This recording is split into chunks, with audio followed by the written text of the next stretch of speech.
Hi dear students, എൻ്റെ പേര് അനസ് എന്നാണ്. നമ്മൾ 21-ാം തീയതി നടക്കാൻ പോകുന്ന അപ്ലൈഡ് ഫിസിക്സ് 1 എക്സാമിൻ്റെ ഒരു റിവിഷൻ സെഷനാണ് ഉദ്ദേശിക്കുന്നത്.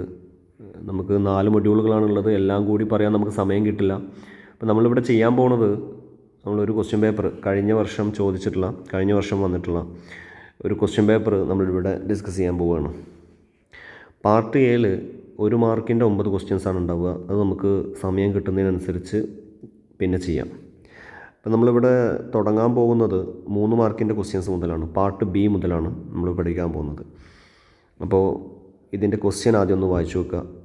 പാർട്ട് ബിയിലെ റോമൻ ലെറ്റർ 2-ലെ 1, state parallelogram law of vector addition, draw a diagram to illustrate the parallelogram law.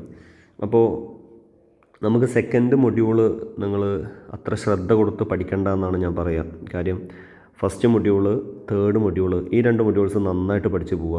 Fourth മൊഡ്യൂളിൽ നിന്ന് പ്രധാനപ്പെട്ട കാൽക്കുലേഷൻ മോഡൽ ക്വസ്റ്റ്യൻസ് പഠിച്ചു വെക്കുക, പ്രധാനപ്പെട്ട പോയിൻറ്റ്സ് പഠിച്ചു വെക്കുകയും ചെയ്യാം. സെക്കൻഡ് മൊഡ്യൂളിൽ നിന്ന് വളരെ ഇമ്പോർട്ടൻ്റ് ആണെന്ന് തോന്നുന്ന കാര്യങ്ങൾ മാത്രം പഠിച്ചു പോവുക. എന്നാൽ തന്നെ നല്ല മാർക്കോട് കൂടിയിട്ട് നമുക്ക് പാസ്സാവാൻ പറ്റും. അപ്പോൾ സെക്കൻഡ് മൊഡ്യൂള് അത്ര ശ്രദ്ധ കൊടുത്ത് പഠിക്കേണ്ടതില്ല. ഇനി അതിൽ പഠിച്ചു വെക്കേണ്ടതായിട്ടുള്ള 2 പ്രധാനപ്പെട്ട ഭാഗങ്ങളാണുള്ളത്. നമ്മൾ അതിലേക്കാണ് ഇപ്പോൾ പോകാൻ പോകുന്നത്. ഇതിൻ്റെ ആൻസർ ഇവിടെയാണ് കൊടുത്തിട്ടുള്ളത്. പാരലലോഗ്രാം മെത്തേഡിനെ കുറിച്ച് എഴുതാനാണ് 3 മാർക്കിനാണ് ചോദിച്ചിട്ടുള്ളത്. ഇതാണ് പാരലലോഗ്രാം മെത്തേഡ് എന്ന് പറയുന്നത്.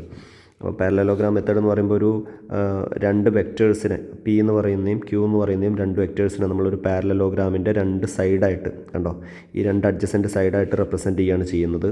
എന്നിട്ട് അത് വെച്ചിട്ട് നമ്മളൊരു പാരലലോഗ്രാം വരക്കും. അതിൻ്റെ ഡയഗണലായിരിക്കും അവരുടെ റിസൾട്ടൻ്റ്. ഇതാണ് അതിൻ്റെ ഫിഗർ. അപ്പോൾ ഫിഗർ വരക്കണം. ഫിഗർ വരച്ചാൽ അതിനൊരു മാർക്ക് ഉണ്ടായിരിക്കും. ഇനി അതിൻ്റെ ഡെഫിനിഷൻ എങ്ങനെയാണ്, സ്റ്റേറ്റ്മെൻറ്റ് എങ്ങനെയാണ്? If 2 vectors are represented by 2 sides of a parallelogram drawn from a point, ഒരു പോയിൻറ്റിൽ നിന്നാണ് നമ്മൾ ആ പാരലോഗ്രാം വരക്കുന്നത്. Then the resultant is represented by the diagonal of the parallelogram drawn from the same point. അങ്ങനെ അതേ പോയിൻറ്റിൽ നിന്ന് വരച്ച ഡയഗണലായിരിക്കും ഈ 2 വെക്ടേഴ്സിൻ്റെ, പിൻ്റെയും ക്യൂവിൻ്റെയും റിസൾട്ടൻ്റ്. അപ്പോൾ ഇത് എഴുതി കഴിഞ്ഞാൽ 3 മാർക്കാണ് നമുക്ക് കിട്ടുക പാരലോഗ്രാം മെത്തേഡ് ചോദിച്ചാൽ. ഇനി ഇതിൻ്റെ കൂടെ ചോദിക്കാനുള്ള വേറൊന്നാണ് ട്രയാങ്കിൾ മെത്തേഡ്. അപ്പോൾ പാരലോഗ്രാം മെത്തേഡ് നിങ്ങൾ പഠിച്ചു കഴിഞ്ഞാൽ അതിൻ്റെ കൂടെ ട്രയാങ്കിൾ മെത്തേഡ് കൂടി പഠിച്ചു വെക്കണം. ഈ ട്രയാങ്കിൾ മെത്തേഡും 3 മാർക്കിന് ചോദിക്കാവുന്നതാണ്. അപ്പോൾ ട്രയാങ്കിൾ മെത്തേഡ് എന്താണെന്നുള്ളത് നമുക്കറിയാലോ. എന്താ ട്രയാങ്കിൾ മെത്തേഡ്? ട്രയാങ്കിൾ മെത്തേഡ് എന്ന് പറഞ്ഞാൽ ഇതേപോലെ തന്നെ ഇത് ഒന്ന് പഠിച്ചു വെച്ചാൽ നമുക്ക് മറ്റേത് കിട്ടും. അപ്പോൾ ട്രയാങ്കിൾ മെത്തേഡ് ചോദിച്ചു കഴിഞ്ഞാൽ ഇങ്ങനെ പറയാം: if 2 vectors are represented by 2 adjacent sides of a triangle taken in order, then the resultant is represented by the third side of the triangle taken in reverse order എന്ന് എഴുതി വെക്കുക. അപ്പോൾ P എന്ന് പറയുന്ന വെക്ടറും ക്യൂ എന്ന് പറയുന്ന വെക്ടറും 2 വെക്ടേഴ്സാണ് എന്ന് കാണിക്കാൻ നമ്മൾ നേരെ ആരോ ഇടണം. 2 വെക്ടേഴ്സിനെ നമ്മളൊരു ട്രയാങ്കിളിൻ്റെ 2 അഡ്ജസൻറ്റ് സൈഡായിട്ട് റെപ്രസെൻറ്റ് ചെയ്താൽ ആ ട്രയാങ്കിളിൻ്റെ 3ാമത്തെ സൈഡ് റിവേഴ്സ് ഓർഡറിൽ അവരുടെ റിസൾട്ടൻ്റായിട്ട് മാറും. ഇങ്ങനെ നമ്മൾ പഠിച്ചു വെക്കുകയാണെന്നുണ്ടെങ്കിൽ നമുക്ക് ട്രയാങ്കിൾ മെത്തേഡും പറയാൻ പറ്റും. അപ്പോൾ അതും 3 മാർക്കിന് ചോദിക്കാവുന്ന ക്വസ്റ്റ്യനാണ്. അപ്പോൾ അത് കൂട്ടത്തിൽ പഠിച്ചു വെക്കുക. സെക്കൻഡ് മൊഡ്യൂളിൽ നിന്ന് ഇത്തരം പ്രധാനപ്പെട്ട പോയിൻറ്റ്സ് മാത്രം പഠിച്ചു വെക്കുക. ബാക്കിയുള്ളതിനെ നമുക്ക് വേണമെച്ചാൽ സ്കിപ്പ് ചെയ്യാം. ഇനി അടുത്ത ക്വസ്റ്റ്യൻ നോക്കാം നമുക്ക്. അപ്പോൾ 3 മാർക്കിൻ്റെ ഒരു ക്വസ്റ്റ്യൻ നമ്മൾ പറഞ്ഞു. Calculate the angular velocity of second hand of watch. അപ്പോൾ അത് കാൽക്കുലേഷൻ സൈഡിൽ വരുന്നതാണ്. ഞാനിപ്പോൾ തൽക്കാലം സ്കിപ്പ് ചെയ്യുകയാണ്. ഇനി നമ്മൾ തേർഡ് മൊഡ്യൂളിലെ 3ാമത്തെ ക്വസ്റ്റ്യനാണ് നോക്കുന്നത്. Calculate the power of A drilling machine if it uses 3000 joule of energy in 10 second. ഇങ്ങനൊരു ക്വസ്റ്റ്യൻ കിട്ടിക്കഴിഞ്ഞാൽ നമുക്കതെങ്ങനെ ചെയ്യാൻ നോക്കാം. ക്വസ്റ്റ്യനിൽ ഇപ്പോൾ പറഞ്ഞിട്ടുള്ളത് എന്താണ്? കാൽക്കുലേറ്റ് പവറാണ്. Calculate power of A drilling machine. ഒരു മെഷീൻ്റെ പവർ, അതിൽ വർക്ക് തന്നിട്ടുണ്ട്. വർക്ക് എത്രയാണ് പറഞ്ഞിട്ടുള്ളത്, അല്ലെങ്കിൽ അത് എനർജിയാണ് തന്നിട്ടുണ്ടാവുക. Uses 3000 joule of energy in 10 second എന്നാണ് പറഞ്ഞിട്ടുള്ളത്. അപ്പോൾ വർക്ക് എന്ന് പറയുന്നത് നമുക്ക് എനർജി ആയിട്ട് കാണാൻ പറ്റും. എനർജി എന്ന് പറയുന്നത് വർക്ക് ചെയ്യാനുള്ള എബിലിറ്റിയാണ്. എബിലിറ്റി ടു ഡു വർക്കാണ് എനർജി എന്ന് പറയുന്നത്. അപ്പോൾ എനർജിയാണ് ക്വസ്റ്റ്യനിൽ തന്നിട്ടുള്ളത്. എത്രയാണ്? 3000 ആണ്. 3000 ജൂളാണ് എനർജി ആയിട്ട് തന്നിട്ടുള്ളത്. 3000 ജൂള്. ഇനി ടൈം പറഞ്ഞിട്ടുണ്ട്. എത്ര സെക്കൻഡാണ്? 10 സെക്കൻഡ്. അപ്പോൾ ഇങ്ങനത്തെ ഒരു ക്വസ്റ്റ്യൻ എന്തായാലും നമുക്ക് പ്രതീക്ഷിക്കാവുന്നതാണ്. ഇത് തേർഡ് മൊഡ്യൂളാണ്. അപ്പോൾ മൊഡ്യൂൾ 3യിൽ നിന്ന് നമുക്ക് കാൽക്കുലേഷൻ ക്വസ്റ്റ്യൻ ആണെന്നുണ്ടെങ്കിൽ 3 ടൈപ്പ് ക്വസ്റ്റ്യനാണ് പ്രധാനമായിട്ടും വരാനുള്ളത്. ഒന്ന്, പവറിൻ്റെ ക്വസ്റ്റ്യൻ വന്നേക്കാം. പവർ ഇത് പവറിൻ്റെ ഇക്വേഷൻ വെച്ചിട്ട് നമുക്ക് പവർ കണ്ടുപിടിക്കാനുള്ള ഒരു ക്വസ്റ്റ്യൻ അവിടെ നിന്ന് വന്നേക്കാം മൂന്നാമത്തെ മൊഡ്യൂളിൽ. ഇനി മൂന്നാമത്തെ മൊഡ്യൂളിൽ നിന്ന് രണ്ടാമതായിട്ട് വരാൻ സാധ്യതയുള്ള ഒരു ക്വസ്റ്റ്യൻ എന്ന് പറയുന്നത് എനർജിയുടെ ക്വസ്റ്റ്യൻ ഉണ്ടാവും. എനർജിയുടെ ക്വസ്റ്റ്യൻ ഉണ്ടാവും. എനർജിയുടെ ഇക്വേഷൻസ് വെച്ചിട്ടുള്ള ക്വസ്റ്റ്യൻ ഉണ്ടാവും. ഇനി മൂന്നാമത്തെ ടൈപ്പായിട്ട് അവിടെ നിന്ന് ചോദിച്ചേക്കാവുന്നത് ഹീറ്റിൻ്റെ ഭാഗത്തു നിന്ന്, അതായത് ടെമ്പറേച്ചർ കൺവേർഷൻസ് ആയിരിക്കും. ഒരു ടെമ്പറേച്ചർ സ്കെയിലിൽ നിന്ന് വേറൊരു ടെമ്പറേച്ചർ സ്കെയിലിലേക്ക് കൺവേർട്ട് ചെയ്യണം. ടെമ്പറേച്ചർ കൺവേർഷൻസ് ഒരു ടെമ്പറേച്ചർ സ്കെയിലിൽ നിന്ന് വേറൊരു ടെമ്പറേച്ചർ സ്കെയിലിലേക്ക് കൺവേർട്ട് ചെയ്യാനുള്ള ടൈപ്പ് ക്വസ്റ്റ്യൻസ്. അപ്പോൾ ഈ 3 ടൈപ്പ് ക്വസ്റ്റ്യൻസ് ആണ് നമുക്ക് തേർഡ് മൊഡ്യൂളിൽ നിന്ന് ചോദിക്കാനുള്ളത്. ആ 3 മോഡൽ ക്വസ്റ്റ്യൻസും നന്നായിട്ട് പഠിച്ചു പോകണം. ഫസ്റ്റ് മൊഡ്യൂളും തേർഡ് മൊഡ്യൂളും ഒരൊറ്റ ടോപ്പിക്ക് വിട്ട് കളയാതെ പഠിച്ചു പോകണം. ഇനി നമുക്കിതെങ്ങനെയാണ് ചെയ്യേണ്ടത്? വളരെ സിമ്പിളായിട്ടൊരു ക്വസ്റ്റ്യനാണിത്. പവറിൻ്റെ ഇക്വേഷൻ നമുക്കറിയാം. പവറിൻ്റെ equation work by time W/T എന്നാണ്. ഇവിടെ നമുക്ക് തന്നിട്ടുള്ളത് എനർജിയാണ്. പക്ഷേ എനർജി എന്ന് പറയുന്നത് എബിലിറ്റി ടു ഡു വർക്ക് ആയതുകൊണ്ട് നമുക്ക് എനർജി വർക്കിന് പകരം ഉപയോഗിക്കാൻ പറ്റും. അപ്പോൾ 3000 / 10 എന്നാണ് വരിക. അപ്പോൾ നമുക്ക് ഇത് ചെയ്ത് നോക്കിക്കഴിഞ്ഞാൽ 300 വാട്ട് എന്ന് കിട്ടും. പവറിൻ്റെ യൂണിറ്റ് വാട്ടാണ്. അപ്പോൾ അതുകൊണ്ട് 300 വാട്ട് എന്ന് പറയും. വളരെ സിമ്പിളായിട്ടുള്ളൊരു ക്വസ്റ്റ്യനാണ്, 3 മാർക്കിൻ്റെ ഒരു ക്വസ്റ്റ്യൻ. അപ്പോൾ അവിടെ നിന്ന് പവറിൻ്റെ ഒരു കാൽക്കുലേഷൻ ക്വസ്റ്റ്യൻ പ്രതീക്ഷിക്കാവുന്നതാണ്. ഇനി അടുത്തത് എനർജി ട്രാൻസ്ഫോർമേഷൻസ് ആണ്. എനർജി ട്രാൻസ്ഫോർമേഷൻസ് എന്ന് പറഞ്ഞാൽ ഇവിടെ അതിൻ്റെ എക്സാമ്പിൾസ് എഴുതാനാണ്. Conversion of kinetic energy into potential energy. ഈ കൈനറ്റിക് എനർജി പൊട്ടൻഷ്യൽ എനർജി ആയിട്ട് മാറുന്ന ഒരു എക്സാമ്പിൾ എഴുതാനാണ് പറഞ്ഞിട്ടുള്ളത്. കൈനറ്റിക് എനർജി പൊട്ടൻഷ്യൽ എനർജി ആയിട്ട് മാറുന്ന കൈനറ്റിക് എനർജി, ഞാനതിൻ്റെ കളർ ചേഞ്ച് ചെയ്യാം. കൈനറ്റിക് എനർജി പൊട്ടൻഷ്യൽ എനർജി ആയിട്ട് മാറുന്ന ഒരു എക്സാമ്പിൾ. നമ്മൾ മനസ്സിലാക്കി വെക്കേണ്ട ഒരു കാര്യം, കൈനറ്റിക് എനർജി പൊട്ടൻഷ്യൽ എനർജി ആയിട്ട് മാറുന്ന എക്സാമ്പിൾ ചോദിച്ചാലും അതുപോലെ തന്നെ പൊട്ടൻഷ്യൽ എനർജി കൈനറ്റിക് എനർജി ആയിട്ട് മാറുന്ന എക്സാമ്പിൾ ചോദിച്ചാലും നമുക്ക് ഒരേപോലെ എഴുതാൻ പറ്റുന്ന ഒന്നാണ് സിമ്പിൾ പെൻഡുലം. 2 ചോദിച്ചു കഴിഞ്ഞാലും നമുക്ക് സിമ്പിൾ പെൻഡുലം ഒരു എക്സാമ്പിളായിട്ട് എഴുതാൻ പറ്റും. സിമ്പിൾ പെൻഡുലത്തിൽ കൈനറ്റിക് എനർജി, സിമ്പിൾ പെൻഡുലത്തിന് ഒരു സ്ട്രിങ് ഉണ്ടായിരിക്കും, മറ്റൊരു ബോബ് ഉണ്ടായിരിക്കും. അപ്പോൾ അവിടെ സംഭവിക്കുന്നത് കൈനറ്റിക് എനർജി പൊട്ടൻഷ്യൽ എനർജി ആയിട്ട് മാറുന്നുമുണ്ട്, അതുപോലെ തന്നെ പൊട്ടൻഷ്യൽ എനർജി കൈനറ്റിക് എനർജി ആയിട്ട് മാറുന്നുമുണ്ട്. അപ്പോൾ 2 ചോദിച്ചു കഴിഞ്ഞാലും ഈ 2 ചോദിച്ചു കഴിഞ്ഞാലും നമുക്ക് സിമ്പിൾ പെൻഡുലം ഒരു എക്സാമ്പിളായിട്ട് എഴുതാം. ഇനി അടുത്തായിട്ട് ചോദിച്ചിട്ടുള്ളത് ലൈറ്റ് എനർജി ഇലക്ട്രിക്കൽ എനർജിയും ഇലക്ട്രിക്കൽ എനർജി സൗണ്ട് എനർജിയുമാണ്. അപ്പോൾ ലൈറ്റ് എനർജി ഇലക്ട്രിക്കൽ എനർജി ആയിട്ട് മാറുകയാണ്. അപ്പോൾ ലൈറ്റ് എനർജി ഇലക്ട്രിക്കൽ എനർജി ആയിട്ട് മാറുക എന്ന് പറയുമ്പോൾ നമ്മൾ സോളാർ സെല്ലിലാണ് നമ്മളത് കാണുന്നത്. സോളാർ സെല്ലിൽ അതുപോലെ തന്നെ ഇതിൻ്റെ ആൻസേഴ്സ് ഇവിടെയുണ്ട്, നമുക്കിത് നോക്കാം. സോളാർ സെല്ലിൽ light energy is converted into electrical energy. ഇതായിട്ട് ലൈറ്റ് എനർജി ഇലക്ട്രിക്കൽ എനർജി ആയിട്ട് കൺവേർട്ട് ചെയ്യപ്പെടുകയാണ്. ഇനി ലൗഡ് സ്പീക്കറാണ് അടുത്ത ക്വസ്റ്റ്യൻ. ലൗഡ് സ്പീക്കർ എന്ന് പറയുമ്പോൾ ഇലക്ട്രിക്കൽ എനർജിയാണ് അതിൽ സൗണ്ട് എനർജി ആയിട്ട് മാറുക. അപ്പോൾ നമുക്ക് അതിൻ്റെ എക്സാമ്പിളായിട്ട് ലൗഡ് സ്പീക്കർ എഴുതാം. ഓക്കെ. ഇനി അടുത്ത ക്വസ്റ്റ്യനായിട്ട് നമുക്ക് വരുന്നത് കോസ് ഓഫ് ഫ്രിക്ഷനാണ്. അപ്പോൾ ഇവിടെ നമുക്ക് കോസ് ഓഫ് ഫ്രിക്ഷനാണ് ചോദിച്ചിട്ടുള്ളത്. ഫ്രിക്ഷൻ്റെ കാരണം എന്താണെന്നുള്ളതാണ് ചോദിച്ചിട്ടുള്ളത്. അപ്പോൾ അത് ഈ ഒരു ഫിഗർ മനസ്സിലാക്കി വെക്കുക. ഈ ഫിഗറിൽ ഒന്നാമത്തെ സർഫസ് ഇവിടെ കാണിച്ചിട്ടുണ്ട്, രണ്ടാമത്തെ സർഫസ് കാണിച്ചിട്ടുണ്ട്. ഒരു സർഫസ് വേറെ ഒന്നിൻ്റെ മേലെ കൂടി മൂവ് ചെയ്യുന്നതായിട്ടാണ് കാണിച്ചിട്ടുള്ളത്. അതിൻ്റെ റീസൺ കോസ് എഴുതാൻ പറഞ്ഞു കഴിഞ്ഞാൽ നമുക്കിതാ അത് കുറച്ച് പോയിൻറ്റ്സ് ആയിട്ട് എഴുതി വെക്കാം. എന്താണ് നമ്മൾ മനസ്സിലാക്കേണ്ടത്? സർഫസ് എന്ന് പറയുന്നത് നോട്ട് വെരി സ്മൂത്ത്. അപ്പോൾ സർഫസ്, 2 ഒബ്ജക്റ്റുകളുടെ സർഫസ് എന്ന് പറയുന്നത് നമ്മൾ വിചാരിക്കുന്ന പോലെ സ്മൂത്ത് അല്ല. അത് അവിടെ ആ സർഫസിൽ റഫ് ഇറഗുലാരിറ്റീസ് ഉണ്ടായിരിക്കും. അതായത് സ്മൂത്ത് അല്ലാത്ത കുറേ കുണ്ടും കുഴിയൊക്കെ ഉണ്ടായിരിക്കും സർഫസുകളിൽ. അങ്ങനെ ഒരു ഒബ്ജക്റ്റ് വേറെ ഒന്നിൻ്റെ മേലെ കൂടി മൂവ് ചെയ്യുമ്പോൾ ഈ ഇറഗുലാരിറ്റീസ് തമ്മിൽ ലോക്ക് ആവുകയാണ് ചെയ്യുന്നത്. അപ്പോൾ they lock between each other when there is a motion between them. അങ്ങനെയാണ് നമ്മൾ ആ പോയിൻ്റ് എഴുതുന്നത്. Which increases the resistance to motion. അപ്പോൾ മോഷന് ഒരു റെസിസ്റ്റൻസ് വരികയാണ്, മൂവ് ചെയ്യാനൊരു പ്രയാസം വരികയാണ്. ഇതാണ് നമുക്ക് ഫ്രിക്ഷൻ്റെ, ഈ ഫ്രിക്ഷനാണ് അതിൻ്റെ റീസണായിട്ട് നമുക്ക് ഇതാണ് പറയാൻ പറ്റുക. ഇനിയിപ്പോൾ നമുക്ക് അടുത്ത ക്വസ്റ്റ്യൻ നോക്കാം. 6ാമത്തെ ക്വസ്റ്റ്യനാണ്. Define power, write the SI unit of power, how it is related to horsepower. ഇങ്ങനെ 3 പാർട്ടായിട്ടാണ് ഈ ക്വസ്റ്റ്യൻ ചോദിച്ചിട്ടുള്ളത്. മൊത്തം 3 മാർക്കിൻ്റെ ക്വസ്റ്റ്യനാണ്. അപ്പോൾ നമുക്ക് എന്താണ് പവർ എന്നാണ് നമ്മൾ പഠിക്കാൻ പോകുന്നത്. പവർ എന്ന് പറയുന്നത് വളരെ സിമ്പിളായിട്ട് നമുക്ക് ഡിഫൈൻ ചെയ്യാൻ പറ്റും. വർക്ക് ഡൺ ഇൻ യൂണിറ്റ് ടൈമാണ് പവർ. യൂണിറ്റ് സമയത്തിൽ ചെയ്തിട്ടുള്ള വർക്കിനെയാണ് നമ്മൾ പവർ എന്ന് പറയുന്നത്. എക്സാമ്പിൾ നമ്മൾ നേരത്തെ കണ്ടത് തന്നെയാണ്, വർക്ക് ഡിവൈഡഡ് ബൈ ടൈം. അതാണ് എക്സാമ്പിൾ. ചുരുക്കി എഴുതുമ്പോൾ W/T എന്ന് വരും. ഇത് നമ്മൾ കാണാതെ പഠിച്ചു വെക്കേണ്ട ഒന്നാണ്. ഇനി പവർ ഒരു സ്കേലാർ ക്വാണ്ടിറ്റി ആണ് എന്നുള്ളത് ഓർത്ത് വെക്കുക. പവറിന് ഡയറക്ഷൻ ഇല്ല, അതൊരു സ്കേലാർ ക്വാണ്ടിറ്റി ആണ്.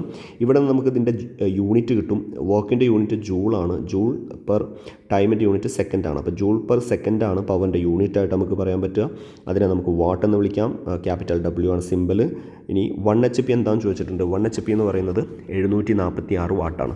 ഇനി ചിലപ്പോൾ ഇങ്ങനെ ചോദിച്ചേക്കാം, 10⁻⁴ ഇങ്ങനെ ചോദിച്ചേക്കാം. അതായത് ഒരു മെഗാവാട്ട് നമ്മൾ ടെക്സ്റ്റിലുള്ള ഒന്നാണ്. ഒരു മെഗാവാട്ട് എത്ര വാട്ടാണ്? ഒരു മെഗാവാട്ട് എന്ന് പറയുന്നത് 10⁻⁶ വാട്ടാണ്. അപ്പോൾ ഈ ഒരു കാര്യം ഓർത്ത് വെക്കുക. ഇനി കിലോ വാട്ട് നമുക്കറിയാം. കിലോ എന്ന് പറഞ്ഞാൽ അത് 1000 ആണ്. അപ്പോൾ ഒരു കിലോ വാട്ടാണ് ക്വസ്റ്റ്യനിൽ ചോദിച്ചതെങ്കിൽ നമുക്ക് 10⁻³ വാട്ട് എന്നും എഴുതി വെക്കാം. ഓക്കെ, ഇനി നമുക്ക് അടുത്ത ക്വസ്റ്റ്യൻ നോക്കാം. ഇനി 7ാമത്തെ ക്വസ്റ്റ്യനാണ് differentiate between heat and temperature. അപ്പോൾ തേർഡ് മൊഡ്യൂളാണ്. തേർഡ് മൊഡ്യൂൾ ഞാൻ പറഞ്ഞു, തേർഡ് മൊഡ്യൂളിൽ നിന്ന് ഒരൊറ്റ ടോപ്പിക്ക് പോലും കളയാതെ പഠിക്കേണ്ടതാണ്. ഇത് നമുക്ക് കമ്പയർ ചെയ്ത് പഠിക്കാൻ പറ്റുന്ന ഒന്നാണ് ഹീറ്റും ടെമ്പറേച്ചറും. അപ്പോൾ ഹീറ്റ് എന്താണെന്ന് ചോദിച്ചാൽ, ഹീറ്റ് എന്ന് പറയുന്നത്, ഞാനിത് ഇവിടെ ഒരു ഫിഗർ വരക്കാം. ഇത് പഠിക്കാൻ വേണ്ടിയിട്ട് ഞാനിവിടെ ഒരു ഫിഗർ വരക്കാം. ഒരു ഹോട്ട് ബോഡി. ഹീറ്റ് എന്താണെന്ന് പഠിക്കാനുള്ള ഫിഗറാണ്. ഒരു ഹോട്ട് ബോഡി, ഒരു കോൾഡ് ബോഡി. ഇനി ഈ ഹോട്ട് ബോഡിയിൽ നിന്ന് കോൾഡ് ബോഡിയിലേക്ക് ഒഴുകുന്ന എനർജിയാണ് ഹീറ്റ്. ഇങ്ങനെയാണ് നിങ്ങൾ ഹീറ്റിനെ പഠിച്ചു വെക്കേണ്ടത്. ഒരു ഫിഗർ പഠിച്ചു വെച്ചാൽ മതി. അപ്പോൾ എന്താണ് ഹീറ്റ് എന്ന് പറഞ്ഞാൽ, energy transferred from a hot body to cold body without any mechanical work. ഇവിടെ പ്രത്യേകിച്ച് ഒരു മെക്കാനിക്കൽ വർക്കൊന്നും നമ്മൾ ചെയ്യേണ്ട ആവശ്യമില്ല. താനെ ഹോട്ട് ബോഡിയിൽ നിന്ന് കോൾഡ് ബോഡിയിലേക്ക് ഒഴുകുന്ന എനർജിയാണ് ഹീറ്റ് എന്ന് പറയുന്നത്. ഹീറ്റ് ഒരു എനർജി ആയതുകൊണ്ട് അതിൻ്റെ യൂണിറ്റ് ജൂളായിരിക്കും.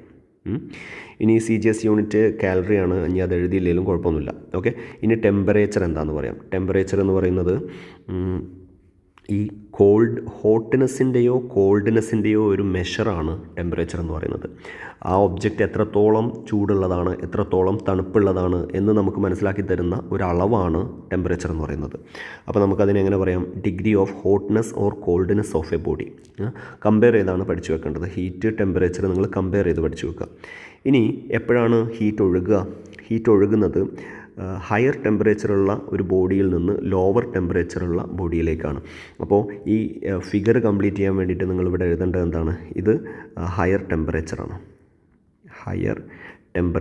ഹോട്ട് ബോഡിക്ക് ഹയർ ടെമ്പറേച്ചറാണ്, കോൾഡ് ബോഡിക്ക് ലോവർ ടെമ്പറേച്ചറാണ്. അപ്പോൾ ഇങ്ങനെ ഒരു ഫിഗർ നിങ്ങൾ പഠിച്ചു വെച്ചാൽ ഹീറ്റ് ടെമ്പറേച്ചർ എന്ന് പറയുന്ന ഈ കാര്യത്തിനെ നിങ്ങൾക്ക്, ഈ രണ്ടെണ്ണത്തിനെ നിങ്ങൾക്ക് കമ്പയർ ചെയ്യാൻ പറ്റും പെട്ടെന്ന്. ഇനി ടെമ്പറേച്ചറിൻ്റെ SI യൂണിറ്റ് കെൽവിനാണ്. അതിൻ്റെ വേറെ 2 യൂണിറ്റുകൾ കൂടി പഠിച്ചു വെക്കുക. ഡിഗ്രി സെൽഷ്യസും ഉണ്ട്, അതുപോലെ തന്നെ ഡിഗ്രി ഫാരൻഹീറ്റും ഉണ്ട്. ഓക്കെ, ഇനി നമുക്ക് അടുത്ത ക്വസ്റ്റ്യൻ നോക്കാം. 8ാമത്തെ ക്വസ്റ്റ്യൻ സ്റ്റേറ്റ് ഹുക്സ് ലോ എന്നാണ്. ഹുക്സ് ലോ എന്താണെന്ന് സ്റ്റേറ്റ് ചെയ്യുക. Right the SI unit of elastic modulus. ഇതാണ് ക്വസ്റ്റ്യൻ. ഇത് 4th മൊഡ്യൂളിൽ നിന്ന് വരുന്നതാണ്. 4th മൊഡ്യൂളിൽ നമുക്ക് ഇമ്പോർട്ടൻ്റ് ആയിട്ടുള്ള ചില ടോപ്പിക്സ് ഉണ്ട്. അതിൽ ഹുക്സ് ലോ വളരെ ഇമ്പോർട്ടൻ്റ് ആണ്. അപ്പോൾ ഹുക്സ് ലോ നിങ്ങൾ നിർബന്ധമായിട്ട് പഠിച്ചു വെക്കണം. ഹുക്സ് ലോ പറയുന്നത് എന്താണെന്ന് വെച്ചാൽ, ഇലാസ്റ്റിക് ലിമിറ്റിൻ്റെ ഉള്ളിലാണെങ്കിൽ stress directly proportional to strain ആയിരിക്കും. Within elastic limit stress is directly proportional to strain. ഇതാണ് പഠിച്ചു വെക്കേണ്ടത്. അപ്പോൾ ഹുക്സ് ലോ പഠിക്കണമെന്നുണ്ടെങ്കിൽ നിങ്ങൾ ഈ ഒരു റിലേഷനാണ് പഠിച്ചിട്ട് പോകേണ്ടത്. ഈ ഒരു റിലേഷൻ നന്നായിട്ട് ഓർമ്മയിലുണ്ടായിരിക്കണം. ഈ ഒരു റിലേഷൻ ഓർമ്മയിലുണ്ടെങ്കിൽ നമുക്ക് എന്ത് ചെയ്യാം? ഹുക്സ് ലോ പെട്ടെന്ന് നമുക്ക് എഴുതാൻ പറ്റും. ഇലാസ്റ്റിക് ലിമിറ്റിൻ്റെ ഉള്ളിലാണെങ്കിൽ stress is directly proportional to strain. അങ്ങനെയാണെങ്കിൽ stress is equal to a constant into strain നമുക്ക് എഴുതാമല്ലോ. അപ്പോൾ സ്ട്രെയിനിനെ നമ്മൾ താഴേക്ക് കൊണ്ടുവന്നു കഴിഞ്ഞാൽ സ്ട്രെസ് ബൈ സ്ട്രെയിൻ എന്ന് കിട്ടും. Stress by strain is equal to a constant. ഈ കോൺസ്റ്റൻ്റ് ആണ് ഇ. ഈ കോൺസ്റ്റൻറ്റിനെ നമ്മൾ ഇ എന്ന് വിളിക്കും.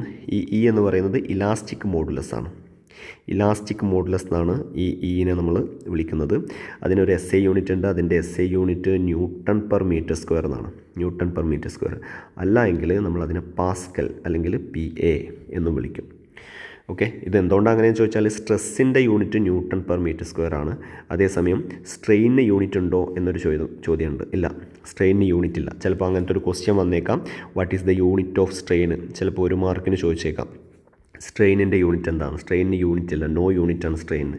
അപ്പോൾ അതുകൊണ്ട് നമ്മുടെ ഈ കോൺസ്റ്റൻറ്റിൻ്റെ unit newton per metre square എന്നായിട്ട് മാറുകയാണ് ചെയ്യുന്നത്. ഓക്കെ, ഇനി നമുക്ക് നമ്മുടെ 9ാമത്തെ ക്വസ്റ്റ്യൻ നോക്കാം. What is capillarity and how it is related to angle of contact? ഇതേ 4ാമത്തെ മൊഡ്യൂളിലുള്ള വേറൊരു ക്വസ്റ്റ്യനാണിത്. 4ാമത്തെ മൊഡ്യൂളിലുള്ള ഈ ഒരു ക്വസ്റ്റ്യൻ നമ്മൾ ശ്രദ്ധ കൊടുത്ത് പഠിച്ചു വെക്കേണ്ട ഒരു സംഗതിയാണ് കാപ്പിലാരിറ്റി. ഒരു ഇമ്പോർട്ടൻ്റ് ടോപ്പിക്കാണ്. 4th മൊഡ്യൂളിൽ നിന്ന് നമ്മൾ പഠിച്ചു വെക്കേണ്ടതായിട്ടുള്ള ഒന്നാണ് കാപ്പിലാരിറ്റി. നോക്കാം നമുക്ക് കാപ്പിലാരിറ്റി എന്താണ്. കാപ്പിലാരിറ്റി എന്ന് പറഞ്ഞാൽ നമ്മൾ ഒരു ലിക്വിഡിലേക്ക് ഒരു നാരോ ട്യൂബ്, ഒരു കാപ്പിലറി ട്യൂബ് താഴ്ത്തി കഴിഞ്ഞാൽ ആ ലിക്വിഡിൻ്റെ സ്വഭാവം അനുസരിച്ചിട്ട് ഒന്നുകിൽ ആ ട്യൂബിലൂടെ ലിക്വിഡ് റൈസ് ചെയ്യും, അല്ലെങ്കിൽ ആ ട്യൂബിൽ നിന്ന് ലിക്വിഡ് ഫോൾ ചെയ്യും. ഇതിനെയാണ് നമ്മൾ കാപ്പിലാരിറ്റി എന്ന് വിളിക്കുക. അപ്പോൾ rise or fall of a liquid in a narrow tube, അങ്ങനെ പറഞ്ഞാൽ കാപ്പിലാരിറ്റി എന്തായിട്ട് മാറി. അത് കാപ്പിലാരിറ്റി എന്താണെന്നുള്ളത് കിട്ടി. ഇനി 2 ടൈപ്പാണുള്ളത്. ഏതൊക്കെയാണ്? കാപ്പിലറി റൈസ് ഉണ്ട്, കാപ്പിലറി ഡിപ്രഷൻ ഉണ്ട്. അപ്പോൾ വാട്ടർ പോലെയുള്ള വിസ്കോസിറ്റി കുറഞ്ഞ ലിക്വിഡ്സിലാണ് കാപ്പിലറി റൈസ് സംഭവിക്കുക. കാപ്പിലറി ഡിപ്രഷൻ എന്ന് പറഞ്ഞാൽ മെർക്കുറി ആണ് അതിൻ്റെ ഒരു എക്സാമ്പിൾ. മെർക്കുറിയാണ് കാപ്പിലറി ഡിപ്രഷൻ കാണിക്കുന്ന ഒരു ലിക്വിഡായിട്ടുള്ളത്. അപ്പോൾ ഈ ഫിഗർ വരയ്ക്കാൻ പഠിച്ചു വെക്കുക. വാട്ടറിൻ്റെ മെനിസ്കസ് ഇതാ ഇങ്ങനെയാണ് വരുന്നത്. വാട്ടറിൻ്റെ മെനിസ്കസ് ഇങ്ങനെയാണ് വരുന്നത് എന്നുള്ളത് ഓർത്ത് വെക്കുക. ഇതാ ഇങ്ങനെയാണ്. ഇതിവിടെ കാപ്പിലറി ട്യൂബിൻ്റെ ഉള്ളിലും മെനിസ്കസ് ഇതാ ഇങ്ങനെയാണ്. ഇങ്ങനെ ഒരു കർവായിട്ടാണ് വരിക. അപ്പോൾ ഇവിടെ ഇതാ തീറ്റ <90 എന്നാണ് കൊടുത്തുള്ളത്. ഈ തീറ്റ എന്ന് പറയുന്നത് ആംഗിൾ ഓഫ് കോൺടാക്റ്റ് ആണ്. കാപ്പിലറി റൈസ് പഠിക്കുമ്പോൾ തീറ്റ <90 എന്ന് പഠിക്കുക. കാപ്പിലറി ഡിപ്രഷൻ പഠിക്കുമ്പോൾ തീറ്റ <90 എന്ന് പഠിക്കുക. ഓക്കെ, ഈ എച്ച് എന്ന് അടയാളപ്പെടുത്തിയിട്ടുള്ളതാണ് കാപ്പിലറി റൈസ് പ്രകാരം എത്രത്തോളം ഹൈറ്റിലേക്കാണ് നമ്മുടെ ലിക്വിഡ് ഉയർന്നിട്ടുള്ളത് എന്നുള്ളതിൻ്റെ കണക്ക്. ഓക്കെ, ഇനി if the angle of contact is <90 ഇതാണ് തീറ്റ എന്ന് പറയുന്ന സാധനം. 90 ഡിഗ്രിനേക്കാൾ ചെറുതാണ് ആംഗിൾ ഓഫ് കോൺടാക്റ്റ് എങ്കിൽ അവിടെ സംഭവിക്കുന്നത് കാപ്പിലറി റൈസ് ആണ്. Liquid rises in the tube. Angle of contact >90 ആണെങ്കിൽ, തീറ്റ എന്ന് പറയുന്നത് >90 ആണെങ്കിൽ അവിടെ സംഭവിക്കാനുള്ളത് liquid falls in the tube എന്നാണ്. അതായത് കാപ്പിലറി ഡിപ്രഷനാണ് അവിടെ സംഭവിക്കുക. ഓക്കെ, ഇത് 4th മൊഡ്യൂളിൽ നിന്ന് പഠിച്ചു വെക്കേണ്ട ഒരു ടോപ്പിക്കാണ് കാപ്പിലറി റൈസ് അല്ലെങ്കിൽ കാപ്പിലറി ഡിപ്രഷൻ. ഓക്കെ, ഇനി 10ാമത്തെ ക്വസ്റ്റ്യൻ ഒരു കാൽക്കുലേഷൻ ക്വസ്റ്റ്യൻ ആണ്. ഇങ്ങനത്തെ ഒരു മോഡൽ ക്വസ്റ്റ്യൻ നമുക്ക് 4th മൊഡ്യൂളിൽ നിന്ന് പ്രതീക്ഷിക്കാം. അപ്പോൾ നമുക്കത് നോക്കാം. 4th മൊഡ്യൂൾ 4ൽ നിന്ന് ഏതൊക്കെ ടൈപ്പ് ക്വസ്റ്റ്യൻസ് ആണ് നമ്മൾ പഠിക്കേണ്ടത് എന്നുള്ളത് പറയാം. മൊഡ്യൂൾ 4ൽ നിന്ന് നമ്മൾ പഠിച്ചു വെക്കേണ്ടതായിട്ടുള്ള ഏതൊക്കെ ക്വസ്റ്റ്യൻസ് ആണ്? കാൽക്കുലേഷൻ ക്വസ്റ്റ്യൻസിൽ 3 മോഡൽ ക്വസ്റ്റ്യൻസ് നമ്മൾ പ്രധാനമായിട്ട് പഠിച്ചു വെക്കുക. മൊഡ്യൂൾ 4ൽ പല ടൈപ്പ് ക്വസ്റ്റ്യൻസ് ചോദിച്ചേക്കാം. പക്ഷേ അതിൽ നിന്ന് നിങ്ങൾ എളുപ്പമുള്ള 3 പഠിച്ചു വെക്കുക. യങ്സ് മോഡുലസിൻ്റെ ക്വസ്റ്റ്യൻ പഠിച്ചു വെക്കണം. യങ്സ് മോഡുലസിൻ്റെ ക്വസ്റ്റ്യൻ പഠിച്ചു വെക്കണം. പിന്നെ അതുപോലെ തന്നെ എളുപ്പമാണ് ബൾക്ക് മോഡുലസിൻ്റെ ക്വസ്റ്റ്യൻ പഠിക്കാൻ. അപ്പോൾ അതുകൊണ്ട് ബൾക്ക് മോഡുലസിൻ്റെ ഒരു ക്വസ്റ്റ്യൻ മോഡൽ പഠിച്ചു വെക്കണം. പിന്നെ മൂന്നാമത്തേതായിട്ട് ഇക്വേഷൻ ഓഫ് കണ്ടിന്യൂറ്റി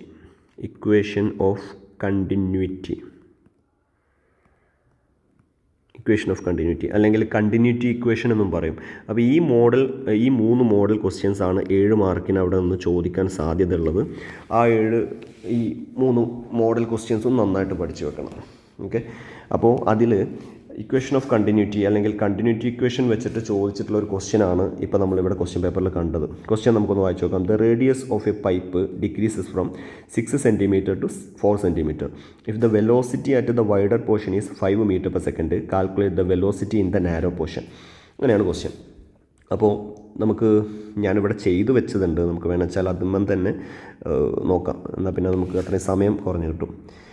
ഇവിടെ നോക്കാം. ഇവിടെ സംഭവിക്കുന്നത് എന്താണ്? ഇവിടെ സംഭവിക്കുന്നത് ഒരു 6 സെൻറ്റിമീറ്ററിൽ നിന്ന് ഇവിടെ കണ്ടോ, 6 സെൻറ്റിമീറ്ററിൽ നിന്ന് 4 സെൻറ്റിമീറ്റർ റേഡിയസിലേക്ക് ഒരു പൈപ്പിൻ്റെ റേഡിയസ് ഡിക്രീസ് ചെയ്യാണ്. അപ്പോൾ ഇതാ ഇങ്ങനത്തെ ഒരു ഷേപ്പായിരിക്കും പൈപ്പിന് ഉണ്ടാവുക എന്നുള്ളത് മനസ്സിലാക്കുക. ഇതിനെ നമുക്ക് വാരിയിങ് ക്രോസ് സെക്ഷനുള്ള ഒരു പൈപ്പ് എന്ന് വിളിക്കാം. ഈ വാരിയിങ് ക്രോസ് സെക്ഷനുള്ള പൈപ്പ് ചിലപ്പോൾ ക്വസ്റ്റ്യനിൽ അങ്ങനെയായിരിക്കും ഉപയോഗിക്കുക. ക്വസ്റ്റ്യനിൽ ചിലപ്പോൾ വാരിയിങ് ക്രോസ് സെക്ഷൻ എന്ന് ചിലപ്പോൾ എടുത്തു പറയും. വാരിയിങ് ക്രോസ് സെക്ഷൻ എന്ന് ചിലപ്പോൾ ക്വസ്റ്റ്യനിൽ എടുത്ത് പറയും. അപ്പോൾ വാരിയിങ് ക്രോസ് സെക്ഷൻ എന്ന് കണ്ടു കഴിഞ്ഞാൽ നിങ്ങൾ ഇക്വേഷൻ ഓഫ് കണ്ടിന്യൂറ്റി വെച്ചിട്ടാണ് ഈ ക്വസ്റ്റ്യൻ ചെയ്യേണ്ടത് എന്നുള്ളത് മനസ്സിലാക്കി വെക്കണം.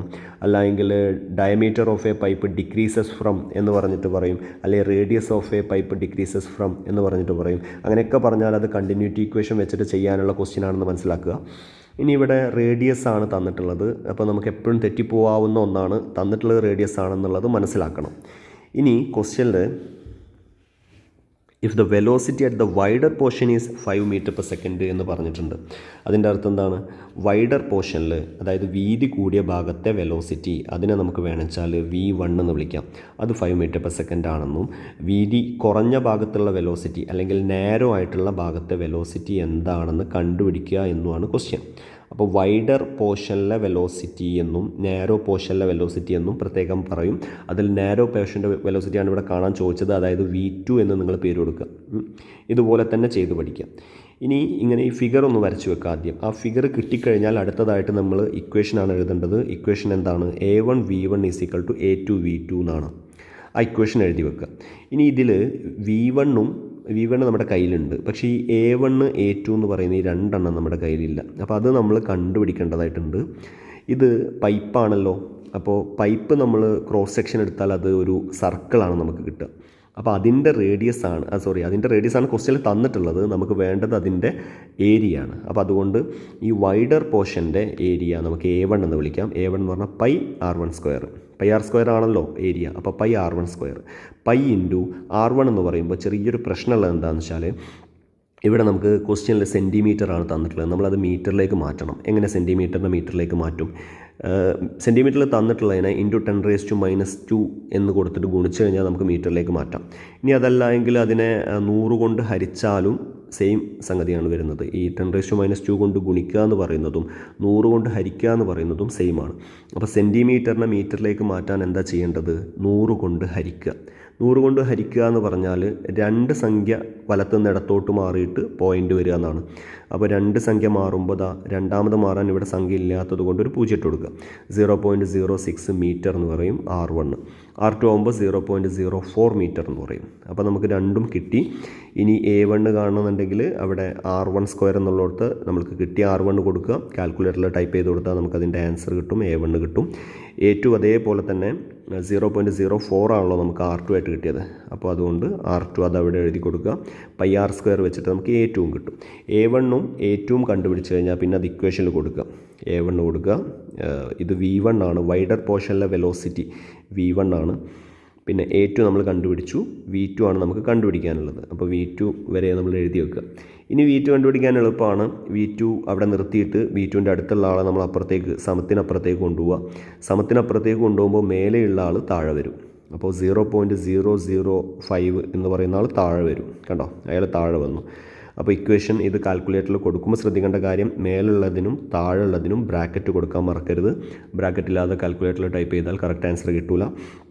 അപ്പോൾ അതുകൊണ്ട് ബ്രാക്കറ്റ് കൊടുത്തിട്ട് നമ്മൾ ഇതിൻ്റെ ആൻസർ കണ്ടെത്തുക. അപ്പോൾ V2 എന്ന് പറയുന്നത് 11.3 മീറ്റർ പെർ സെക്കൻഡ് എന്ന ആൻസർ കിട്ടും. ഓക്കെ, ഇതൊരു 3 മാർക്കിൻ്റെ ക്വസ്റ്റ്യനാണ്. ഇപ്പോൾ നമ്മൾ പാർട്ട് ബിയിലെ 3 മാർക്കിൻ്റെ ക്വസ്റ്റ്യൻസ് ആണ് ഡിസ്കസ് ചെയ്ത് കഴിഞ്ഞത്. ഇനി നമുക്ക് 7 മാർക്കിൻ്റെ ക്വസ്റ്റ്യൻസ് ആണ് നോക്കാനുള്ളത്.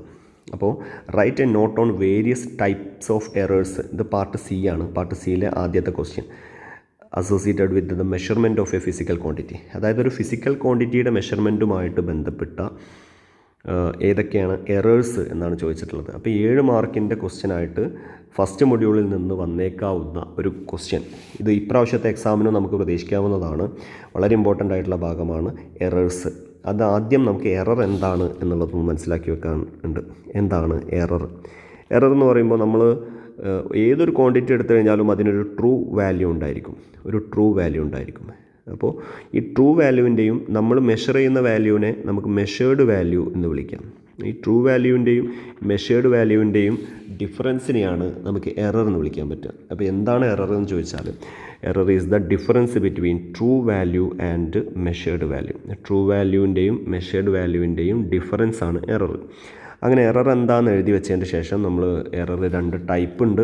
ആ 2 ടൈപ്പ് എററിനെ നമ്മൾ എക്സ്പ്ലെയിൻ ചെയ്ത് കഴിഞ്ഞാൽ 7 മാർക്കായി. അതിൽ നമ്മൾ ആദ്യം പഠിക്കുന്നത് സിസ്റ്റമാറ്റിക് എററാണ്. 2 ടൈപ്പ് എററാണുള്ളത്. അപ്പോൾ സിസ്റ്റമാറ്റിക് എററാണ് ഒന്നാമത്തെ ടൈപ്പ് എറർ. രണ്ടാമത്തെ ടൈപ്പ് എറർ റാൻഡം എററാണ്. ഇത് നമ്മൾ ഒരു കോളം വരച്ചിട്ട് 2 സൈഡിലായിട്ട് എഴുതുകയാണെങ്കിൽ അത് അത്രയും നല്ലത്. അപ്പോൾ സിസ്റ്റമാറ്റിക് എറർ എന്താണെന്നുള്ളത് പഠിക്കുക. സിസ്റ്റമാറ്റിക് എന്ന് പറഞ്ഞാൽ നിങ്ങൾ മനസ്സിലാക്കേണ്ടത് എന്താണ്? അത് ചില റൂൾസ് ഫോളോ ചെയ്യുമായിരിക്കും എന്നാണ്. Follow some rules. ഇനി സിസ്റ്റമാറ്റിക് എററിൽ 3 ടൈപ്പാണുള്ളത്. ഒന്നാമത്തത് A instrumental error, B error due to incorrect experimental method, C personal error. ഈ 3 പേര് പഠിച്ചു വെക്കുക. പേര് പഠിച്ചു വെച്ചാൽ തന്നെ അത് എന്താണെന്ന് നമുക്ക് എഴുതാൻ പറ്റും. ഇൻസ്ട്രുമെൻ്റൽ എറർ എന്ന് പറഞ്ഞാൽ എന്തായിരിക്കും? Error due to imperfect design or imperfect calibration of instrument. ഒന്നുകിൽ ഡിസൈനിൻ്റെ ഇംപെർഫെക്റ്റ്നെസ് അല്ലെങ്കിൽ ഡിസൈനിൽ ഉണ്ടാവുന്ന തെറ്റുകൾ. കാലിബ്രേഷൻ എന്ന് പറഞ്ഞാൽ നമ്മളതിൽ അളവുകൾ മാർക്ക് ചെയ്യുന്നത് ആണ്. അപ്പോൾ അളവിൽ മാർക്ക് ചെയ്യുമ്പോൾ ഉണ്ടാവുന്ന തെറ്റുകൾ, ഈ 2 തെറ്റുകളെ കൊണ്ട് വരുന്ന എററാണ് ഇൻസ്ട്രുമെൻ്റൽ എറർ. അതായത് ഒരു ഉപകരണവുമായിട്ട് ബന്ധപ്പെട്ട എറർ. ആ പേരിൽ നിന്ന് തന്നെ നമുക്കത് കിട്ടും. അപ്പോൾ എക്സാമ്പിൾ എഴുതാൻ ചോദിച്ചാൽ 0 എറർ ഇൻ വെർനിയർ കാലിപ്പർ എന്ന് എഴുതുക. അല്ലെങ്കിൽ അതിനേക്കാൾ സിമ്പിളായിട്ടുള്ള ഒരു എക്സാമ്പിൾ ഉണ്ട്. Measurement of length using a broken scale. ഒരു പൊട്ടിയ സ്കെയിൽ കൊണ്ട് നമ്മളൊരു മെഷർമെൻറ്റ് എടുത്തു കഴിഞ്ഞാൽ അതെന്തായാലും നമുക്ക് തെറ്റായിട്ടുള്ള വാല്യൂ ആണ് കാണിച്ചു തരാം. അപ്പോൾ അതുകൊണ്ടൊരു measurement using a broken scale നമുക്ക് ഇൻസ്ട്രുമെൻ്റൽ എററിന് ഒരു എക്സാമ്പിളായിട്ട് എഴുതാൻ പറ്റും. ഇനി അടുത്തത് error due to incorrect experimental മെത്തേഡാണ്. എക്സ്പെരിമെൻ്റൽ മെത്തേഡുകൾ തെറ്റിപ്പോവുക. അതായത് ഡ്യൂ ടു റോങ് പ്രൊസീജിയേഴ്സ്. ഈ പ്രൊസീജിയർ എഴുതാൻ നിങ്ങൾക്ക് ഓർമ്മയിൽ വന്നില്ല എങ്കിൽ മെത്തേഡ് എന്ന് എഴുതിയാലും മതി. Wrong method, due to wrong method എന്ന് എഴുതാം. Changes in experimental conditions like pressure, temperature, അതൊക്കെ മതി. എക്സ്പെരിമെൻ്റൽ കണ്ടീഷൻസിൽ പ്രഷർ, ടെമ്പറേച്ചർ ഇതേപോലെയുള്ള എക്സ്പെരിമെൻ്റൽ കണ്ടീഷൻസിൽ വരുന്ന ചേഞ്ചസ്, ആ ചേഞ്ചസ് ഇൻകറക്റ്റ് എക്സ്പെരിമെൻ്റൽ മെത്തേഡായിട്ട് നമുക്ക് കണക്കാക്കാം. അങ്ങനെ ഉണ്ടാകുന്ന എററാണ് error due to incorrect experimental method എന്ന് പറയുന്നത്. ഓക്കെ, ഇനി അതിൻ്റെ എക്സാമ്പിൾ എന്താണെന്ന് ചോദിച്ചു കഴിഞ്ഞാൽ measurement of temperature by placing thermometer under armpit. സാധാരണ തെർമോമീറ്റർ ഉപയോഗിച്ചിട്ട് നമ്മൾ ടെമ്പറേച്ചർ അളക്കേണ്ടത് നാവിൻ്റെ താഴെ നമ്മൾ തെർമോമീറ്റർ സെറ്റ് ചെയ്തിട്ടാണ് നമ്മൾ ബോഡിയുടെ ടെമ്പറേച്ചർ അളക്കുക. അപ്പോൾ അതിന് പകരം നമ്മൾ ആംപിറ്റിൽ തെർമോമീറ്റർ വെച്ചിട്ട് ടെമ്പറേച്ചർ മെഷർ ചെയ്ത് കഴിഞ്ഞാൽ അത് ഒരു തെറ്റായിട്ടുള്ള മെത്തേഡാണ്. അപ്പോൾ അത് ഇതിൻ്റെ എക്സാമ്പിളായിട്ട് എഴുതാൻ പറ്റും. അടുത്ത പേഴ്സണൽ എറർ, പേരിൽ തന്നെ നമുക്ക് കിട്ടും എന്താണ്? ഡ്യൂ ടു പേഴ്സണൽ ബയാസ് അല്ലെങ്കിൽ incorrect setting of instrument. Due to personal bias, ഒരു വ്യക്തിയുടെ കാരണത്താൽ വരുന്ന തെറ്റുകളാണ്. അതാണ് പേഴ്സണൽ എറേഴ്സ്. ഇനി പേഴ്സൺസ് കെയർലെസ്നെസ്, ഈ വേർഡ് നന്നായിട്ട് ഓർത്ത് വെക്കുക. പേഴ്സൺസ് കെയർലെസ്നെസ്, ശ്രദ്ധയില്ലായ്മ കാരണം വരുന്ന തെറ്റുകൾ. അത് നമുക്ക് ചെയ്യേണ്ടത് എളുപ്പത്തിൽ നമുക്കതിൻ്റെ ഒരു എക്സാമ്പിൾ എഴുതാൻ പറ്റും. Taking reading of a needle by holding the head to the right. നമ്മൾ ഒരു നീഡിലിൻ്റെ റീഡിങ് തല ചെരിച്ച് പിടിച്ചിട്ട് എടുത്തു കഴിഞ്ഞാൽ തെറ്റായിട്ടാണ് കാണിക്കുക. അപ്പോൾ അത് നമുക്ക് ഇതിനൊരു എക്സാമ്പിളായിട്ട് എഴുതാം. ഇനി നമ്മൾ എങ്ങനെയാണ് ഇത് റെഡ്യൂസ് ചെയ്യേണ്ടത് എന്നുള്ളത് കൂടി നമുക്കിവിടെ പഠിച്ചു വെക്കണം. അത് എളുപ്പമാണ്. ഇത് എങ്ങനെയാണ് കറക്ഷൻ, എങ്ങനെയാണ് നമ്മളിത് റെഡ്യൂസ് ചെയ്യേണ്ടത്, അല്ലെങ്കിൽ എങ്ങനെയാണ് നമ്മൾ ഈ സിസ്റ്റമാറ്റിക് എറർ കുറയ്ക്കേണ്ടത് എന്നുള്ളതാണ് മനസ്സിലാക്കേണ്ടത്. ഇപ്പോൾ റെഡ്യൂസ് ചെയ്യാൻ 3 മെത്തേഡുകളാണുള്ളത്. ഈ 3 ടൈപ്പ് എററുകൾ പഠിച്ചാൽ റെഡ്യൂസ് ചെയ്യാനുള്ള 3 ടൈപ്പ് നമുക്ക് കിട്ടും. അപ്പോൾ ഇൻസ്ട്രുമെൻ്റൽ എറർ എങ്ങനെ നമുക്ക് റെഡ്യൂസ് ചെയ്യാം? യൂസ് ബെറ്റർ ഇൻസ്ട്രുമെൻറ്റ്സ്, അങ്ങനെ പറഞ്ഞാൽ മതിയല്ലോ. Use better instruments. ബെറ്റർ ആയിട്ടുള്ള ഇൻസ്ട്രുമെൻറ്റ്സ് ഉപയോഗിച്ച് കഴിഞ്ഞാൽ നമുക്ക് എന്ത് ചെയ്യാം? ഈ എറർ കുറക്കാൻ പറ്റും. ഇനി രണ്ടാമത്തെ എറർ എന്ന് പറയുന്നത് error due to incorrect experimental method അല്ലേ. അപ്പോൾ നമുക്ക് അതിൻ്റെ കൂട്ടത്തിൽ അതെങ്ങനെ റെഡ്യൂസ് ചെയ്യേണ്ടത്? ഇംപ്രൂവ് എക്സ്പെരിമെൻ്റൽ മെത്തേഡ് എന്ന് പറഞ്ഞാൽ മതിയല്ലോ. ഇംപ്രൂവ് എക്സ്പെരിമെൻ്റൽ മെത്തേഡ് ഇംപ്രൂവ് ചെയ്യാം. അപ്പോൾ നമുക്ക് ആ എറർ റെഡ്യൂസ് ചെയ്യാൻ പറ്റും. ഇനി മൂന്നാമത്തത് പേഴ്സണൽ എറേഴ്സാണ്. അതെങ്ങനെ നമുക്ക് ഒഴിവാക്കാൻ പറ്റും? അവോയ്ഡ് പേഴ്സണൽ എറേഴ്സ് അല്ലെ പേഴ്സണൽ ബയാസ്. ഒരാളെ കൊണ്ടുണ്ടാവുന്ന തെറ്റുകൾ നമ്മൾ അവോയ്ഡ് ചെയ്യാൻ ശ്രമിക്കുക. ഓക്കെ, ഇനി രണ്ടാമത്തെ ടൈപ്പ് എറർ ഇത് സ്ക്രീനിൽ തന്നെ ഇരുന്നോട്ടെ. രണ്ടാമത്തെ ടൈപ്പ് എറർ റാൻഡം എററാണ്. പ്രധാനപ്പെട്ട 2 ടൈപ്പ് എററാണുള്ളത്. ഒന്ന് സിസ്റ്റമാറ്റിക് എറർ, ഒന്ന് റാൻഡം എറർ. അപ്പോൾ രണ്ടാമത്തെ ടൈപ്പ് എററാണ് റാൻഡം എറർ. റാൻഡം എന്നുള്ള വേർഡിൽ നിന്ന് തന്നെ നമുക്ക് കിട്ടും. അതൊരു റൂളും ഫോളോ ചെയ്യാത്ത എററാണ്. അപ്പോൾ നമുക്ക് വേണമെങ്കിൽ ഇങ്ങനെ പറയാം: due to unpredictable changes in the experimental conditions. Experimental കണ്ടീഷൻസിൽ വരുന്ന വളരെ ഇമ്പോർട്ടൻ്റ് ആയിട്ടുള്ള അതിൽ വരുന്ന വേർഡാണ് അൺപ്രഡിക്റ്റബിൾ ചേഞ്ചസ്. നമുക്ക് പ്രവചിക്കാൻ പറ്റാത്ത ചേഞ്ചസ് ആണ് ഈ റാൻഡം എററിൻ്റെ കാരണം. പ്രസൻറ്റ് ഇൻ ഓൾ എക്സ്പെരിമെൻറ്റ്സ്, രണ്ടാമത്തെ പോയിൻ്റ് അതാണ്. എല്ലാ എക്സ്പെരിമെൻറ്റിലും റാൻഡം എറർ ഉണ്ടായിരിക്കും. ഇനി എക്സാമ്പിളായിട്ട് നമുക്ക് പറയാൻ പറ്റുക, ഇലക്ട്രിക്കൽ മെഷർമെൻറ്റ് എടുക്കുമ്പോൾ അതിൽ വരുന്ന ടെമ്പറേച്ചർ ചേഞ്ചസ്. അപ്പോൾ temperature changes in electrical experiments. ഇനി വേറെ ടൈപ്പ് എററാണ് ലീസ്റ്റ് കൗണ്ട് എറർ. ഈ ലീസ്റ്റ് കൗണ്ട് എറർ എന്ന് പറയുന്നത് ഒരു ഇൻസ്ട്രുമെൻറ്റിൻ്റെ റെസൊല്യൂഷനുമായിട്ട് ബന്ധപ്പെട്ടതാണ്. അതിന് എത്രത്തോളം കറക്റ്റായിട്ടുള്ള വാല്യൂ കാണിച്ചു തരാൻ പറ്റും എന്നുള്ളതുമായിട്ട് ബന്ധപ്പെട്ട ഒരു എററാണ് ലീസ്റ്റ് കൗണ്ട് എറർ. അപ്പോൾ ലീസ്റ്റ് കൗണ്ട് എന്താണെന്നുള്ളത് മനസ്സിലാക്കുക. ലീസ്റ്റ് കൗണ്ട് എന്ന് പറഞ്ഞാൽ smallest value that can be measured by an instrument. ഒരു ഇൻസ്ട്രുമെൻറ്റിന് അളക്കാൻ പറ്റുന്ന ഏറ്റവും ചെറിയ വാല്യൂ ആണ് ലീസ്റ്റ് കൗണ്ട്. ഇപ്പോൾ വെർനിയർ കാലിപ്പറിലെ ലീസ്റ്റ് കൗണ്ട് എന്ന് പറയുന്നത് 0.01 സെൻറ്റിമീറ്റർ ആണ്. അതിനേക്കാൾ കുറഞ്ഞ വാല്യൂ, അതിനേക്കാൾ ചെറിയ വാല്യൂ നമ്മൾ വെർനിയർ കാലിപ്പർ ഉപയോഗിച്ചിട്ട് എടുക്കാൻ ശ്രമിച്ചു കഴിഞ്ഞാൽ അവിടെ എറർ വരും. അതിനെ നമുക്ക് ലീസ്റ്റ് കൗണ്ട് എറർ എന്ന് വിളിക്കാം. ഓക്കെ, ഇനി നമുക്ക് ഒന്നാമത്തെ മൊഡ്യൂളിൽ തന്നെയുള്ള അതിൻ്റെ ക്വസ്റ്റ്യൻ ആണ് നോക്കാനുള്ളത്. Explain the recoil of a gun എന്ന് പറഞ്ഞിട്ടൊരു ക്വസ്റ്റ്യൻ. അതിൻ്റെ കൂടെ തന്നെ ഒരു bullet of mass 30 gram is fired from a 6 kilogram gun എന്ന് പറഞ്ഞിട്ടൊരു ക്വസ്റ്റ്യനും ഉണ്ട്. നമുക്ക് അതെങ്ങനെയാണ് ചെയ്യേണ്ടതെന്നുള്ളത് നോക്കാം. അപ്പോൾ റീകോയിൽ ഓഫ് എ ഗണ്ണാണ് ആദ്യം ചോദിച്ചിട്ടുള്ളത് ക്വസ്റ്റ്യൻ്റെ ഫസ്റ്റ് പാർട്ടിൽ. ഇത് വളരെ ഇമ്പോർട്ടൻ്റ് ആയിട്ടുള്ളൊരു ക്വസ്റ്റ്യനാണ്. ഫസ്റ്റ് മൊഡ്യൂളിൽ നിന്ന് ചോദിക്കാൻ സാധ്യതയുള്ളൊരു ക്വസ്റ്റ്യനാണ് റീകോയിൽ ഓഫ് എ ഗണ്ണ്. അപ്പോൾ ഇത് പഠിക്കുമ്പോൾ ഇതിൻ്റെ കൂടെ തന്നെ നിങ്ങൾ പഠിക്കേണ്ട വേറൊന്നുണ്ട്, റോക്കറ്റ് പ്രൊപ്പൾഷൻ. രണ്ടും കൂടി പറയാൻ സമയമില്ല. അപ്പോൾ റോക്കറ്റ് പ്രൊപ്പൾഷൻ ഇതിൻ്റെ കൂടെ പഠിച്ചു വെക്കണം. തിയറി പാർട്ടാണ്, നന്നായിട്ട് വായിച്ച് പഠിച്ചു വെക്കണം. റീകോയിൽ ഓഫ് എ ഗണ്ണ് എന്ന് പറയുമ്പോൾ നിങ്ങൾ ഒരു ഫിഗർ വെച്ചിട്ടാണ് ഇത് പഠിച്ചു വെക്കേണ്ടത്. ഒരു ഫിഗർ വെച്ച് പഠിച്ചു വെക്കുക. ഇതാണ് ഗണ്ണ്, അതിനകത്ത് ബുള്ളറ്റ് ഉണ്ടാവും. ഗണ്ണിൻ്റെയും ബുള്ളറ്റിൻ്റെയും total momentum before firing, before firing എന്തായിരിക്കും? ഫയർ ചെയ്യുന്നതിന് മുമ്പുള്ള ടോട്ടൽ മൊമെൻ്റ് എന്ന് പറയുന്നത് 0 ആണ്, കാരണം അവിടെ മൂവ്മെൻറ്റ് ഉണ്ടാവുന്നില്ലല്ലോ. ഇനി ഫയർ ചെയ്ത് കഴിഞ്ഞാൽ എന്താ സംഭവിക്കുക? ബുള്ളറ്റ് ഒരു ഹൈ വെലോസിറ്റിയിൽ, ഒരു ഹൈ ഫോർവേഡ് മൊമെൻറ്റത്തോട് കൂടിയിട്ട് മുന്നോട്ട് പോയിക്കൊണ്ടിരിക്കും. ഒരു ഹൈ അല്ലെങ്കിൽ ഒരു വെരി ലാർജ് ഫോർവേഡ് മൊമെൻറ്റത്തിന് നമ്മൾ പി എന്നാണ് കൊടുക്കുക. ഒരു ലാർജ് ഫോർവേഡ് മൊമെൻറ്റത്തോട് കൂടിയിട്ട് ബുള്ളറ്റ് മുന്നോട്ട് പോയിക്കൊണ്ടിരിക്കും. അപ്പോൾ ഈ ഫോർവേഡ് മൊമെൻറ്റത്തിനെ ബാലൻസ് ചെയ്യാൻ വേണ്ടിയിട്ട് ഗണ്ണ് ബാക്കിലേക്ക് മൂവ് ചെയ്യും ഒരു വെലോസിറ്റിയോട് കൂടിയിട്ട്. ആ വെലോസിറ്റിനെ നമുക്ക് റീകോയിൽ വെലോസിറ്റി എന്ന് വിളിക്കാം. ഇതിനെയാണ് റീകോയിൽ ഓഫ് എ ഗണ്ണ് എന്ന് വിളിക്കുക. അപ്പോൾ ഈ ഫിഗറാണ് നിങ്ങളുടെ ഓർമ്മയിൽ ഉണ്ടാവേണ്ടത്. ഇനി ഈ ഫിഗറിനെ ഇംഗ്ലീഷിലേക്ക് മാറ്റി വെച്ചാൽ ഇതിൻ്റെ നോട്ടായി. എന്താ പറയുന്നത്? Total momentum of the bullet and the gun before firing is 0. Total momentum before firing should be equal to total momentum after firing. എന്താ അതിൻ്റെ അർത്ഥം? നമ്മൾ ഫയർ ചെയ്യുന്നതിന് മുൻപുള്ള മൊമെൻറ്റവും ഫയർ ചെയ്തതിന് ശേഷമുള്ള മൊമെൻറ്റവും ഈക്വൽ ആയിരിക്കണം. ഇനി ആഫ്റ്റർ ഫയർ ചെയ്ത് കഴിഞ്ഞാൽ എന്താ ഉണ്ടാവുക? The bullet moves forward with a large momentum. Bullet മുന്നോട്ട് ഒരു ലാർജ് മൊമെൻറ്റത്തോട് കൂടിയിട്ട് പോകും. To balance the forward momentum of the bullet the gun moves backwards with a velocity called recoil velocity. Gun ഒരു റീകോയിൽ വെലോസിറ്റിയോട് കൂടിയിട്ട് ബാക്കിലേക്ക് മൂവ് ചെയ്യും. അപ്പോൾ ഇത് ഈ ഫിഗറാണ് നിങ്ങൾ പഠിച്ചു വെക്കേണ്ടത്. ഈ ഫിഗർ ഇതുപോലെ വരച്ച് എഴുതി പഠിക്കണം. എന്നിട്ട് ഈ ഫിഗറിനെ നിങ്ങൾക്ക് നിങ്ങളുടേതായ ലാംഗ്വേജിൽ ഇംഗ്ലീഷിലേക്ക് മാറ്റാം. അപ്പോൾ നിങ്ങൾക്ക് റീകോയിൽ ഓഫ് എ ഗണ്ണ് എന്താണെന്നുള്ളത് കിട്ടും. ഓക്കെ, ഇനി നമ്മൾ ഫസ്റ്റ് മൊഡ്യൂൾ വണ്ണിൽ ഏതൊക്കെ ടൈപ്പ് ക്വസ്റ്റ്യൻസ് ആണ് വരാനുള്ളത്, കാൽക്കുലേഷൻ ക്വസ്റ്റ്യൻസ് ഏതൊക്കെയാണ് വരാനുള്ളത് നോക്കാം. ഒന്നാമത്തേതായിട്ട് നമുക്ക് വരാനുള്ളത് ഫോഴ്സിൻ്റെ ക്വസ്റ്റ്യൻസ് ആണ്. ഫോഴ്സിൻ്റെ ഇക്വേഷൻ വെച്ച് നമുക്ക് ചെയ്യാൻ പറ്റുന്ന ക്വസ്റ്റ്യൻസ് ആണ് ആദ്യം ചോദിക്കാനുള്ളത്.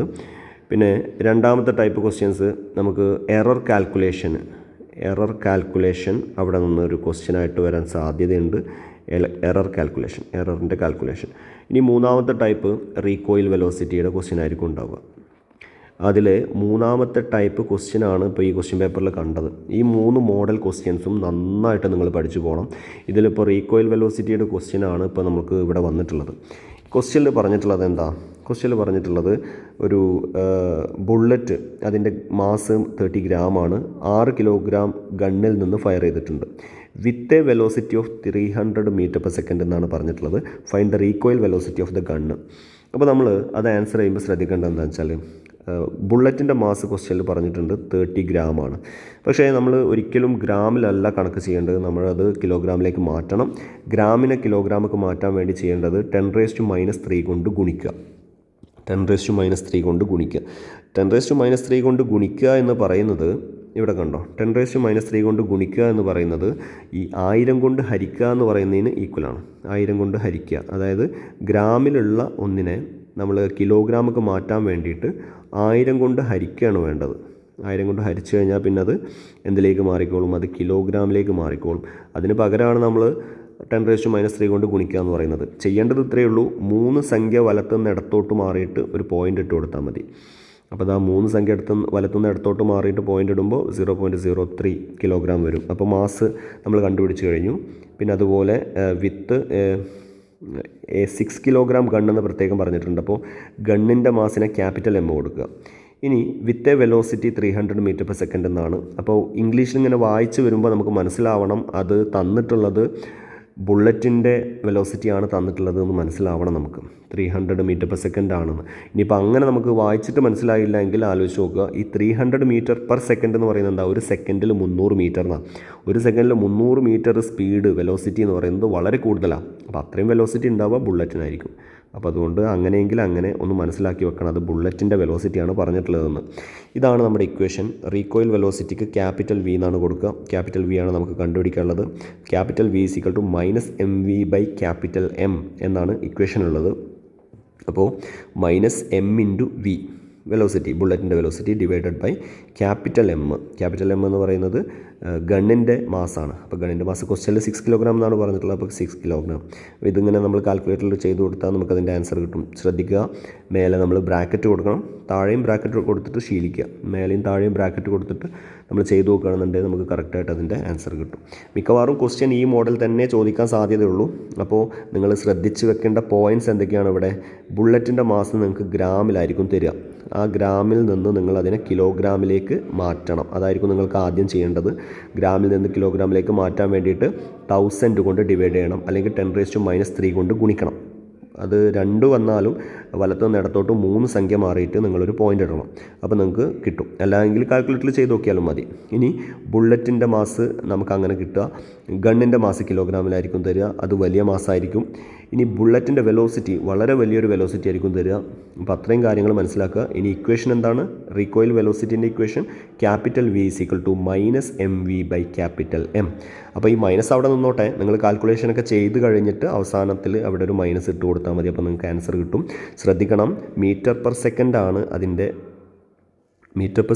അതിൻ്റെ യൂണിറ്റ്. അപ്പോൾ അത് നിങ്ങൾ ശ്രദ്ധിക്കണം, വിട്ടുപോകാൻ പാടില്ല. ഇനി നമുക്ക് അടുത്ത ക്വസ്റ്റ്യൻ നോക്കാം. അടുത്ത ക്വസ്റ്റ്യൻ രണ്ടാമത്തെ മൊഡ്യൂളിലെ ക്വസ്റ്റ്യനാണ്. സെക്കൻഡ് മൊഡ്യൂളിലെ ക്വസ്റ്റ്യനാണ്.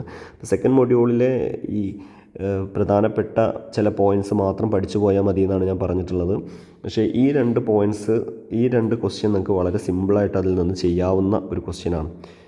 അതിലൊന്നാണ് relation between omega and we. ഈ വി എന്ന് പറയുന്നത് ലീനിയർ വെലോസിറ്റിയാണ്, ഒമേഗ എന്ന് പറയുന്നത് ആംഗുലാർ വെലോസിറ്റിയാണ്. ഈ ഡെറിവേഷൻ നിങ്ങൾ പഠിച്ചു വെക്കുക, കാരണം അതൊരു 3 മാർക്കിന് ചോദിച്ചേക്കാവുന്ന ഒരു ക്വസ്റ്റ്യനാണ്. അപ്പോൾ വെലോസിറ്റിയുടെ ഇക്വേഷൻ നമുക്കറിയാം. വെലോസിറ്റി എന്ന് പറഞ്ഞാൽ എന്താണ്? ഡിസ്പ്ലേസ്മെൻറ്റ് ഡിവൈഡഡ് ബൈ ടൈം എന്നാണ്. ഡിസ്പ്ലേസ്മെൻറ്റ് ബൈ ടൈം അല്ലേ? അപ്പോൾ അത് എഴുതി വെക്കുക. ഇനി തീറ്റ എന്ന് പറഞ്ഞാൽ എന്താ? Arc by radius. ഇതാ തീറ്റ ഞാനിവിടെ വരച്ച് കാണിക്കാം. ഇതാണ് തീറ്റ, ഇതാണ് ആർക്ക്, ഇതാണ് റേഡിയസ്. അപ്പോൾ തീറ്റ എന്ന് പറഞ്ഞാൽ ആർക്ക് ബൈ റേഡിയസ് ആണ്, S/R ആണ്. എസ് എന്ന് വെച്ചാൽ എന്താ? ഈ ആർക്ക് എന്ന് വെച്ചാൽ ആർ തീറ്റ എന്നാണ്.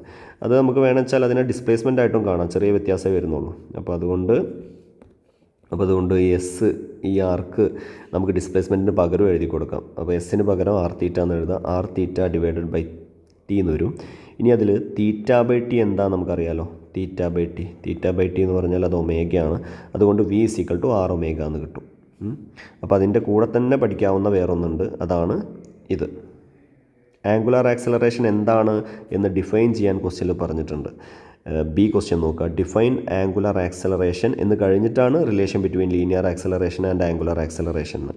അപ്പോൾ എന്താണ് ആംഗുലാർ ആക്സലറേഷൻ എന്നുള്ളത് ആദ്യം എഴുതി കൊടുക്കണം, അത് കഴിഞ്ഞിട്ടാണ് ഇത് വരുന്നത്. അപ്പോൾ ആംഗുലാർ ആക്സലറേഷൻ എന്ന് പറഞ്ഞാൽ ആൽഫയാണ് അതിൻ്റെ സിമ്പിൾ. ഈ ക്വസ്റ്റ്യൻ നിങ്ങൾ പഠിച്ചു വെക്കുക, കാരണം അത് എളുപ്പമാണ്. ആൽഫ എന്ന് പറയുന്നത് എന്താ? ഈ ഇക്വേഷൻ പഠിച്ചു വെക്കുക. എന്താണ് ഇക്വേഷനിൽ? ω2 - ω1/t എന്നാണ്. ഇവിടെ ചേഞ്ച് ഇൻ ആംഗുലാർ വെലോസിറ്റിയാണ്, താഴെ ടൈമാണ്. അപ്പോൾ ഇതെന്താ സാധനം? ഇത് rate of change of angular വെലോസിറ്റിയാണ്.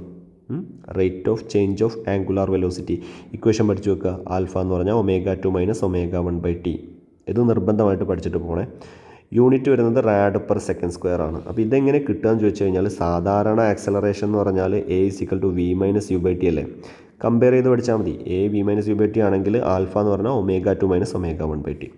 എയുടെ യൂണിറ്റ് എന്താണ്? m/s² ആണ്. അപ്പോൾ ആംഗുലാർ ആക്സലറേഷൻ്റെ യൂണിറ്റ് rad/s². അങ്ങനെ കമ്പയർ ചെയ്ത് പഠിക്കുക. ഇനി ഈ റിലേഷനും 3 മാർക്കിന് ചോദിച്ചേക്കാവുന്ന ഒരു ക്വസ്റ്റ്യനാണ്. അപ്പോൾ അതുകൊണ്ട് ഇത് നിർബന്ധമായിട്ടും പഠിച്ചു പോകണം സെക്കൻഡ് മൊഡ്യൂളിൽ നിന്ന്. ഇനി എ എന്ന് പറഞ്ഞാൽ ലീനിയർ ആക്സലറേഷനാണ്, ആൽഫ എന്ന് പറയുന്നത് ആംഗുലർ ആക്സലറേഷനാണ്. നമ്മൾ ഇതിൻ്റെ ഡെറിവേഷൻ തുടങ്ങുന്നത് എയിൽ നിന്നാണ്. എ എന്ന് പറഞ്ഞാൽ V minus U by T ആണ്. അപ്പോൾ വി എന്ന് പറഞ്ഞാൽ ആർ ഒമേഗയാണ് എന്ന് നമുക്കറിയാം. വെലോസിറ്റി എന്ന് പറഞ്ഞാൽ ആർ ഒമേഗയാണ്. അങ്ങനെയാണെങ്കിൽ ഫൈനൽ വെലോസിറ്റി എന്ന് പറഞ്ഞാൽ V is equal to R omega 2 എന്ന് വരും, U is equal to R omega 1 എന്നും വരും. അപ്പോൾ അത് രണ്ടും നമ്മളിവിടെ എഴുതി കൊടുത്താൽ R omega 2 minus R omega 1 divide by T എന്ന് വരും. R into omega 2 minus omega 1 by T. ഈ omega 2 minus omega 1 by T എന്ന് പറയുന്നത് ആൽഫയാണ്. അപ്പോൾ അതുകൊണ്ട് അതിന് പകരം ആൽഫ കൊടുക്കുക. A is equal to R alpha. Okay ആണോ? ഇനി അടുത്ത ക്വസ്റ്റ്യൻ നോക്കുക. അടുത്ത ക്വസ്റ്റ്യനിൽ write a note on moment of inertia and radius of gyration of a rotating rigid body എന്നാണ്. അപ്പോൾ ഇത് രണ്ടും നിങ്ങൾ സെക്കൻഡ് മൊഡ്യൂളിൽ നിന്ന് പഠിച്ച് പോവേണ്ട ടോപ്പിക്സാണ്. ഇമ്പോർട്ടൻ്റ് ആയിട്ട് പഠിച്ച് പോവേണ്ട ടോപ്പിക്സാണ്. സെക്കൻഡ് മൊഡ്യൂളിലെ എല്ലാ ടോപ്പിക്കും പഠിക്കാൻ വേണ്ടി പറയുന്നില്ല, ഇത് നിർബന്ധമായിട്ട് പഠിച്ച് പോകണം. ഇവിടെ മൊമെൻറ്റ് ഓഫ് ഇനർഷ്യ എന്താണെന്ന് ചോദിച്ചിട്ടുണ്ട്. റൊട്ടേഷണൽ ഇനർഷ്യ എന്ന് വിളിക്കുന്ന സാധനമാണ് മൊമെൻറ്റ് ഓഫ് ഇനർഷ്യ. നിങ്ങൾ ആദ്യം പഠിക്കേണ്ടത് സ്റ്റേറ്റ് ഓഫ് റൊട്ടേഷണൽ മോഷൻ എന്നാണ്. സ്റ്റേറ്റ് ഓഫ് റൊട്ടേഷണൽ മോഷൻ ആ ടേം പഠിച്ചു കഴിഞ്ഞാൽ അതിൻ്റെ കൂടെ changes in state of rotational motion എന്ന് കൂടെ പഠിക്കാം. അത് മൊത്തം പഠിച്ചു കഴിഞ്ഞാൽ വീണ്ടും അതിൻ്റെ കൂടെ ഒരു കാര്യം കൂടി കയറ്റുക. എന്താണത്? Resistance to changes in the state of rotational motion. അങ്ങനെ പഠിച്ചു വെക്കുക ഇതിനെ. ഇത് രണ്ട് കാര്യങ്ങളുമായിട്ടാണ് ഡിപ്പെൻഡ് ചെയ്തിരിക്കുക. ഒന്ന് ബോഡിയുടെ മാസ്, രണ്ട് ആ മാസ് എങ്ങനെയാണ് ആക്സിസിൻ്റെ ചുറ്റും ഡിസ്ട്രിബ്യൂട്ട് ചെയ്തിരിക്കുന്നത് എന്നുള്ള കാര്യം. അപ്പോൾ ഇത് കഴിഞ്ഞ് കഴിഞ്ഞാൽ നമുക്ക് അവിടെ ചെയ്യേണ്ട ഒരു കാര്യമുണ്ട്. ഒരു പാർട്ടിക്കിളിൻ്റെ മൊമെൻറ്റ് ഓഫ് ഇനർഷ്യ എഴുതി കൊടുക്കണം. പാർട്ടിക്കിളിൻ്റെ മൊമെൻറ്റ് ഓഫ് ഇനർഷ്യ കിട്ടാൻ വേണ്ടിയിട്ട് നിങ്ങൾ ഈ ഫിഗറാണ് പഠിക്കേണ്ടത്. ഈ ഫിഗറിൽ എന്താ കാണുന്നത് നോക്കുക. ഫിഗറിൽ എന്താ കാണുന്നത്? ഒരു പാർട്ടിക്കിൾ കാണിച്ചിട്ടുണ്ട്, പി എന്ന് പറയുന്ന പാർട്ടിക്കിൾ. ആ പാർട്ടിക്കിളിൻ്റെ മാസാണ് സ്മോൾ എം. ആക്സിസിൽ നിന്ന് അതിലേക്കുള്ള ഡിസ്റ്റൻസ് കാണിച്ചിട്ടുണ്ട് r. അപ്പം ഇനി നമുക്ക് ഇതിൻ്റെ ഇക്വേഷൻ എഴുതാം. ഇതിൻ്റെ ഇക്വേഷൻ എങ്ങനെയായിരിക്കും വരിക? Moment of inertia of A particle എന്ന് പറഞ്ഞാൽ എന്തായിരിക്കും? മൊമെൻറ്റ് ഓഫ് ഇനർഷ്യ പാർട്ടിക്കിൾ എന്ന് പറഞ്ഞാൽ I ഈക്വൽ ടു mr² എന്നാണ്. ഇനി ഇതിനെ ഇംഗ്ലീഷിലേക്ക് മാറ്റിക്കഴിഞ്ഞാൽ ഇതിൻ്റെ ഡെഫിനിഷനായി. എന്താണ് ഇതിൻ്റെ definition? Moment of inertia of A particle is the product of, ഇതൊരു പ്രൊഡക്റ്റ് അല്ലേ, അപ്പോൾ അതുകൊണ്ട് പ്രൊഡക്റ്റ് ഓഫ്, ഒരു പ്രൊഡക്റ്റാണ്. അപ്പോൾ അതുകൊണ്ട് product of mass and square of the distance from the axis എന്ന് പറയാം. Mass and the square of distance from the axis, അതിൻ്റെ രണ്ടിൻ്റെയും പ്രൊഡക്റ്റാണ് moment of inertia of A particle എന്ന് പറയുന്നത്. അതിൻ്റെ യൂണിറ്റ് കിട്ടൽ വളരെ എളുപ്പമാണ്. മാസിൻ്റെ യൂണിറ്റ് കിലോഗ്രാം ആണ്, ഡിസ്റ്റൻസിൻ്റെ യൂണിറ്റ് മീറ്റർ ആണ്. അപ്പോൾ അതിൻ്റെ സ്ക്വയർ എന്ന് പറയുമ്പോൾ മീറ്റർ സ്ക്വയർ. അപ്പോൾ കിലോഗ്രാം മീറ്റർ സ്ക്വയർ ആണ് മൊമെൻറ്റ് ഓഫ് ഇനർഷ്യയുടെ യൂണിറ്റ് വരുന്നത്. അടുത്തതായിട്ട് ക്വസ്റ്റ്യനിൽ ചോദിച്ചിട്ടുള്ളത് റേഡിയസ് ഓഫ് ഗൈറേഷൻ ആണ്. വളരെ എളുപ്പമാണ്, പഠിച്ചു വെക്കാൻ എളുപ്പമാണ്, അതുപോലെ തന്നെ വളരെ ഇമ്പോർട്ടൻ്റ് ആയിട്ടുള്ള ഒരു ടോപ്പിക്കുമാണ്. അതും നിങ്ങൾ പഠിക്കേണ്ട എങ്ങനെയാണെന്ന് ചോദിച്ചാൽ ഇതാ ഈ ഫിഗർ പഠിച്ചു വെക്കാം. ഫിഗർ നന്നായിട്ട് പഠിച്ചു വെക്കുക. ഫിഗറിൽ കാണുന്നത് എന്താ? ഫിഗറിൽ ഇതാ ഇവിടെ ഒരു ആക്സിസ് കാണുന്നുണ്ട്. ഇതാണ് ആക്സിസ്. ആ ആക്സിസിൽ നിന്ന് ഇവിടെ CM എന്ന് എഴുതിയിട്ടുള്ള സെൻറ്റർ ഓഫ് മാസ് ആണ്. ആ സെൻറ്റർ ഓഫ് മാസിലേക്ക് ഒരു ഡിസ്റ്റൻസ് കാണിച്ചിട്ടുണ്ട്, അതാണ് K. ആക്സിസിൽ നിന്ന് സെൻറ്റർ ഓഫ് മാസിലേക്കുള്ള ഡിസ്റ്റൻസ് ആണ് റേഡിയസ് ഓഫ് ഗൈറേഷൻ. വളരെ എളുപ്പമാണ്. അത് distance from the axis to the centre of mass എന്ന് പറഞ്ഞാൽ മതി. അത് ഒരു ഡിസ്റ്റൻസ് അല്ലേ, അപ്പോൾ അതുകൊണ്ട് അതിൻ്റെ യൂണിറ്റ് മീറ്ററാണ്. കൂടുതലൊന്നും ആലോചിക്കേണ്ട. ഇനി എന്തിനാണ് ഇത് നമ്മൾ പഠിച്ചത്, ഇതിൻ്റെ ഉപയോഗം എന്താണ് എന്നുള്ളത് ഇവിടെ കാണാം. എന്തിനാണ് നമ്മളിത് പഠിച്ചത്? നമുക്ക് മൊമെൻറ്റ് ഓഫ് ഇനർഷ്യനെ നമുക്ക് സിഗ്മ MI/RI² എന്ന് എഴുതാം. അതായത് ഓരോ പാർട്ടിക്കിളിൻ്റെയും മൊമെൻറ്റ് ഓഫ് ഇനർഷ്യ കണ്ടിട്ട് കൂട്ടിക്കഴിഞ്ഞാൽ നമുക്ക് ടോട്ടൽ ബോഡിയുടെ മൊമെൻറ്റ് ഓഫ് ഇനർഷ്യ കിട്ടും. ഇനി അതിന് പകരം നമുക്ക് എന്ത് ചെയ്യാം? Total mass into radius of ഗൈറേഷൻ്റെ സ്ക്വയർ ചെയ്താലും നമുക്ക് മൊമെൻറ്റ് ഓഫ് ഇനർഷ്യ ആയിരിക്കും കിട്ടുക. അതിനാണ് നമ്മൾ ഈ മൊമെൻറ്റ് ഓഫ് ഇനർഷ്യ പഠിച്ചത്. അപ്പോൾ അതുകൊണ്ട് നമുക്ക് I ഈക്വൽ ടു mk² എന്ന് എഴുതാം. അപ്പോൾ k² എന്ന് പറഞ്ഞാൽ എന്തായിരിക്കും? k² എന്ന് പറഞ്ഞാൽ ഐയുടെ അടുത്തേക്ക് നമ്മൾ എമ്മിനെ കൊണ്ടുപോവുക. I/m എന്ന് വരും. അപ്പോൾ k എന്താ വരിക? അപ്പോൾ k എന്ന് പറയുമ്പോൾ ഇതിൻ്റെ സ്ക്വയർ റൂട്ടാണ് വരിക. സ്ക്വയർ റൂട്ട് ഓഫ് I/m എന്ന് വരും. ഓക്കെ, ഇനി അടുത്ത question explain the resolution of a vector. 5ാമത്തെ ക്വസ്റ്റ്യൻ ആണ്. Resolution of a vector with a diagram. Discuss one real life example of resolution of a vector. അപ്പോൾ second മൊഡ്യൂളിൽ importance കൊടുത്ത് പഠിക്കാൻ പറഞ്ഞ ഭാഗങ്ങൾ നിങ്ങൾ ഇനി അടുത്തതായിട്ട് വരുന്ന വേറൊരു ക്വസ്റ്റ്യൻ ഉണ്ട്, അതും കൂടി നന്നായിട്ട് നോക്കുക. അപ്പോൾ ഈ ഒരു ക്വസ്റ്റ്യൻ ഞാൻ ജസ്റ്റ് സിമ്പിളായിട്ടൊന്ന് പറഞ്ഞു പോവാം. റെസൊല്യൂഷൻ എന്ന് പറഞ്ഞാൽ ഒരു സിംഗിൾ വെക്റ്ററിനെ നമ്മൾ സ്പ്ലിറ്റ് ചെയ്തിട്ട് 2 വെക്റ്റേഴ്സാക്കി മാറ്റുന്ന ഒരു ഏർപ്പാടാണ്. സിംഗിൾ വെക്റ്ററിന് റെസൊല്യൂഷൻ ഓഫ് എ വെക്റ്റർ എന്ന് പറഞ്ഞാൽ splitting of a single vector into 2 components in different directions. 2 different ഡയറക്ഷനിൽ 2 കമ്പോണൻസ് ആയിട്ട് നമ്മൾ അതിനെ സ്പ്ലിറ്റ് ചെയ്യുക. അതിന് പറയുന്ന പേരാണ് റെസൊല്യൂഷൻ ഓഫ് എ വെക്റ്റർ. ഇനി അതിൽ റെക്റ്റാങ്കുലർ റെസൊല്യൂഷൻ അല്ലെങ്കിൽ റെക്റ്റാങ്കുലർ കമ്പോണൻസ് എന്ന് പറഞ്ഞാൽ നമ്മളൊരു സിംഗിൾ വെക്റ്ററിനെ 2 മ്യൂച്വലി പെർപെൻഡിക്കുലർ ആയിട്ടുള്ള കമ്പോണൻസ് ആയിട്ട് സ്പ്ലിറ്റ് ചെയ്യാം. അതിനെയാണ് നമ്മൾ റെക്റ്റാങ്കുലർ കമ്പോണൻസ് എന്ന് വിളിക്കുക. അപ്പോൾ നമുക്ക് അത് ഇതാ ഇവിടെ കാണാൻ പറ്റും. അത് വരച്ച് കാണിച്ചിട്ടില്ല, ഞാൻ അതവിടെ വരച്ച് കാണിക്കാം. ഇവിടെ ശ്രദ്ധിക്കാം. ഇത് നമ്മളുടെ കയ്യിലുള്ള ഒരു വെക്ടറാണ് ഇവിടെ കാണിച്ചിട്ടുള്ളത്. ഇതാ ആർ എന്ന് പറയുന്ന ഒരു വെക്ടർ നമ്മുടെ കയ്യിലുണ്ടെന്ന് കരുതുക. ഈ ആർ എന്ന് പറയുന്ന വെക്ടറിനെ നമുക്ക് റെക്റ്റാങ്കുലർ കമ്പോണൻസ് ആക്കി മാറ്റണം എന്നുണ്ടെങ്കിൽ ഇതാ ഇതിനെ നമ്മൾ ഒറിജിനിൽ വെച്ചിട്ട് അവിടെ നിന്ന് 2 വെക്ടേഴ്സിനെ വരച്ചെടുക്കുക. എക്സ് ആക്സിസിൽ ഒരു വെക്ടറും വൈ ആക്സിസിൽ വേറൊരു വെക്ടറിനെ നമുക്ക് വരച്ചെടുക്കാം. ഇതാണ് എക്സ് ആക്സിസ്, ഇതാണ് വൈ ആക്സിസ്. അപ്പോൾ നമുക്ക് വൈ ആക്സിസിൽ എക്സ് ആക്സിസിൽ കിട്ടുന്ന വെക്ടറിനെ നമുക്ക് ആർ എക്സ് എന്ന് വിളിക്കാം. അതുപോലെ വൈ ആക്സിസിൽ കിട്ടുന്ന വെക്ടറിനെ നമുക്ക് ആർ വൈ എന്ന് വിളിക്കാം. ആറിൻ്റെയും എക്സിൻ്റെയും ഇടയിലുള്ള ആംഗിളാണ് തീറ്റ. ഇതാണ് അതിൻ്റെ ഫിഗർ. അപ്പോൾ ആർ എക്സ് ഉണ്ട്, ആർ വൈ ഉണ്ട്. ഇനി രണ്ടിൻ്റെ ഇക്വേഷനും കൂടി എഴുതി കഴിഞ്ഞാൽ ഈ ഫിഗർ കംപ്ലീറ്റ് ആയി. ആർ എക്സ് നിങ്ങൾ ഓർത്ത് വെക്കേണ്ട ഒരു കാര്യം എന്ന് വെച്ചാൽ എക്സ് ആണെങ്കിൽ കോസ് തീറ്റ എന്ന് ഓർത്ത് വെക്കുക. അപ്പോൾ ആർ എക്സ് ആകുമ്പോൾ ആർ കോസ് തീറ്റ, ഇക്വേഷനിൽ ആർ കോസ് തീറ്റ. അതായത് തീറ്റയുടെ അടുത്തുള്ള കമ്പോണൻ്റ് ആണെങ്കിൽ അവിടെ കോസ് തീറ്റൻ്റെ ടേമാണ് വരിക. തീറ്റൻ്റെ അടുത്തല്ലേ ആർ എക്സ്, അപ്പോൾ അതുകൊണ്ട് ആർ എക്സിൻ്റെ ഇക്വേഷനിൽ കോസ് തീറ്റ വരും. R X is equal to R cos theta, അങ്ങനെ പഠിക്കുക. ഇനി എന്താ ഉള്ളത്? ആർ വൈ ആണ്. അപ്പോൾ ആർ വൈ എന്ന് പറയുമ്പോൾ നേരെ ഓപ്പോസിറ്റ് ആർ സൈൻ തീറ്റ. ഒന്ന് കോസ് ആണെങ്കിൽ മറ്റേത് സൈന്. അപ്പോൾ ആർ എക്സും ആർ വൈയും എന്താണെന്നുള്ളത് കൂടി എഴുതി വെച്ചാൽ ഈ ഒരു ഫിഗറായി. ഫിഗറിന് മാർക്കുണ്ട്, അപ്പോൾ അത് വിട്ടുപോകരുത്. ഇനി ഒരു എക്സാമ്പിൾ വെച്ചിട്ട് എഴുതാനാണ് പറഞ്ഞത്. എക്സാമ്പിൾ ഏറ്റവും എളുപ്പമുള്ള എക്സാമ്പിൾ പുള്ളിങ് എ കാർട്ട്. ഒരു ചക്രമുള്ള വണ്ടിയെ വലിച്ചു കൊണ്ടുപോവുക. ഒരു ചക്രമുള്ള വണ്ടീനെ വലിച്ചു കൊണ്ടുപോകുന്ന കേസിൽ നിങ്ങൾ നോക്കുക എങ്ങനെയാണ് force directed at an angle with ഹൊറിസോണ്ടലിലേക്ക് ഒരു ആംഗിളാണ് ഫോഴ്സിന് നമ്മൾ കൊടുത്തിട്ടുള്ളത്. ഇവിടെ ഈ ഫിഗറിൽ നോക്കിയാൽ കാണാൻ പറ്റും നിങ്ങൾക്ക്. Horizontal component is responsible for the motion എന്നാണ്. അപ്പോൾ ആ ഫോഴ്സിനെ നമ്മൾ സ്പ്ലിറ്റ് ചെയ്ത് കഴിഞ്ഞാൽ നമുക്ക് 2 കമ്പോണൻറ്റ് കിട്ടും. എഫ് കോസ് തീറ്റയും കിട്ടും, എഫ് സൈൻ തീറ്റയും കിട്ടും. എഫ് കോസ് തീറ്റ എങ്ങോട്ടാണ് ആ കാർട്ട് പോണത്, ആ ഡയറക്ഷനിലാണ് എഫ് കോസ് തീറ്റ കിടക്കുന്നത്. അപ്പോൾ എഫ് കോസ് തീറ്റ എന്ന് പറയുന്ന ആളാണ് മോഷന് സഹായിക്കുന്ന ഒരു കമ്പോണൻറ്റ്, ഒരു കഷ്ണം. അതാണ് നമ്മൾ മനസ്സിലാക്കേണ്ടത്. ഇനി സെക്കൻഡ് മൊഡ്യൂളിൽ വളരെ ഇമ്പോർട്ടൻ്റ് ആയിട്ടുള്ളൊരു ഭാഗം വരുന്നുണ്ട്. അതാണ് explain why the outer edge of the road is raised above the inner edge of the road at curves. Derive the expression for angle of banking. അപ്പോൾ സെക്കൻഡ് മൊഡ്യൂളിൽ നിങ്ങൾ പഠിച്ചു പോകേണ്ടതായിട്ടുള്ള വളരെ ഇമ്പോർട്ടൻ്റ് ആയിട്ടുള്ള ഒരു ഭാഗമാണ് ബാങ്കിങ് ഓഫ് റോഡ്. അപ്പോൾ എന്താണ് ബാങ്കിങ് ഓഫ് റോഡ് എന്നുള്ളത് പറയാം. The outer edge of the road is raised a little above the inner edge. Outer എഡ്ജിനെ നമ്മൾ ഇന്നർ എഡ്ജിനേക്കാൾ പൊക്കി വെക്കുന്നതിനെയാണ് നമ്മൾ ബാങ്കിങ് എന്ന് പറയുക. ബാങ്ക് ചെയ്ത് കഴിഞ്ഞാൽ എന്താണ്, അവിടെ ഒരു ഫിഗർ ഉണ്ട്. ആ ഫിഗർ വളരെ ഇമ്പോർട്ടൻ്റ് ആണ്. ആ ഫിഗർ നിങ്ങൾ പഠിച്ചേ പറ്റുള്ളൂ. ഇവിടെ ശ്രദ്ധിക്കുക, ഞാൻ ആ ഫിഗർ ഇവിടെ വരച്ച് കാണിക്കാം. ദ ബാങ്ക് ചെയ്ത് കഴിഞ്ഞാൽ ഇതാ ഇങ്ങനെയാണ് വരിക. ബാങ്ക് ചെയ്ത് കഴിഞ്ഞാൽ ഇവിടെ ദാ ഇങ്ങനെ ഒരു ആംഗിൾ ഉണ്ടാവും, തീറ്റ എന്ന് പറയുന്ന ആംഗിൾ ഉണ്ടാവും. ബാങ്ക് ചെയ്ത റോഡിൽ നമ്മുടെ വണ്ടി ഇങ്ങനെ ആയിരിക്കും നിൽക്കുക. അപ്പോൾ വണ്ടിയുടെ വെയിറ്റ് നേരെ താഴേക്കാണ് വരിക. ഞാൻ വേറെ കളർ ഉപയോഗിച്ചിട്ട് വരയ്ക്കാം. വണ്ടിയുടെ വെയിറ്റ് നേരെ താഴേക്കാണ് വരിക. വെയിറ്റ് എന്ന് പറയുന്നത് mg ആണ്. അപ്പോൾ ഈ ഫിഗർ കിട്ടിക്കഴിഞ്ഞാൽ തന്നെ ബാക്കിയുള്ളതൊക്കെ കിട്ടും. ഇനി നോർമൽ റിയാക്ഷൻ എന്ന് പറയുന്നത് എപ്പോഴും സർഫസിന് പെർപെൻഡിക്കുലർ ആണ്. അപ്പോൾ അതുകൊണ്ട് സർഫസ് ചെരിഞ്ഞാണ് നിൽക്കുന്നത്. അതുകൊണ്ട് നോർമൽ റിയാക്ഷനും ചെരിഞ്ഞിട്ടായിരിക്കും നിൽക്കുക. ഇനി ഇവിടെ നമ്മൾ mgയുടെ ലൈനിനെ നീട്ടി വരച്ചാൽ ഇങ്ങനെ ഉണ്ടാവും. ഇനി ഇവിടെ ഹൊറിസോണ്ടലിനെ നീട്ടി വരച്ച് കഴിഞ്ഞാൽ ഇതാ ഇങ്ങനെ ഉണ്ടാവും, ഇങ്ങനെ ഉണ്ടാവും. ഇനി ഇവിടെയാണ് നമുക്ക് തീറ്റ കിട്ടുന്നത്. അതെന്തുകൊണ്ടാണെന്നുള്ളത് ഞാനിപ്പോൾ പറയുന്നില്ല. ഇവിടെയാണ് നമുക്ക് തീറ്റ കിട്ടുന്നത്. ഇവിടെ നമ്മൾ 2 കഷ്ണങ്ങളായിട്ട് മുറിച്ച് കഴിഞ്ഞാൽ നമുക്കിവിടെ 2 വെക്ടേഴ്സ് കിട്ടുന്നതാണ്. ഇവിടെ തീറ്റയുടെ അടുത്തുള്ള ആളാരായിരിക്കും? അത് എൻ കോസ് തീറ്റ ആയിരിക്കും. തീറ്റയുടെ അടുത്ത് എൻ കോസ് തീറ്റ. തീറ്റയിൽ നിന്ന് അകലെ ആരായിരിക്കും? അത് എൻ സൈൻ തീറ്റ ആയിരിക്കും. ഇതാണ് ഫിഗർ. അപ്പോൾ ഈ ഫിഗർ കംപ്ലീറ്റ് ആയിട്ട് വരച്ച് പഠിക്കണം. ഈ ഫിഗർ കംപ്ലീറ്റ് ആയിട്ട് കിട്ടിക്കഴിഞ്ഞാലേ നമുക്ക് ഇതിൻ്റെ ബാക്കി എഴുതാൻ പറ്റുള്ളൂ.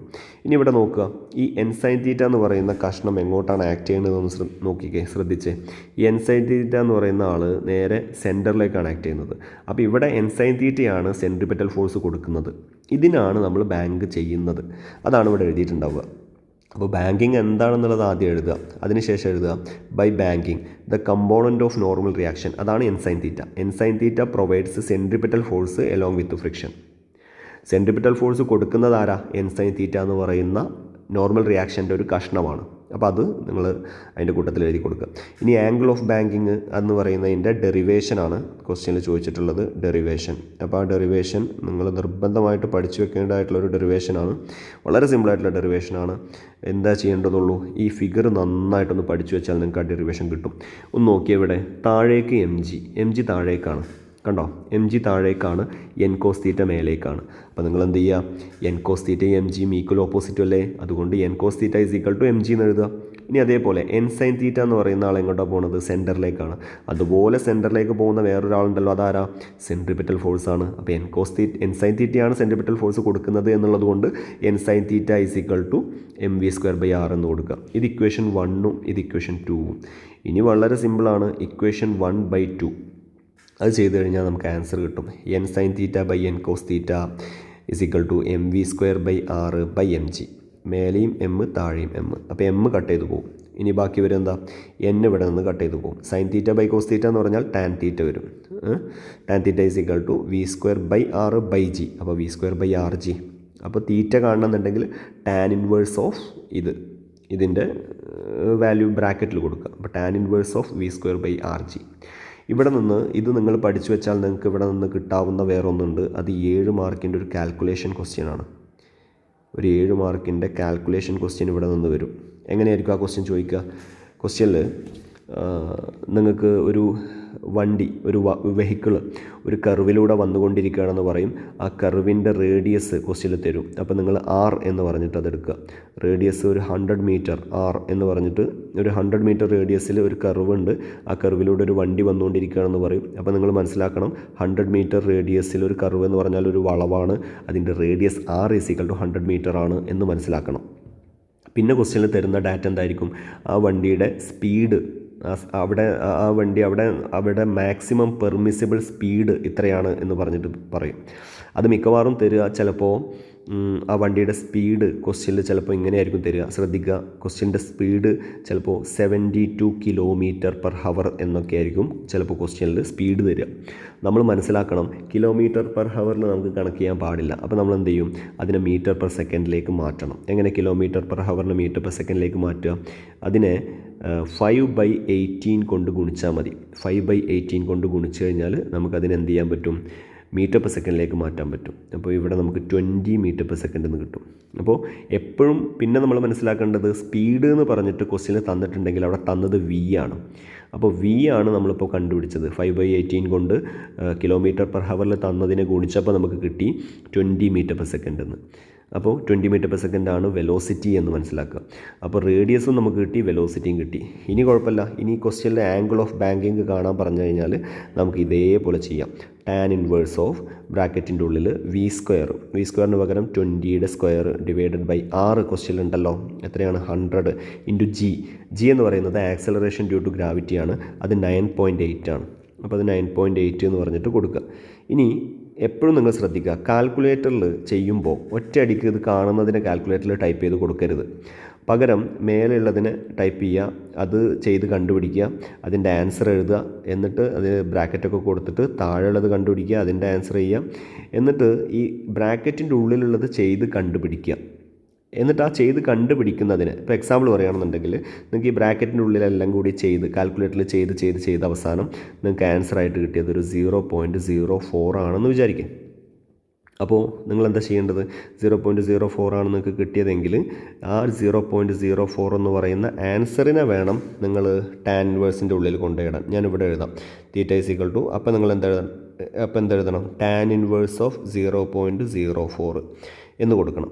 അങ്ങനെ ചെയ്ത് കണ്ടുപിടിക്കുക. കാൽക്കുലേറ്ററിൽ ടാൻ ഇൻവേഴ്സ് കൊടുക്കുക. അപ്പോൾ തീറ്റയ്ക്ക് നിങ്ങൾക്കൊരു ആംഗിൾ കിട്ടും, ഒരു വാല്യൂ കിട്ടും. അതാണ് നിങ്ങളുടെ ആൻസർ.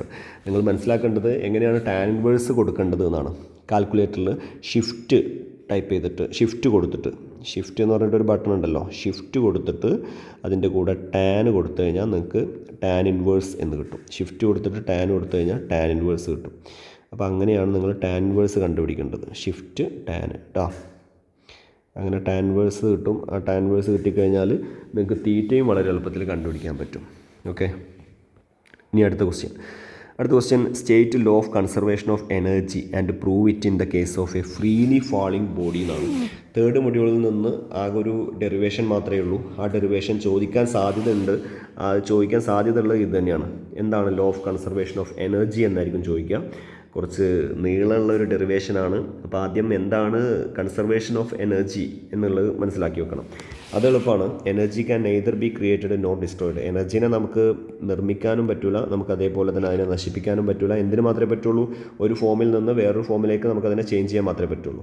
ഇനി ഈ ഫിഗർ പഠിച്ചു വെച്ചാൽ നമുക്ക് ഈ പ്രൂഫ് ചെയ്യാൻ പറ്റും. ഈ പ്രൂഫ് കുറച്ച് നീളമുള്ള കുറച്ച് വലിയ പ്രൂഫാണ്. ഇത് ചെയ്ത് പഠിച്ചാൽ മാത്രമേ നമുക്ക് ചെയ്യാൻ കഴിയുള്ളൂ. ഈ ഫിഗർ നന്നായിട്ട് പഠിച്ചു വെക്കുക. എ എന്ന് പറയുന്ന പോയിന്റിൽ ഒരു ഒബ്ജക്റ്റ് നിൽക്കുകയാണ്. ടോപ്പിൽ മാസ് എം ആണ് അതിൻ്റെ. എച്ച് എന്ന് പറയുന്ന ഒരു ഹൈറ്റിലാണ് അത് നിൽക്കുന്നത്. ബി എന്ന് പറയുന്ന പോയിന്റിൽ അത് വീഴുന്ന സമയത്ത് അതിൻ്റെ ഒരു പോയിന്റ് നമ്മളെടുത്തതാണ്. ഏറ്റവും താഴെ അത് എത്തി നിൽക്കുന്നത് സിയിലാണ്. അപ്പോൾ നമുക്ക് എയിൽ വെച്ചിട്ട് എന്ത് ചെയ്യാം?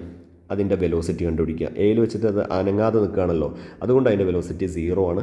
എയിൽ വെച്ചിട്ട് കൈനറ്റിക് എനർജി കണ്ടുപിടിക്കുക, അത് 0 ആണ് കിട്ടുക. എയിൽ വെച്ചിട്ട് പൊട്ടൻഷ്യൽ എനർജി കണ്ടുപിടിക്കുക, mgh ആണ്. അതെങ്ങനെ കിട്ടിയത്? പൊട്ടൻഷ്യൽ എനർജിൻ്റെ ഇക്വേഷൻ mgh ആണ്. അപ്പോൾ അതുകൊണ്ട് mass into G into H, അപ്പോൾ അത് കിട്ടും. ടോട്ടൽ എനർജി കിട്ടണമെന്നുണ്ടെങ്കിൽ EA എന്ന് കൊടുക്കുക, രണ്ടും കൂടി കൂട്ടുക. കൈനറ്റിക് എനർജി KA + UA കൊടുക്കുക. അപ്പോൾ ഒന്ന് 0 ആണല്ലോ, KA 0 ആണല്ലോ. അപ്പോൾ അത് രണ്ടും കൂടി കൂട്ടുമ്പോൾ നമുക്ക് EA എന്ന് പറയുന്നത് mgh ആയിട്ട് കിട്ടും. എ എന്ന് പറയുന്ന പോയിന്റിൽ വെച്ചിട്ട് ഇത് കണ്ടുപിടിക്കാൻ വളരെ എളുപ്പമാണ്. ഇനി അടുത്തതാണ് ബി എന്ന് പറയുന്ന പോയിന്റിൽ. അവിടെയാണ് കുറച്ചൊരു കാര്യം നമ്മൾ ചെയ്യേണ്ടതായിട്ട് വരിക. ബിയിൽ വെച്ച് നമ്മളിത് കണ്ടുപിടിക്കേണ്ടി വരുന്ന സമയത്തെ വെലോസിറ്റി നമ്മളെ കയ്യിലില്ലല്ലോ. അപ്പോൾ വെലോസിറ്റി നമ്മളുടെ കയ്യിലില്ലാത്തത് കൊണ്ട് നമ്മളത് കണ്ടുപിടിക്കണം. v² = u² + 2as എന്ന് പറയുന്ന ഇക്വേഷൻ വെച്ചിട്ട് കണ്ടുപിടിക്കണം. v എന്ന് പറയുന്നത് VB ആണ്, u എന്ന് പറയുന്നത് VA ആണ്, അതായത് ഇനീഷ്യൽ വെലോസിറ്റി. A G ആണ്, S എന്ന് പറയുന്നത് X ആണ്. അത് ആ ഫിഗർ നോക്കിയാൽ നമുക്ക് കാണാൻ പറ്റുക.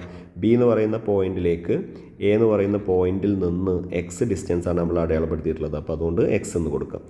അപ്പോൾ VB² എന്ന് പറഞ്ഞാൽ 2gx കിട്ടും, അതവിടെ വെക്കുക.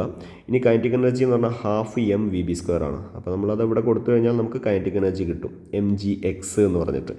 ഇനി പൊട്ടൻഷ്യൽ എനർജി വേണം. പൊട്ടൻഷ്യൽ എനർജി എന്ന് പറയുമ്പോൾ നമ്മൾ മനസ്സിലാക്കേണ്ടത് ബി എന്ന് പറയുന്ന പോയിന്റ് സിയിൽ നിന്ന് ബിയിലേക്കുള്ള ഹൈറ്റാണ്. പൊട്ടൻഷ്യൽ എനർജി എപ്പോഴും നമ്മൾ ഹൈറ്റ് എപ്പോഴും നമ്മൾ താഴെ നിന്ന് മേലേക്ക് അളക്കണം. അപ്പോൾ താഴെ നിന്ന് മേലേക്ക് അളക്കുമ്പോൾ മൊത്തം h ആണുള്ളത് അല്ലേ. അപ്പോൾ സിയിൽ നിന്ന് ബിയിലേക്കുള്ള ഹൈറ്റ് എന്ന് പറയുന്നത് h - x ആയിരിക്കും. അതാണ് നമ്മൾ എഴുതേണ്ടത്. അപ്പോൾ ഹൈറ്റ് എന്ന് പറയുന്നത് h - x ആയിട്ടാണ് കൊടുക്കേണ്ടത്. അവിടെ കണ്ടോ, ഹൈറ്റ് എന്ന് പറയുന്നത് h - x. അപ്പോൾ mg h - x അത് ഉള്ളിലേക്ക് ഗുണിച്ചു കഴിഞ്ഞാൽ mgh - mgx എന്ന് കിട്ടും. ഇവിടെ നോക്കുക, ടോട്ടൽ എനർജി എന്ന് പറയുമ്പോൾ രണ്ടും കൂടി കൂട്ടുകയാണ്. അപ്പോൾ രണ്ടും കൂടി കൂട്ടുമ്പോൾ നമുക്ക് കിട്ടിയ രണ്ടെണ്ണം തമ്മിൽ കൂട്ടി വെക്കുക. അതിൽ നിന്ന് mgxഉം -mgxഉം കട്ട് ചെയ്ത് പോകും. പിന്നെ ആരാ ബാക്കി ഉണ്ടാവുക? ഈ mgh മാത്രമാണ് ബാക്കി ഉണ്ടാവുക. അങ്ങനെ നമുക്ക് EB കിട്ടും. EB കിട്ടിക്കഴിഞ്ഞാൽ അതേപോലെ നമ്മൾ സിയിലുള്ള ഈ കൈനറ്റിക് എനർജിയും പൊട്ടൻഷ്യൽ എനർജിയും കണ്ടുപിടിക്കാം. അതും ഇതേപോലെ തന്നെയാണ്. ഇതേ ഇക്വേഷൻ v² = u² + 2as വെച്ചിട്ടാണ് നമ്മൾ ചെയ്യേണ്ടത്. ഇനി ഇതേപോലെ തന്നെ VC² നമ്മൾ കണ്ടുപിടിക്കുമ്പോൾ നമുക്ക് 2gh എന്ന് കിട്ടും. VC² ചെയ്യുമ്പോൾ നമുക്ക് 2gh എന്ന് കിട്ടും. അതിൽ VC² പകരം 2gh കൊടുക്കുക. അപ്പോൾ മേലത്തെ 2ഉം താഴത്തെ 2ഉം കട്ട് ചെയ്ത് പോകും. അപ്പോൾ KC കൈനറ്റിക് എനർജി നമുക്ക് mgh എന്നാണ് കിട്ടുക. കാരണം ഇവിടെ A എന്ന് പറയുന്ന പോയിന്റിൽ നിന്ന് C എന്ന് പറയുന്ന പോയിന്റിലേക്ക് ആ ഒബ്ജക്റ്റ് ട്രാവൽ ചെയ്ത ഡിസ്റ്റൻസ് ആണല്ലോ. അപ്പോൾ ട്രാവൽ ചെയ്ത ഡിസ്റ്റൻസ് എന്ന് പറഞ്ഞാൽ ഇത് മൊത്തം h ആണ്. സിയിൽ നിന്ന് എയിലേക്ക് h ആണുള്ളത്. അപ്പോൾ എയിൽ നിന്ന് സിയിലേക്കും h ആണുള്ളത്. അപ്പോൾ ട്രാവൽ ചെയ്ത ഡിസ്റ്റൻസ് എന്ന് പറയുന്നത് h ആണ് കൊടുക്കേണ്ടത്. അതുകൊണ്ടാണ് ഇവിടെ 2gh എന്ന് വന്നിട്ടുള്ളത്. അപ്പോൾ പൊട്ടൻഷ്യൽ എനർജി അറ്റ് സിയിലുള്ള പൊട്ടൻഷ്യൽ എനർജി 0 ആണ്. കാര്യം എന്താണെന്ന് വെച്ചാൽ നമുക്ക് അവിടെ ഹൈറ്റ് പറയാൻ പറ്റില്ല. അവിടെ ഹൈറ്റ് പറയാൻ പറ്റാത്തതുകൊണ്ട് അത് 0 ആയിട്ട് എടുക്കാം. ഓക്കെ, അപ്പോൾ KC + UC, അപ്പോൾ mgh + 0 എന്ന് പറഞ്ഞാൽ വീണ്ടും mgh. അപ്പോൾ നമുക്ക് അവസാനം കിട്ടുന്നത് എന്താണ്? എവിടെ നമ്മൾ എങ്ങനെ ടോട്ടൽ എനർജി കണ്ടു നോക്കിയാലും നമുക്ക് ഒരേ വാല്യൂ ആണ് കിട്ടുന്നത്. അപ്പോൾ അതുകൊണ്ട് total energy of a freely falling body remains a constant എന്ന് പറയാം. ഓക്കെ, ഇനി അടുത്ത ക്വസ്റ്റ്യൻ. എട്ടാമത്തെ question. Write a note on heat transfer by convection and radiation. Third മൊഡ്യൂളിലെ എല്ലാ പോയിൻറ്റ്സും ഒരുപോലെ പഠിച്ചു പോകാൻ വേണ്ടിയിട്ട് പറഞ്ഞിട്ടുണ്ട്. അതിൽ നമുക്ക് കൺവെക്ഷനും റേഡിയേഷനും, കണ്ടക്ഷൻ, കൺവെക്ഷൻ, റേഡിയേഷൻ 3 മോഡുകളാണ് ഹീറ്റ് ട്രാൻസ്ഫറിന് നമുക്കുള്ളത്. ഒന്നാമത്തത് ഏതാണ്? കണ്ടക്ഷൻ. രണ്ടാമത്തത് കൺവെക്ഷൻ, പിന്നെ റേഡിയേഷൻ. കണ്ടക്ഷൻ എന്ന് പറഞ്ഞാൽ എന്താണെന്നുള്ളത് ഞാൻ പറഞ്ഞുതരാം. കണ്ടക്ഷൻ എന്ന് പറഞ്ഞാൽ സോളിഡ്സിലാണ് പ്രധാനമായിട്ട് സംഭവിക്കുക. സോളിഡിൽ ഒരു എക്സാമ്പിൾ പറയുകയാണെന്നുണ്ടെങ്കിൽ മെറ്റൽസിലൊക്കെയാണ് ഈ കണ്ടക്ഷൻ എന്ന് പറയുന്നത് സംഭവിക്കുന്നത്. കണ്ടക്ഷൻ എന്ന് പറയുമ്പോൾ അവിടെ മോളിക്യൂൾസ് മൂവ് ചെയ്യുന്നില്ല, പകരം ഹീറ്റ് മാത്രം ട്രാൻസ്ഫർ ചെയ്യപ്പെടുക. അതാണ് കണ്ടക്ഷൻ. ഇനി കൺവെക്ഷനാണ്.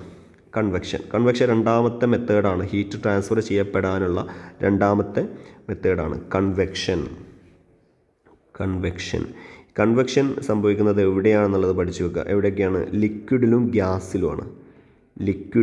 ഗ്യാസിലുമാണ് കൺവെക്ഷൻ സംഭവിക്കുക. അപ്പോൾ ഈ രണ്ട് കാര്യങ്ങൾ ഓർത്ത് വെക്കണം. ഇനി റേഡിയേഷൻ ഏതിലൂടെയൊക്കെ കടന്നു പോകുമെന്ന് ചോദിച്ചാൽ അത് സോളിഡിലൂടെയും ലിക്വിഡിലൂടെയും ഗ്യാസിലൂടെയും ഒക്കെ പാസ് ചെയ്യാനുള്ള കഴിവ് റേഡിയേഷനുണ്ട്. ഇതിൽ നമുക്ക് കൺവെക്ഷനും റേഡിയേഷനും മാത്രമാണ് കാര്യമായിട്ട് ക്വസ്റ്റ്യനിൽ ചോദിച്ചിട്ടുള്ളത്. അപ്പോൾ ഞാൻ അത് മാത്രമാണ് എക്സ്പ്ലെയിൻ ചെയ്യുന്നത്. കണ്ടക്ഷൻ നിങ്ങൾ പഠിച്ചു വെക്കേണ്ടതുണ്ട്, നിർബന്ധമായിട്ട് അത് പഠിച്ചു വെക്കേണ്ടതുണ്ട്, ഇമ്പോർട്ടൻ്റ് ആണ്, വിട്ടുപോകരുത്. ഓക്കെ, കൺവെക്ഷൻ എന്ന് പറഞ്ഞാൽ എന്താണ്? Heat transfer by the actual movement of particles. ഇവിടെ ശ്രദ്ധിക്കേണ്ട എന്താണ്? ഇവിടെ പാർട്ടിക്കിൾസ് മൂവ് ചെയ്യും. അതാണ് കൺവെക്ഷൻ്റെ പ്രത്യേകത. ഇത് ഫാസ്റ്റർ ദാൻ കണ്ടക്ഷനാണ്, കണ്ടക്ഷനേക്കാൾ ഫാസ്റ്റാണ്. പിന്നെ ഹാപ്പൻസ് ഇൻ, നമ്മൾ പറഞ്ഞു, ലിക്വിഡിലും ഗ്യാസിലുമാണ്. Principle behind wind is convection. അതായത് കാറ്റുണ്ടാവുന്നതിൻ്റെ കാരണം കൺവെക്ഷനാണ്, ഓർത്ത് വെക്കുക. ഇനി കൺവെക്ഷൻ പഠിക്കുമ്പോൾ നിങ്ങൾ ഈ ഫിഗർ നിർബന്ധമായിട്ട് പഠിച്ചു വെക്കുക. ഈ ഫിഗറിൽ എന്താ കാണുന്നത്? ഒരു പാത്രത്തിൽ വെള്ളം വെച്ചിട്ട് നമ്മളതിനെ ചൂടാക്കുകയാണ്. ചൂടാക്കുമ്പോൾ ഇവിടെ ഹീറ്റ് കൊടുക്കുകയാണ്, അവിടെ മോളിക്യൂൾസ് ചൂടാവുകയാണ്. ഈ റെഡ് കളറിൽ കാണിക്കുന്ന മോളിക്യൂൾസ് ചൂടാവുകയാണ്. എന്നിട്ട് ആ മോളിക്യൂൾസ് ചൂടായതിൻ്റെ ശേഷം എന്ത് ചെയ്യും? നേരെ മേലിലേക്ക്, ചൂടായി കഴിഞ്ഞാൽ അത് എക്സ്പാൻഡ് ചെയ്യും, അതിൻ്റെ വോളിയം കുറയും, അത് നേരെ മേലേക്ക് പോവുക ചെയ്യുക. വോളിയം കൂടും, അത് നേരെ മേലേക്ക് പോകും. നേരെ മേലേക്ക് പോകുക എന്ന് പറഞ്ഞാൽ പിന്നെ അവിടെയുള്ള കൂളായിട്ടുള്ള മോളിക്യൂൾസ് നേരെ താഴേക്ക് വരും, അത് വീണ്ടും ചൂടാവും, അത് വീണ്ടും മേലേക്ക് പോകും. ഇതിങ്ങനെ നടന്നുകൊണ്ടിരിക്കും. ഇതിനെയാണ് കൺവെക്ഷൻ എന്ന് പറയുക. ഇവിടെ നിങ്ങൾ നോക്കുക, ഇവിടെ ടെമ്പറേച്ചർ T2 എന്ന് പറഞ്ഞിട്ട് കാണിച്ചിട്ടുണ്ട്, T1 കാണിച്ചിട്ടുണ്ട്. ടോപ്പിലെ ടെമ്പറേച്ചർ T1, താഴെയുള്ളത് T2 ആണ് കൂടുതൽ. അപ്പോൾ അതുകൊണ്ട് ΔT എന്ന് പറഞ്ഞാൽ ടെമ്പറേച്ചർ ഡിഫറൻസ് ആണ്, അത് T2 - T1 എന്നാണ് കിട്ടുക. ഇനി നമുക്ക് റേറ്റ് ഓഫ് ഹീറ്റ് ട്രാൻസ്ഫർ കണ്ടുപിടിക്കണമെങ്കിൽ നിങ്ങൾ മനസ്സിലാക്കണം, റേറ്റ് എന്ന് പറഞ്ഞാൽ എപ്പോഴും താഴെ ടൈം വരും. ഹീറ്റ് ട്രാൻസ്ഫർ, ഹീറ്റിൻ്റെ റേറ്റ്. അപ്പോൾ ഹീറ്റ് എന്ന് പറയുന്നത് Q ആണ്, ക്വാണ്ടിറ്റി ഓഫ് ഹീറ്റ്. അതിൻ്റെ റേറ്റ് Q/T എന്ന് പറഞ്ഞാൽ എന്താണ്? HA∆T. H എന്ന് പറയുന്നത് ഒരു കോയിഫിഷ്യൻ്റ് ആണ്, കൺവെക്ഷൻ കോയിഫിഷ്യൻ്റ്. ഇനി കോയിഫിഷ്യൻ്റ് എന്ന് വേർഡ് നിങ്ങൾക്ക് കിട്ടിയില്ല എന്നുണ്ടെങ്കിൽ കോൺസ്റ്റൻ്റ് എന്ന് എഴുതിയാലും മതി, കൺവെക്ഷൻ കോൺസ്റ്റൻ്റ് എന്ന് എഴുതിയാലും മതി. HA∆T. A എന്ന് പറഞ്ഞാൽ ഫിഗറിലേക്ക് നോക്കുക, അതാ ഇവിടെയുള്ള സർഫസ് ഏരിയയാണ് A എന്ന് പറയുന്നത്. അപ്പോൾ അതുകൊണ്ട് HA∆T എന്ന് പറഞ്ഞാൽ ടെമ്പറേച്ചർ ഡിഫറൻസ്. ചുമ്മാ ഇക്വേഷൻ എഴുതി പഠിച്ചാൽ മാത്രം മതി, നമുക്കതിൻ്റെ കാൽക്കുലേഷൻ ഒന്നുമില്ല. ഓക്കെ, ഇനി depends on surface, shape of surface and position of surface. അതാണ് Hൻ്റെ പ്രത്യേകത. ഈ കൺവെക്ഷൻ കോയിഫിഷ്യൻ്റ് എന്തുമായിട്ട് ബന്ധപ്പെട്ടിരിക്കുന്നു എന്നുള്ളത് എഴുതിയതാണ്, ഇനി അത് എഴുതിയില്ലെങ്കിലും പോട്ടെ, കുഴപ്പമൊന്നുമില്ല. റേഡിയേഷൻ വളരെ ഇമ്പോർട്ടൻ്റ് ആണ്, പഠിച്ചു വെക്കണം. എന്താണ് റേഡിയേഷൻ? റേഡിയേഷനിൽ heat transferred in the form of electromagnetic വേവിൻ്റെ രൂപത്തിൽ ഹീറ്റ് ട്രാൻസ്ഫർ ചെയ്യപ്പെടുകയാണ് ഇവിടെ. അതായത് ഇൻഫ്രാറെഡ് റേഡിയേഷൻ. ഈ ഇലക്ട്രോമാഗ്നറ്റിക് വേവ് എന്ന് പറയുന്നത് ഇൻഫ്രാറെഡ് ആണ്. അപ്പോൾ ഇൻഫ്രാറെഡ് റേഡിയേഷൻ്റെ രൂപത്തിലാണ് ഇവിടെ ഹീറ്റ് ട്രാൻസ്ഫർ ചെയ്യപ്പെടുന്നത്. അതിൻ്റെ വേവ് ലെങ്ത് റേഞ്ച് പഠിച്ചു വെക്കുക, 800 നാനോമീറ്റർ മുതൽ 400 മൈക്രോമീറ്റർ വരെയാണ്. മൈക്രോമീറ്ററാണത് കേട്ടോ. ഇതാണ് fastest mode of heat transfer. ചിലപ്പോൾ അങ്ങനെ ചോദിച്ചേക്കാം, ഏതാണ് ഏറ്റവും ഫാസ്റ്റ് മോഡ്, ഹീറ്റ് ട്രാൻസ്ഫറിൻ്റെ ഏറ്റവും ഫാസ്റ്റ് മോഡ് ഏതാണെന്ന് ചിലപ്പോൾ ചോദിച്ചേക്കാം. അപ്പോൾ അത് പഠിച്ചു വെക്കുക. Every hot body radiate infrared radiation. മനസ്സിലാക്കി വെക്കുക, ചൂടുള്ള ഏത് ബോഡിയും ഒരു ഇൻഫ്രാറെഡ് റേഡിയേഷനെ പുറത്തേക്ക് വിടും. ഇനി പ്രോപ്പർട്ടീസ് ഓഫ് തെർമൽ റേഡിയേഷൻ, ഇത് ചിലപ്പോൾ ഒരു 3 മാർക്കിന് വേറെ ചോദിക്കാനുള്ള സാധ്യത ഉണ്ട്. അപ്പോൾ അത് എന്തായാലും പഠിച്ചു വെച്ചിട്ട് പോകണം. 3rd മൊഡ്യൂളിലുള്ള ഒരൊറ്റ ടോപ്പിക്ക് പോലും വിട്ടുകളയാൻ പാടില്ല. എന്താണ് അതിൻ്റെ പ്രത്യേകത? They travel in straight lines. അവരെപ്പോഴും സ്ട്രൈറ്റ് ലൈനിലായിരിക്കും ട്രാവൽ ചെയ്യുക. Speed is equal to speed of light. എന്തായിരിക്കും അവരുടെ സ്പീഡിൻ്റെ പ്രത്യേകത? അത് സ്പീഡ് ഓഫ് ലൈറ്റിൻ്റെ സ്പീഡായിരിക്കും ഇൻഫ്രാറെഡ് റേഡിയേഷൻ ഉള്ളത്. രണ്ടും ഇലക്ട്രോമാഗ്നറ്റിക് റേഡിയേഷൻ ആണല്ലോ, ഇലക്ട്രോമാഗ്നറ്റിക് വേവ് ആണല്ലോ. അപ്പോൾ അതുകൊണ്ട് ലൈറ്റിൻ്റെ സ്പീഡ് എന്ന് പറയുന്നത് C = 3 × 10⁸ m/s ആണ്, ഓർത്ത് വെക്കണം. ഇനി no need of a medium to travel. ഇതിന് സഞ്ചരിക്കണം എന്നുണ്ടെങ്കിൽ ഒരു മീഡിയത്തിൻ്റെ ആവശ്യമില്ല. That is it can travel through space. അതിന് സ്പേസിലൂടെയും ട്രാവൽ ചെയ്യാനുള്ള കഴിവുണ്ട്. They do not heat the medium through which they are travelling. ഏത് മീഡിയത്തിലൂടെയാണോ സഞ്ചരിച്ചുകൊണ്ടിരിക്കുന്നത് ആ മീഡിയത്തിനെ ചൂടാക്കാനുള്ള കഴിവ് ഇവർക്കില്ല. ഇനി they can be reflected and refracted just like light. ലൈറ്റിനെ പോലെ തന്നെ അവരെ നമുക്ക് എന്ത് ചെയ്യാൻ പറ്റും? റിഫ്ലക്റ്റ് ചെയ്യിപ്പിക്കാൻ പറ്റും. അതായത് ഒരു സ്മൂത്ത് സർഫസിൽ തട്ടിക്കഴിഞ്ഞാൽ അത് നേരെ ഇങ്ങോട്ട് റിഫ്ലക്റ്റ് ചെയ്യും. ഇനി റിഫ്രാക്റ്റ് ചെയ്യുക എന്ന് പറഞ്ഞാൽ ഒരു ട്രാൻസ്പെറൻറ്റ് മീഡിയത്തിലൂടെ കടന്നു പോകുന്ന സമയത്ത് അതിൻ്റെ പാത്ത് ബെൻഡാവും. അതിനാണ് നമ്മൾ റിഫ്രാക്ഷൻ എന്ന് പറയുക. അപ്പോൾ ഇതൊക്കെ ഇൻഫ്രാറെഡ് റേഡിയേഷനും അതുപോലെ സംഭവിക്കുന്നുണ്ട് എന്നുള്ളതാണ് നമ്മൾ മനസ്സിലാക്കേണ്ടത്. ഓക്കെ, ഇനി നമുക്ക് അതിൻ്റെ കൂട്ടത്തിൽ വരുന്ന വേറൊന്നുണ്ട്. Discuss the elastic modulus related to length elasticity. അപ്പോൾ 4th മൊഡ്യൂളിൽ നിന്ന് നമ്മൾ പഠിച്ചു വെക്കേണ്ട വേറൊരു പാർട്ടാണ് മോഡുലസ് ഓഫ് ഇലാസ്റ്റിസിറ്റികൾ. മോഡുലസ് ഓഫ് ഇലാസ്റ്റിസിറ്റികൾ 3 ഉള്ളത്. അതിൽ ഏറ്റവും ഇമ്പോർട്ടൻ്റ് ആയിട്ടുള്ളത് യങ്സ് മോഡുലസ് ആണ്. യങ്സ് മോഡുലസ് നിങ്ങൾ നന്നായിട്ട് പഠിച്ചു പോകണം. അതിൻ്റെ കാൽക്കുലേഷനും നമ്മൾ പഠിച്ചിട്ട് പോകാനുണ്ട്. അപ്പോൾ യങ്സ് മോഡുലസ് എന്ന് പറഞ്ഞാൽ ലെങ്ത്ത് ചേഞ്ച് ചെയ്യുമ്പോഴാണ് യങ്സ് മോഡുലസ് വരിക. 3 മോഡുലസുകളാണുള്ളത്. ഒന്നാമത്തത് യങ്സ് മോഡുലസ് ആണ്. അപ്പോൾ യങ്സ് മോഡുലസ് എന്ന് പറഞ്ഞാൽ അവിടെ ചേഞ്ച് ചെയ്യുന്ന ആളാരാണ്? അവിടെ ചേഞ്ച് ചെയ്യുന്ന ആൾ ലെങ്ത്താണ്. ലെങ്ത്ത് ചേഞ്ച് ചെയ്യുമ്പോഴാണ് യങ്സ് മോഡുലസ് നമ്മൾ പറയുന്നത്. രണ്ടാമത്തെ മോഡുലസ് എന്ന് പറയുന്നത് ബൾക്ക് മോഡുലസ് ആണ്. അപ്പോൾ ബൾക്ക് മോഡുലസ് എന്ന് പറയുമ്പോൾ അവിടെ ചേഞ്ച് ചെയ്യുന്നത് വോളിയമാണ്. വോളിയം ചേഞ്ച് ചെയ്യുമ്പോഴാണ് ബൾക്ക് മോഡുലസ് വരിക. ഇനി മൂന്നാമത്തതാണ് റിജിഡിറ്റി മോഡുലസ്. റിജിഡിറ്റി മോഡുലസ് അപ്പോൾ റിജിഡിറ്റി മോഡുലസ് എന്ന് പറയുമ്പോൾ അവിടെ ഷേപ്പാണ് ചേഞ്ച് ചെയ്യുന്നത്. ഷേപ്പ് അതിനെ നമ്മൾ ഷിയർ സ്ട്രെയിൻ എന്ന് അല്ലെങ്കിൽ ഷിയർ സ്ട്രെസ്, ഷിയർ സ്ട്രെയിൻ എന്നുള്ള വേർഡാണ് നമ്മളവിടെ ഉപയോഗിക്കുക. യഥാർത്ഥത്തിൽ അവിടെ ചേഞ്ച് ചെയ്യുന്നത് ഷേപ്പാണ്. ഇതാണ് നിങ്ങൾ ഓർത്ത് വെക്കേണ്ട കാര്യം. ഇനി ഇലാസ്റ്റിസിറ്റി ഓഫ് ലെങ്ത്ത്, അതാണ് യങ്സ് മോഡുലസ്. നോട്ടിൽ നമ്മൾ എങ്ങനെയാണോ പറഞ്ഞിട്ടുള്ളത് അതുപോലെ പഠിച്ചു വെക്കുക. എന്താണ് സംഭവം? ഇതെങ്ങനെ പഠിക്കേണ്ടത്? ഇത് പഠിക്കേണ്ടത് എങ്ങനെയാണെന്ന് വെച്ചാൽ യങ്സ് മോഡുലസിൻ്റെ ഇക്വേഷൻ വെച്ച് പഠിക്കുക. എന്താ യങ്സ് മോഡുലസിൻ്റെ ഇക്വേഷൻ വരുന്നത്? മേലെ ലോഞ്ചിറ്റ്യൂഡിനൽ സ്ട്രെസ് വരുന്നുണ്ട്. Longitudinal stress divided by longitudinal strain എന്നാണ് അതിൻ്റെ ഇക്വേഷൻ വരുന്നത്. അപ്പോൾ നിങ്ങൾ ഇങ്ങനെ പഠിച്ചു വെച്ചാൽ മതി. ഈ ഇക്വേഷനെ ഇംഗ്ലീഷിലേക്ക് മാറ്റി പഠിക്കുക. എങ്ങനെയത് ഇംഗ്ലീഷിലേക്ക് മാറ്റാം? ഇതൊരു റേഷ്യോ അല്ലേ? ഒന്ന് മേലെ ഒന്ന് താഴെയും വരിക എന്ന് പറഞ്ഞാൽ ഒരു റേഷ്യോ ആണ്. അപ്പോൾ അതുകൊണ്ട് നിങ്ങൾ എന്ത് ചെയ്താൽ മതി? ഇങ്ങനെ പറഞ്ഞാൽ മതി, Young's modulus is the ratio of longitudinal stress to longitudinal strain. അങ്ങനെ പഠിക്കുക. ലോഞ്ചിറ്റ്യൂഡിനൽ സ്ട്രെസ്സിൻ്റെയും ലോഞ്ചിറ്റ്യൂഡിനൽ സ്ട്രെയിനിൻ്റെയും റേഷ്യോ ആണ് യങ്സ് മോഡുലസ് എന്ന് പഠിച്ചു വെച്ചാൽ നമുക്ക് വളരെ സിമ്പിളായിട്ട് അത് എന്താണെന്നുള്ളത് കിട്ടും. അതിൻ്റെ ഇക്വേഷൻ വരുന്നത് ഇങ്ങനെയാണ്: y = F L/A delta L. ഇങ്ങനെയാണ് അതിൻ്റെ ഇക്വേഷൻ. അപ്പോൾ അതിൻ്റെ ഇക്വേഷൻ കാണാതെ പഠിച്ചു വെക്കണം. കാരണം ഈ ഇക്വേഷനിൽ നിന്ന് നമുക്ക് 7 മാർക്കിൻ്റെ ഒരു കാൽക്കുലേഷൻ ക്വസ്റ്റ്യൻ പ്രതീക്ഷിക്കാവുന്നതാണ്. വളരെ സിമ്പിളായിട്ടുള്ളൊരു കാൽക്കുലേഷനാണ്. കുറച്ച് ചെയ്യാനുണ്ടെന്ന് മാത്രമേ ഉള്ളൂ. നമുക്കതൊന്ന് ചെയ്ത് നോക്കാം. ആ കാൽക്കുലേഷൻ വരുന്നൊന്ന് ശ്രദ്ധിക്കുക. A metal wire of length 4 മീറ്ററുള്ള ഒരു metal wire and radius 1 mm. അതിൻ്റെ റേഡിയസ് 1 mm ആണ്. Stretched by a load of 8 kg at one end. ഒരു എൻഡിൽ 8 kg കൊടുത്തിട്ട് അതിനെ സ്ട്രെച്ച് ചെയ്തു. And keeping the other end fixed to a ceiling. മറ്റേ എൻഡിനെ സീലിംഗിൽ ഫിക്സ് ചെയ്ത് വെച്ചു. Find the extension produced. എത്രത്തോളം നീളം വെച്ചു ആ കേബിളിന്, ആ മെറ്റൽ വയറിന് എത്രത്തോളം സ്ട്രെച്ച് ആവാൻ പറ്റി, അതാണ് കണ്ടുപിടിക്കേണ്ടത്. If Young's modulus of the material of the wire is, Young's modulus തന്നിട്ടുണ്ട് 9 × 10⁻⁹ Nm². ഇതാണ് കാൽക്കുലേഷൻ. ആ കാൽക്കുലേഷൻ 7 മാർക്കിന് ചോദിച്ചേക്കാവുന്ന ഒരു കാൽക്കുലേഷനാണ്. യങ്സ് മോഡുലസിൻ്റെ കാൽക്കുലേഷൻ നിർബന്ധമായിട്ട് പഠിച്ചു പോകണം. ഇക്വേഷൻ നമ്മൾ നേരത്തെ എഴുതിയത് തന്നെയാണ്. y = FL/A delta L. പക്ഷേ ഇവിടെ ക്വസ്റ്റ്യനിൽ പറഞ്ഞിട്ടുണ്ട് മെറ്റൽ വയറിൻ്റെ ലെങ്ത്ത് L ആണ്. അപ്പോൾ നിങ്ങൾ രണ്ടാമതൊന്നും ആലോചിക്കേണ്ട, L ലെങ്ത് ആണ്. പിന്നെ റേഡിയസ് തന്നിട്ടുണ്ട് 1 mm ആണ്. ചിലപ്പോൾ റേഡിയസ് അല്ല തരിക, ഡയമീറ്ററാണ് തരിക. ഡയമീറ്റർ ചിലപ്പോൾ 2 mm എന്ന് പറയും. അപ്പോൾ നിങ്ങൾ എന്ത് ചെയ്യണം? ഡയമീറ്ററിൻ്റെ പകുതിയാണ് റേഡിയസ്. അപ്പോൾ അതുകൊണ്ട് ഡയമീറ്ററിൻ്റെ പകുതിയാണ് റേഡിയസ് എന്നുള്ളത് കൊണ്ട് അതിൻ്റെ പകുതി എടുക്കണം. ഡയമീറ്റർ തന്നതിൻ്റെ പകുതി നിങ്ങൾ റേഡിയസ് ആയിട്ട് എടുക്കണം. ഇവിടെ നേരിട്ട് റേഡിയസ് ക്വസ്റ്റ്യനിൽ പറഞ്ഞിട്ടുണ്ട് 1 mm ആണ്. ഇനി നിങ്ങൾ മനസ്സിലാക്കേണ്ടത് മില്ലിമീറ്ററിനെ മീറ്ററിലേക്ക് മാറ്റാൻ വേണ്ടിയിട്ട് 10⁻³ കൊണ്ട് ഗുണിക്കണം. അതാണ് മില്ലിമീറ്ററിനെ മീറ്ററിലേക്ക് മാറ്റാനുള്ള പണി. ഇനി 10⁻³ കൊണ്ട് ഗുണിക്കുക എന്ന് പറയുന്നത് ശരിക്കും എന്താ സാധനം? 1000 കൊണ്ട് ഡിവൈഡ് ചെയ്യുക എന്ന് പറയുന്നതാണ്. അപ്പോൾ മില്ലിമീറ്ററിനെ മീറ്ററിലേക്ക് മാറ്റാൻ വേണ്ടിയിട്ട് 1000 കൊണ്ട് ഡിവൈഡ് ചെയ്താൽ മതി. അപ്പോൾ 1000 കൊണ്ട് ഡിവൈഡ് ചെയ്ത് കഴിഞ്ഞാൽ നമുക്ക് കാൽക്കുലേറ്ററിൽ ചെയ്ത് നോക്കിയാൽ 0.001 എന്ന് കിട്ടും. ഇതാണ് റേഡിയസ്. ഇനി മനസ്സിലാക്കേണ്ട രണ്ടാമത്തെ കാര്യം, ഇങ്ങനെയുള്ള ക്വസ്റ്റ്യനിൽ എന്തായിരിക്കും ഫോഴ്സ് എന്നാണ് നമ്മൾ കണ്ടുപിടിക്കേണ്ടത്. ഇവിടെ ഒരു 8 kg വെയിറ്റ് വെച്ചിട്ടാണ് നമ്മൾ ഇതിനെ സ്ട്രെച്ച് ചെയ്തതെന്ന് പറഞ്ഞില്ലേ. അപ്പോൾ ഇവിടെ സ്ട്രെച്ച് ചെയ്യാൻ വേണ്ടി നമ്മൾ ചെയ്തത് എന്താ? ഇതിനെ കെട്ടിത്തൂക്കുക ചെയ്തത്. ഈ 8 kg നമ്മൾ ഹാങ് ചെയ്യാണ് ചെയ്തത്, കെട്ടിത്തൂക്കി. ഇതിനെ കെട്ടിത്തൂക്കി എന്ന് പറഞ്ഞാൽ പിന്നെ അവിടെ വരുന്ന ഫോഴ്സ് എന്ന് പറയുന്നത് ഏതാ? അവിടെ വരുന്ന ഫോഴ്സ് എന്ന് പറയുന്നത് വെയിറ്റാണ്. അപ്പോൾ വെയിറ്റിൻ്റെ ഇക്വേഷൻ നമുക്കറിയാലോ. വെയിറ്റിൻ്റെ ഇക്വേഷൻ എന്താ? mg ആണ്, mass into acceleration due to gravity. അപ്പോൾ അതുകൊണ്ട് നിങ്ങൾ ഈ ഫോഴ്സ് കണ്ടുപിടിക്കാൻ വേണ്ടിയിട്ട് F = mg വെച്ചിട്ട് കണ്ടുപിടിച്ചാൽ മതി. m എന്ന് പറഞ്ഞാൽ നമ്മൾ ക്വസ്റ്റ്യനിൽ തന്നിട്ടുണ്ടാവും. g എന്ന് പറഞ്ഞാൽ 9.8 ആണ്. അപ്പോൾ അത് ചെയ്ത് നോക്കുമ്പോൾ നമുക്ക് F കിട്ടും 78.4 Newton. ഇനി മനസ്സിലാക്കേണ്ട കാര്യം, ഈ മെറ്റൽ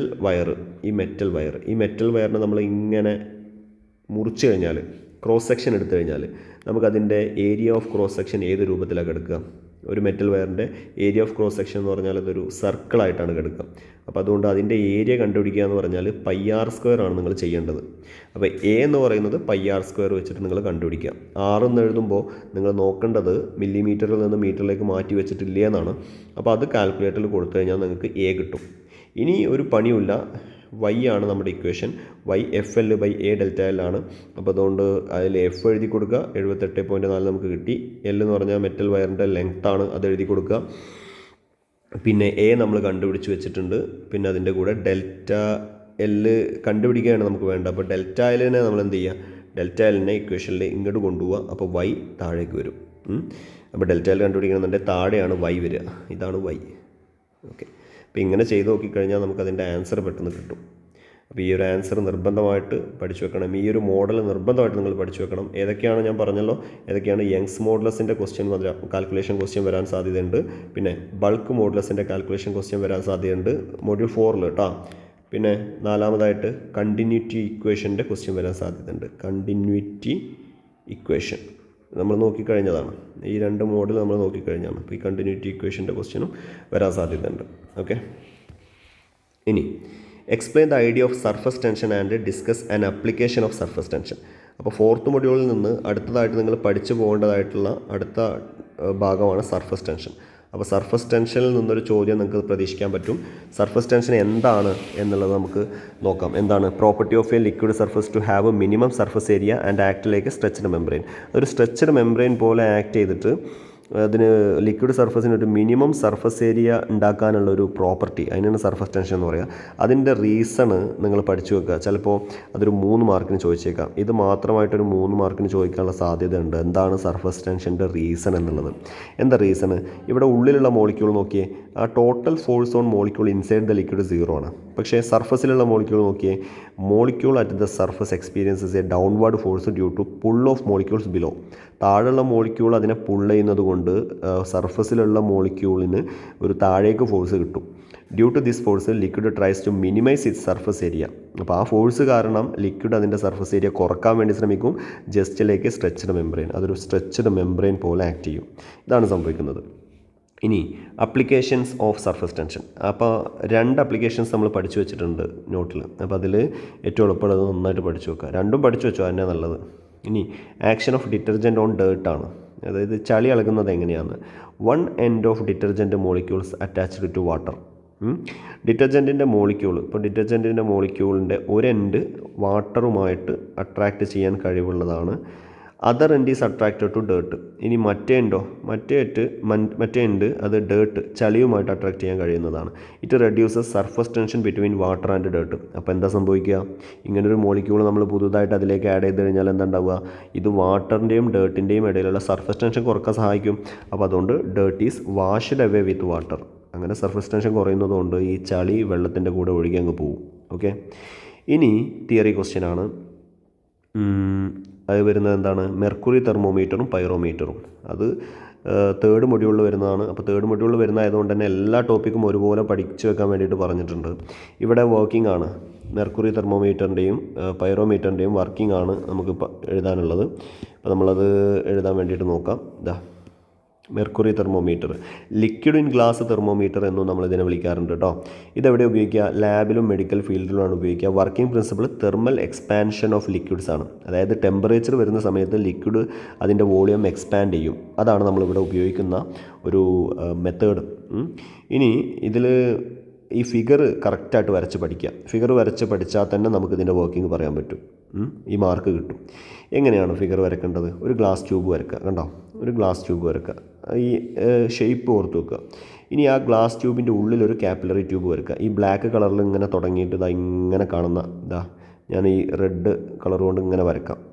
ഇതാണ് കാപ്പിലറി ട്യൂബ്. അത് കഴിഞ്ഞിട്ട് ആ കാപ്പിലറി ട്യൂബ് വരക്കുക. ആ കാപ്പിലറി ട്യൂബിൻ്റെ അറ്റത്തൊരു ബൾബ് വരക്കുക. എന്നിട്ട് അതാണ് മെർക്കുറി ഫിൽഡ് ബൾബ്. ആ ബൾബിൻ്റെ ഉള്ളിൽ, ബൾബ് എന്ന് പറഞ്ഞാൽ ഒരു ഗ്ലാസിൻ്റെ ഉണ്ട എന്നേ അർത്ഥമുള്ളൂ. അതിൻ്റെ ഉള്ളിൽ മെർക്കുറിയാണ് നിറച്ച് വെച്ചിട്ടുള്ളത്. ഇതാ ഇവിടം വരെയാണ് മെർക്കുറി കാണിക്കുക. ഇത്രയേ ഉള്ളൂ. ഇനി ഉള്ളിലുള്ളത് കാപ്പിലറി ട്യൂബാണെന്ന് കാണിക്കുക. പിന്നെ ഈ ഗ്ലാസ് ട്യൂബിൻ്റെ മേലെയാണ് നമ്മൾ മാർക്ക് ചെയ്ത് വെച്ചിട്ടുള്ളത്, അളവുകൾ മാർക്ക് ചെയ്ത് വെച്ചിട്ടുള്ള ഗ്ലാസ് ട്യൂബിൻ്റെ മേലെയാണ്. ഇത്രയും എഴുതി കഴിഞ്ഞാൽ തന്നെ നിങ്ങൾക്ക് ഇത് എക്സ്പ്ലെയിൻ ചെയ്യാനും പറ്റും. ഇതെങ്ങനെ കൺസ്ട്രക്ട് ചെയ്യേണ്ടത്? A capillary tube inside a small glass tube. എഴുതിക്കൂടെ? പ്രശ്നമില്ലല്ലോ. Capillary tube has a thin glass bulb filled with mercury at one end and the other end is closed. അതും പറഞ്ഞൂടെ? അതും കുഴപ്പമില്ലല്ലോ. ഇനി markings are made on glass tube. ഇനി glass ട്യൂബിൻ്റെ മേലെയാണ് മാർക്കിംഗ് നമ്മൾ കൊടുത്തിട്ടുള്ളത്. അപ്പോൾ അത്രയും നമുക്ക് പറയാൻ പറ്റും. ഇനി അതിൻ്റെ ശേഷം നമുക്ക് എഴുതാനുള്ളത് അതിൻ്റെ വർക്കിംഗ് ആണ്. വർക്കിംഗ് എന്ന് പറഞ്ഞാൽ എന്താ? When the glass tube and the liquid is heated. എപ്പോഴാണോ ടെമ്പറേച്ചർ കൂടുന്നത്, എപ്പോഴാണോ ഈ ഗ്ലാസ് ട്യൂബ് ഹീറ്റ് ചെയ്യുന്നത്, ദെയർ വോളിയം ഇൻക്രീസസ്, അതിൻ്റെ വോളിയം ഇൻക്രീസ് ചെയ്യും. മെർക്കുറി എക്സ്പാൻസ് മോർ, മെർക്കുറിൻ്റെ വോളിയം വളരെയധികം കൂടും, കാരണം അതൊരു ലിക്വിഡ് സ്റ്റേറ്റിലാണ്. So liquid level rises with increase in temperature. അതുകൊണ്ട് തന്നെ അതിൻ്റെ ലെവൽ റൈസ് ചെയ്യും, ടെമ്പറേച്ചർ കൂടുന്നതിനനുസരിച്ച് അതിൻ്റെ ലെവൽ റൈസ് ചെയ്യും. And falls with decrease in temperature. ഇനി ടെമ്പറേച്ചർ കുറയുകയാണെങ്കിൽ ആ മെർക്കുറി ലെവലിൻ്റെ അളവും കുറയും. Okay, range -30 degree to 250 degree Celsius ആണ്. ഓക്കെ, അത്രയും റേഞ്ചിൻ്റെ ഉള്ളിലാണ് നമ്മളിത് ഉപയോഗിക്കുക. അടുത്തതാണ് പൈറോമീറ്റർ. ചിലപ്പോൾ ഈ പൈറോമീറ്റർ മാത്രമായിട്ടും ചോദിച്ചേക്കാം. 3rd മൊഡ്യൂളിൽ നിന്ന് ഇത് ഉറപ്പായിട്ടും ചോദിക്കാൻ സാധ്യതയുള്ളതാണ്. നിർബന്ധമായിട്ട് പഠിച്ചു പോവുക. പൈറോമീറ്റർ നമ്മൾ എവിടെയാണ് ഉപയോഗിക്കുന്നത്? Measurement of temperature above 500 degree Celsius. 500 degree സെൽഷ്യസിൻ്റെ മുകളിലുള്ള ടെമ്പറേച്ചർ അളക്കാൻ വേണ്ടിയിട്ടാണ് നമ്മൾ പൈറോമീറ്റർ ഉപയോഗിക്കുന്നത്. ടൈപ്സിൽ റേഡിയേഷൻ പൈറോമീറ്റർ ഉണ്ട്, ഒപ്റ്റിക്കൽ പൈറോമീറ്റർ ഉണ്ട്. നമുക്ക് അതിൽ പഠിക്കാനുള്ളത് റേഡിയേഷൻ പൈറോമീറ്റർ മാത്രമാണ്. അപ്പോൾ ഇൻഫ്രാറെഡ് തെർമോമീറ്റർ അല്ലെങ്കിൽ റേഡിയേഷൻ തെർമോമീറ്റർ എന്ന് പറയുന്നതാണ് നമ്മളിവിടെ പഠിക്കുന്നത്. അപ്പോൾ ക്വസ്റ്റ്യനിൽ ചിലപ്പോൾ പൈറോമീറ്റർ എന്ന് പറഞ്ഞിട്ടായിരിക്കും ചോദിക്കുക, ഒന്നുകിൽ പൈറോമീറ്റർ എന്നായിരിക്കും ചോദിക്കുക, അല്ലെങ്കിൽ റേഡിയേഷൻ ടൈപ്പ് പൈറോമീറ്റർ എന്ന് വേണേൽ ചോദിക്കാം, അല്ലെങ്കിൽ ഇൻഫ്രാറെഡ് തെർമോമീറ്റർ എന്ന് ചോദിക്കാം, അല്ലെങ്കിൽ റേഡിയേഷൻ തെർമോമീറ്റർ എന്ന് മാത്രം ചോദിക്കാം. അപ്പോൾ എങ്ങനെ ചോദിച്ചാലും ഉദ്ദേശിച്ചത് പൈറോമീറ്റർ ആണെന്ന് മനസ്സിലാക്കുക. ഇതിനെ നോൺ കോണ്ടാക്റ്റ് തെർമോമീറ്റർ എന്നും വിളിക്കാറുണ്ട് കേട്ടോ. അപ്പോൾ എന്ത് പറഞ്ഞാലും പൈറോമീറ്റർ ആണ്. ഇനി അതിൻ്റെ വർക്കിംഗ് പ്രിൻസിപ്പിൾ എന്താ? A hot body emits infrared radiation. എന്താ അതിൻ്റെ അർത്ഥം? ചൂടായി നിൽക്കുന്ന ഒരു ബോഡി ഇൻഫ്രാറെഡ് റേഡിയേഷനെ പുറത്തേക്ക് വിടും. അതാണ് അതിൻ്റെ അർത്ഥം. അപ്പോൾ ഈ ഫിഗർ വരക്കാൻ പഠിക്കുക. എന്താണ് ഫിഗറിൽ കാണുന്നത്? ഫിഗറിൽ ഒരു ഹോട്ട് ബോഡി കാണുന്നുണ്ട്. ഈ ഹോട്ട് ബോഡി ഒരു റേഡിയേഷനെ പുറത്തേക്ക് വിടുന്നുണ്ട്. അത് ഇൻഫ്രാറെഡ് റേഡിയേഷനാണ്. ആ ഇൻഫ്രാറെഡ് റേഡിയേഷൻ ഒരു ലെൻസിലൂടെ, ഒരു ലെൻസ് എന്ന് പറയുന്നത് എന്താ സാധനം? ലെൻസിൻ്റെ സ്വഭാവം റേഡിയേഷൻ അത് കൺവേർജ് ചെയ്യിപ്പിക്കും, ഒരു സ്ഥലത്ത് കൂട്ടിമുട്ടിക്കും എന്നാണ്. അപ്പോൾ അത് നേരെ ഒരു സ്ഥലത്ത് അതിൻ്റെ ഫോക്കസിൽ അതൊരു നേരെ സ്ഥലത്ത് ഒരു പോയിന്റിൽ പോയിട്ട് ഈ ഇൻഫ്രാറെഡ് റേഡിയേഷനെ കൂട്ടിമുട്ടിക്കുകയാണ്. അതാണ് ബ്ലാക്ക് ബോഡി. അവിടെയാണ് നമ്മൾ ബ്ലാക്ക് ബോഡി വെച്ചിട്ടുള്ളത്. ആ ബ്ലാക്ക് ബോഡി എന്ന് പറയുന്നത് ഒരു ടെമ്പറേച്ചർ ഡിറ്റക്ടറാണ്. ടെമ്പറേച്ചറിനെ അളക്കാനുള്ള ഒന്ന്, മനസ്സിലാക്കാൻ, തിരിച്ചറിയാനുള്ള ഒന്ന്. ഇനി അതിനെ അളക്കാൻ വേണ്ടിയിട്ട് നമ്മൾ ആ ടെമ്പറേച്ചർ ഡിറ്റക്ടറിൽ നിന്ന് നേരെ വേറൊരു സർക്യൂട്ട് കൊടുത്തിരിക്കുകയാണ്. അതാണ് measuring instrument. Okay, measuring instrument, ഈ ആരോ കാണിച്ചിട്ടുള്ള ഈ ഭാഗം, ഇതാണ് മെഷറിംഗ് ഇൻസ്ട്രുമെൻറ്റ്. അപ്പോൾ ബ്ലാക്ക് ബോഡിയിൽ നിന്ന് നേരെ മെഷറിംഗ് ഇൻസ്ട്രുമെൻറ്റിലേക്കാണ് കണക്ട് ചെയ്തിട്ടുള്ളത്. ഇതാണ് അതിൻ്റെ കൺസ്ട്രക്ഷൻ. അപ്പോൾ ചിത്രം വരച്ച് പഠിക്കുക, എന്നിട്ട് അതിൻ്റെ വർക്കിംഗ് എഴുതൽ എളുപ്പമാണ്. എന്താണ് വർക്കിംഗ് പറയണത്? Infrared radiation from a hot body, അല്ലേ? ഹോട്ട് ബോഡിയിൽ നിന്ന് ഇൻഫ്രാറെഡ് റേഡിയേഷൻ പുറത്തേക്ക് വരും. Is concentrated on a black body. എവിടെയാണത് കോൺസെൻട്രേറ്റ് ചെയ്യുന്നത്? ബ്ലാക്ക് ബോഡിയിൽ. Using a convex lens. എന്താ അവിടെ ഉപയോഗിക്കുന്നത്? ഒരു കോൺവെക്സ് ലെൻസ്. അപ്പോൾ എന്താണ്? ഹോട്ട് ബോഡിയിൽ നിന്നുള്ള ഇൻഫ്രാറെഡ് റേഡിയേഷൻ ഒരു കോൺവെക്സ് ലെൻസ് ഉപയോഗിച്ചിട്ട് ഒരു ബ്ലാക്ക് ബോഡിയിൽ കോൺസെൻട്രേറ്റ് ചെയ്യുന്നു. The measuring device connected to the black body measures the temperature. ആ മെഷറിംഗ് ബോഡി എവിടെയാണ് കണക്ട് ചെയ്തിട്ടുള്ളത്? ആ ബ്ലാക്ക് ബോഡിയുമായിട്ടാണ് കണക്ട് ചെയ്തിട്ടുള്ളത്. അപ്പോൾ ആ മെഷറിംഗ് ഡിവൈസ് ഈ ബ്ലാക്ക് ബോഡിയിലെത്തുന്ന ഈ റേഡിയേഷൻ്റെ ടെമ്പറേച്ചർ എത്രയാണ് എന്നുള്ളത് നമുക്ക് അളന്നു തരും. അതെന്തിനനുസരിച്ചിട്ടായിരിക്കും? ഇൻറ്റൻസിറ്റി ഓഫ് റേഡിയേഷൻ, വന്ന് തട്ടുന്ന റേഡിയേഷൻ്റെ ഇൻറ്റൻസിറ്റിക്ക് അനുസരിച്ചിട്ടായിരിക്കും അത് എത്രത്തോളം ടെമ്പറേച്ചറാണ് അവിടെ ഉള്ളത് എന്നുള്ളത് നമുക്ക് കാണിച്ചു തരാം. ഇനി ലാസ്റ്റ് ക്വസ്റ്റ്യൻ, ഈ ക്വസ്റ്റ്യൻ പേപ്പറിലെ ലാസ്റ്റ് ക്വസ്റ്റ്യൻ ആണ്. ഇപ്പോൾ ഒരു മണിക്കൂറും 1.25 മണിക്കൂർ കൊണ്ടാണ് നമ്മളൊരു ക്വസ്റ്റ്യൻ പേപ്പർ ഇപ്പോൾ ഡിസ്കസ് ചെയ്ത് കഴിഞ്ഞത്. ഇനി derive the equation of continuity four A fluid flowing through a pipe of varying cross section. Explain the principle of continuity with an example. ഇതാണ് question. Equation of continuity derive ചെയ്യാനാണ് ക്വസ്റ്റ്യനിൽ പറഞ്ഞിട്ടുള്ളത്. Continuity equation എന്ന് പറഞ്ഞിട്ടാണ് നമ്മളിത് പഠിച്ചിട്ടുള്ളത്. അപ്പോൾ അതെങ്ങനെയാണ് ഡിറൈവ് ചെയ്യുന്നത് നോക്കാം. നമുക്ക് വളരെ സിമ്പിളായിട്ട് ഡിറൈവ് ചെയ്യാൻ പറ്റുന്ന ഒരു ഡെറിവേഷനാണിത്. ഇവിടെ എന്താ നമ്മൾ കാണുന്നത്? ഇത് വാരിയിങ് ക്രോസ് സെക്ഷൻ എന്ന് ക്വസ്റ്റ്യനിൽ പറഞ്ഞിട്ടുണ്ട്. വാരിയിങ് ക്രോസ് സെക്ഷൻ എന്ന് പറഞ്ഞിട്ട് തന്നിട്ടുണ്ടെങ്കിൽ അതിൻ്റെ അർത്ഥം ഇതുപോലെയുള്ള ഫിഗറാണെന്ന് മനസ്സിലാക്കുക. ഇവിടെയുള്ള ഭാഗത്ത് ഇവിടെ നമുക്ക് വേണമെങ്കിൽ പി എന്ന് അടയാളപ്പെടുത്താം. ഇതാണ് പി. പി. ഈ ഭാഗമാണ് ക്യൂ. അപ്പോൾ പി എന്ന് പറയുന്ന ഭാഗവും ക്യൂ എന്ന് പറയുന്ന ഭാഗവും ഉണ്ട്. പി എന്ന് പറയുന്ന ഭാഗത്തിൻ്റെ ഏരിയ A1ഉം അതവിടുത്തെ വെലോസിറ്റി, വെള്ളത്തിൻ്റെ വെലോസിറ്റി V1 ആണ്. ഇനി വെള്ളം ഇവിടെ പുറത്തേക്ക് ഇറങ്ങുന്നുണ്ട്, അവിടെ വെള്ളത്തിൻ്റെ വെലോസിറ്റി V2 ആണ്, അവിടുത്തെ ഏരിയ A2 ആണ്. ഇത്രയും കാര്യങ്ങൾ വരച്ച് വെച്ചാൽ തന്നെ അതിൻ്റെ ഫിഗർ കംപ്ലീറ്റ് ആയി. ഇനി നമ്മൾ ചെയ്യേണ്ടത് വളരെ സിമ്പിൾ കാര്യമാണ്.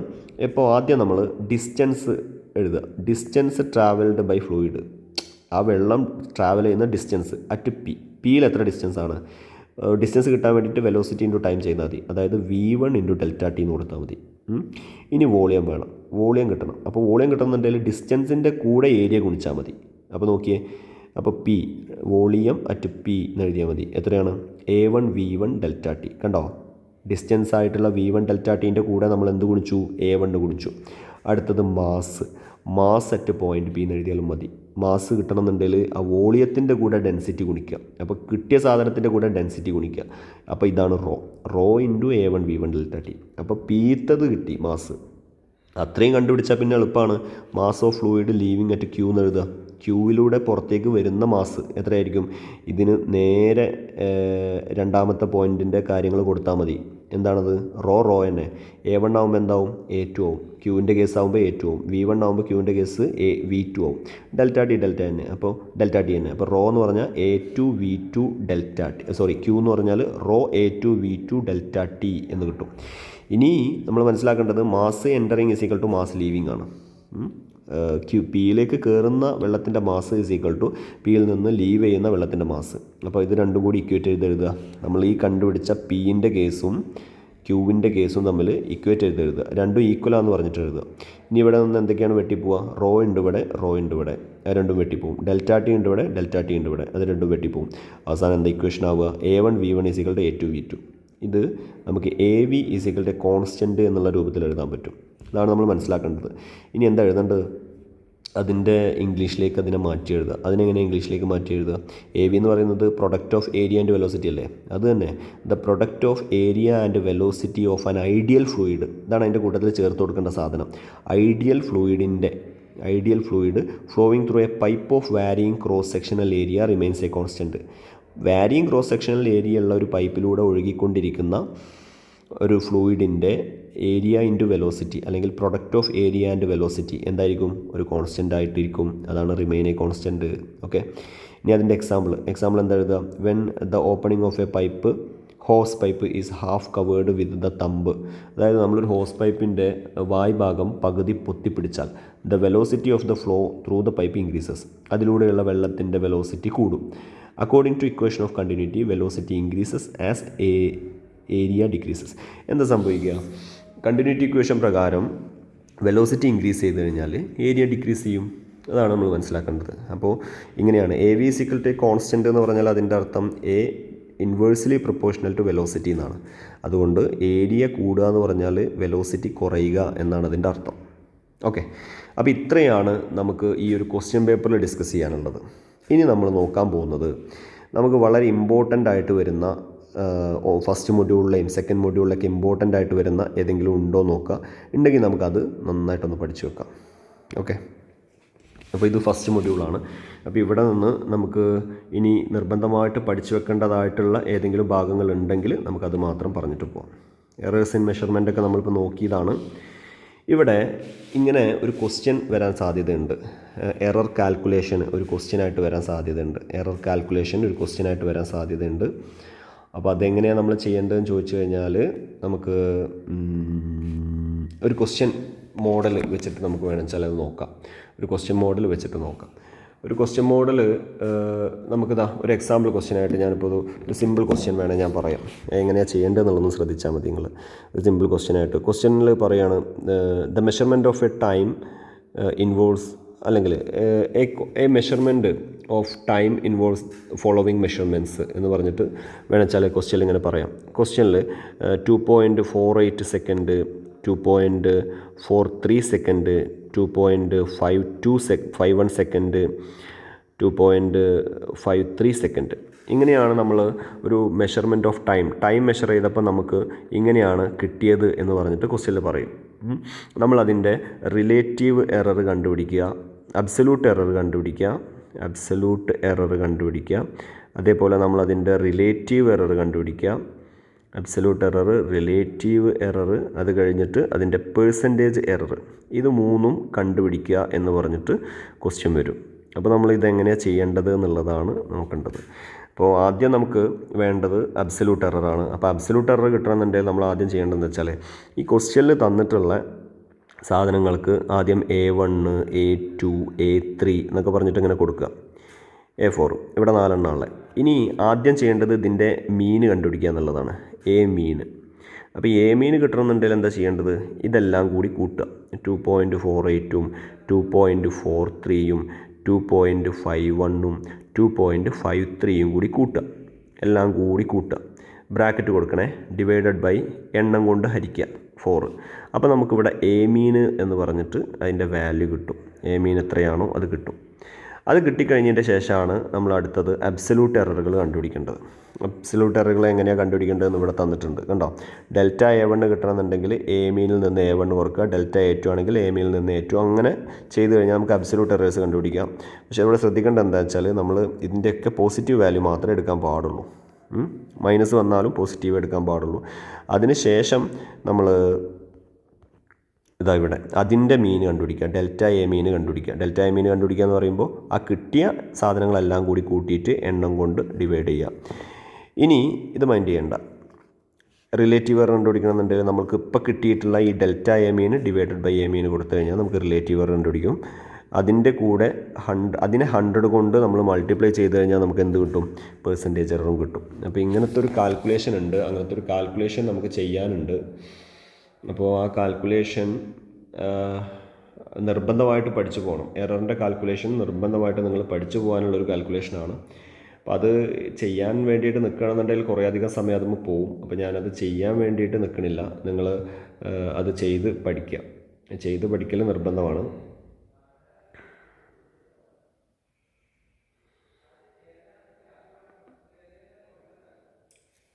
സിമ്പിളായിട്ട് നമുക്ക് ചെയ്യാവുന്നതാണ്. എൻ്റെ PDF എൻ്റെ കയ്യിലില്ല. PDF ഞാൻ ഇതിലേക്ക് മാറ്റിയിട്ടില്ല. അല്ലാന്നുണ്ടെങ്കിൽ നമുക്കത് വെച്ചിട്ട് ഒന്ന് നോക്കായിരുന്നു. അതല്ലാന്നുണ്ടെങ്കിൽ നമ്മുടെ സമയം പോകും. ഓക്കെ, ഇനിയിപ്പോൾ നമുക്ക് ഈ മൊഡ്യൂളിൻ്റെ ബാക്കിയിൽ വരുന്ന എന്തൊക്കെയാണ് നോക്കാം. അപ്പോൾ ഈ ഒരു എറർ കാൽക്കുലേഷൻ നിങ്ങൾ നിർബന്ധമായിട്ട് പഠിച്ചിട്ട് പോകണം കേട്ടോ. പിന്നെ ഇവിടെ നിന്ന് വരാവുന്ന ഭാഗങ്ങളെന്ന് പറയുന്നത് ഇനിയിപ്പോൾ ഡയറക്ഷൻ ഇതാ ഇവിടെ ഇത് വേണമെങ്കിൽ കഴിഞ്ഞ എക്സാമിന് ചോദിച്ചിട്ടുള്ളൊരു കാര്യമാണ്. 1 മാർക്കിന് ചോദിച്ചിട്ടുള്ള 1 മാർക്കിന് ചോദിച്ചിട്ടുള്ള ഒരു ക്വസ്റ്റ്യൻ ആണ്. If 2 vectors are in same direction, ഒരു 2 വെക്ടേഴ്സ് സെയിം ഡയറക്ഷനിലാണ് പോകണമെങ്കിൽ എന്തായിരിക്കും അതിൻ്റെ റിസൾട്ടൻ്റ് എന്ന്? അതിൻ്റെ resultant R is equal to P plus Q ആയിരിക്കും. അപ്പോൾ അങ്ങനത്തെ ക്വസ്റ്റ്യൻസ് 1 മാർക്കിന് ചോദിച്ചേക്കാം. ഇനിയിപ്പോൾ അതിൻ്റെ കൂടെ പഠിക്കേണ്ട ഒന്നാണ് ഇത്. If 2 vectors are in opposite direction, 2 vectors opposite ഡയറക്ഷനിൽ ആക്ട് ചെയ്യുകയാണെന്നുണ്ടെങ്കിൽ എന്തായിരിക്കും അവരുടെ റിസൾട്ടൻ്റ്? അത് R is equal to P minus Q ആയിരിക്കും. അതൊക്കെ ഒന്ന് ഓർത്ത് വെക്കണം. എങ്ങനെയാണ് അത് കിട്ടിയത് എന്നുള്ളത് ഒന്ന് ഓർത്ത് വെക്കണം. ഓക്കെ, ഇതൊക്കെ നമ്മൾ നോക്കിയതാണ്. ഇനി ഈ ഭാഗം നിങ്ങൾ പഠിച്ചു വെക്കേണ്ടതാണ്. ഡിസ്റ്റൻസ് ഡിസ്പ്ലേസ്മെൻറ്റ് തമ്മിലുള്ള കമ്പാരിസൺ. ഡിസ്റ്റൻസ് ഡിസ്പ്ലേസ്മെൻറ്റ് തമ്മിലുള്ള കമ്പാരിസൺ പഠിച്ചു വെക്കണം. എന്താണ് ഡിസ്റ്റൻസ്, എന്താണ് ഡിസ്പ്ലേസ്മെൻറ്റ് എന്നുള്ളത് നന്നായിട്ട് പഠിച്ചു വെക്കണം. നമുക്ക് വേണമെച്ചാൽ അതൊന്ന് നോക്കാം. എന്താ distance? Length of the path travelled by the ബോഡിയാണ്. എത്രത്തോളം ലെങ്ത്ത് ആ ബോഡി ട്രാവൽ ചെയ്തിട്ടുണ്ട്, അതാണ് ഡിസ്റ്റൻസ്. ഡിസ്പ്ലേസ്മെൻറ്റ് എന്ന് പറയുന്നത് എന്താണ്? ഇതാണ് ഇനീഷ്യൽ പൊസിഷൻ, ഇതാണ് ഫൈനൽ പൊസിഷൻ. ഇനീഷ്യൽ പൊസിഷൻ്റെയും ഫൈനൽ പൊസിഷൻ്റെയും ഇടയ്ക്കുള്ള സ്ട്രൈറ്റ് ലൈൻ ഡിസ്റ്റൻസിനെയാണ് നമ്മൾ ഡിസ്പ്ലേസ്മെൻറ്റ് എന്ന് വിളിക്കുക. അപ്പോൾ straight line distance between initial position and final position of the body. Okay, അപ്പോൾ യൂണിറ്റ് 2ൻ്റെ മീറ്ററാണ് വരിക. ഡിസ്റ്റൻസ് സ്കെയിലാറാണ്, ഡിസ്പ്ലേസ്മെൻറ്റ് വെക്റ്ററാണ്. പിന്നെ ഡിസ്റ്റൻസിന് എപ്പോഴും പോസിറ്റീവ് വാല്യൂ ആയിരിക്കും. ഡിസ്പ്ലേസ്മെൻറ്റിന് പോസിറ്റീവും നെഗറ്റീവും 0യും ആവാൻ പറ്റും. അപ്പോൾ അത് ഇമ്പോർട്ടൻ്റ് ആയിട്ട് പഠിച്ചു വെക്കണം അവിടുന്ന്. ഇനി ഈ ടേംസ് പഠിച്ചു വെക്കണം. സ്പീഡ്, വെലോസിറ്റി, ആക്സലറേഷൻ, ഇത് മൂന്നും നമുക്ക് ആവശ്യമുള്ളതാണ്. ഇത് പഠിക്കേണ്ടത് എങ്ങനെയാണെന്ന് ചോദിച്ചാൽ നിങ്ങൾ ആദ്യം അതിൻ്റെ ഇക്വേഷൻ പഠിച്ചു വെക്കുക. സ്പീഡിൻ്റെയും വെലോസിറ്റിയുടെയും ആക്സലറേഷൻ്റെയും ഇക്വേഷൻ പഠിച്ചു വെക്കുക. എന്നിട്ട് ആ ഇക്വേഷനെ ഇംഗ്ലീഷിലേക്ക് മാറ്റുക. ഒരു എക്സാമ്പിൾ ഞാൻ പറഞ്ഞുതരാം. Speed is equal to distance by time എന്നല്ലേ. അപ്പോൾ നമ്മളതിനെ ഇംഗ്ലീഷിലേക്ക് മാറ്റുമ്പോൾ എങ്ങനെ ഉണ്ടാവും?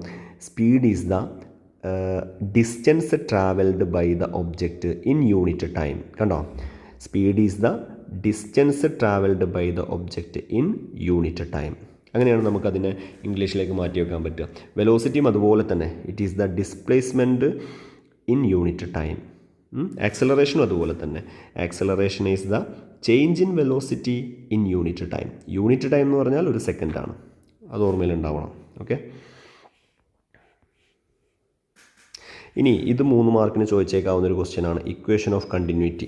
അപ്പോൾ V is equal to U plus A T എന്ന് പറഞ്ഞിട്ടൊരു ഇക്വേഷൻ ഉണ്ട്. S equal to U T plus half V T square എന്ന് പറയുന്ന equation. V square is equal to U square plus 2as. ഇത് 3 മാർക്കിന് ചോദിക്കാം.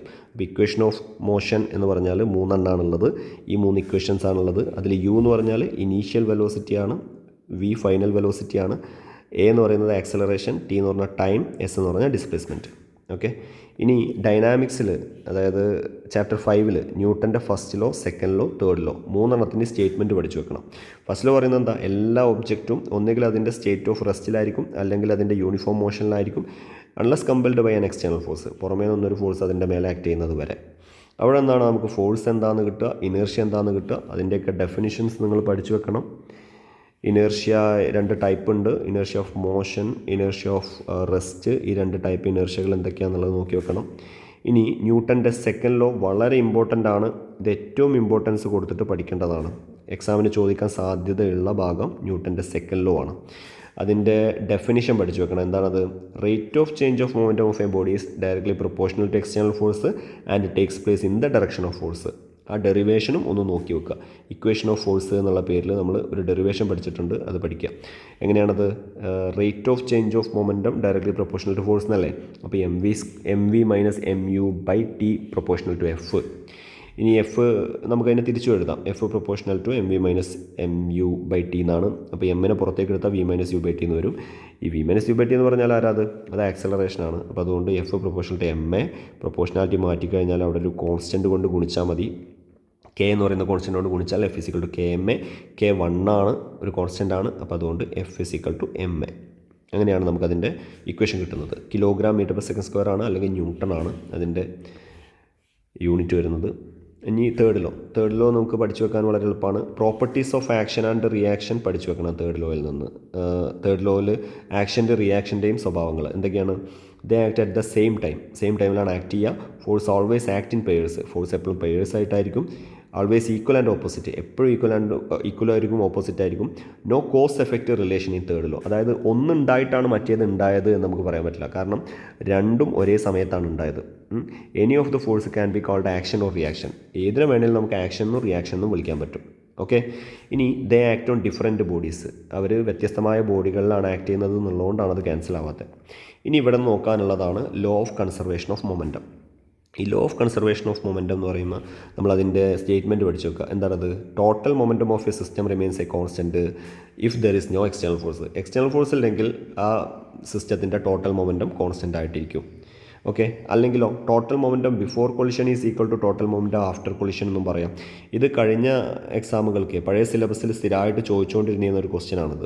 അപ്പോൾ അതുകൊണ്ട് ഇത് പ്രാവശ്യം ചോദിക്കാനുള്ള സാധ്യതയുണ്ട്.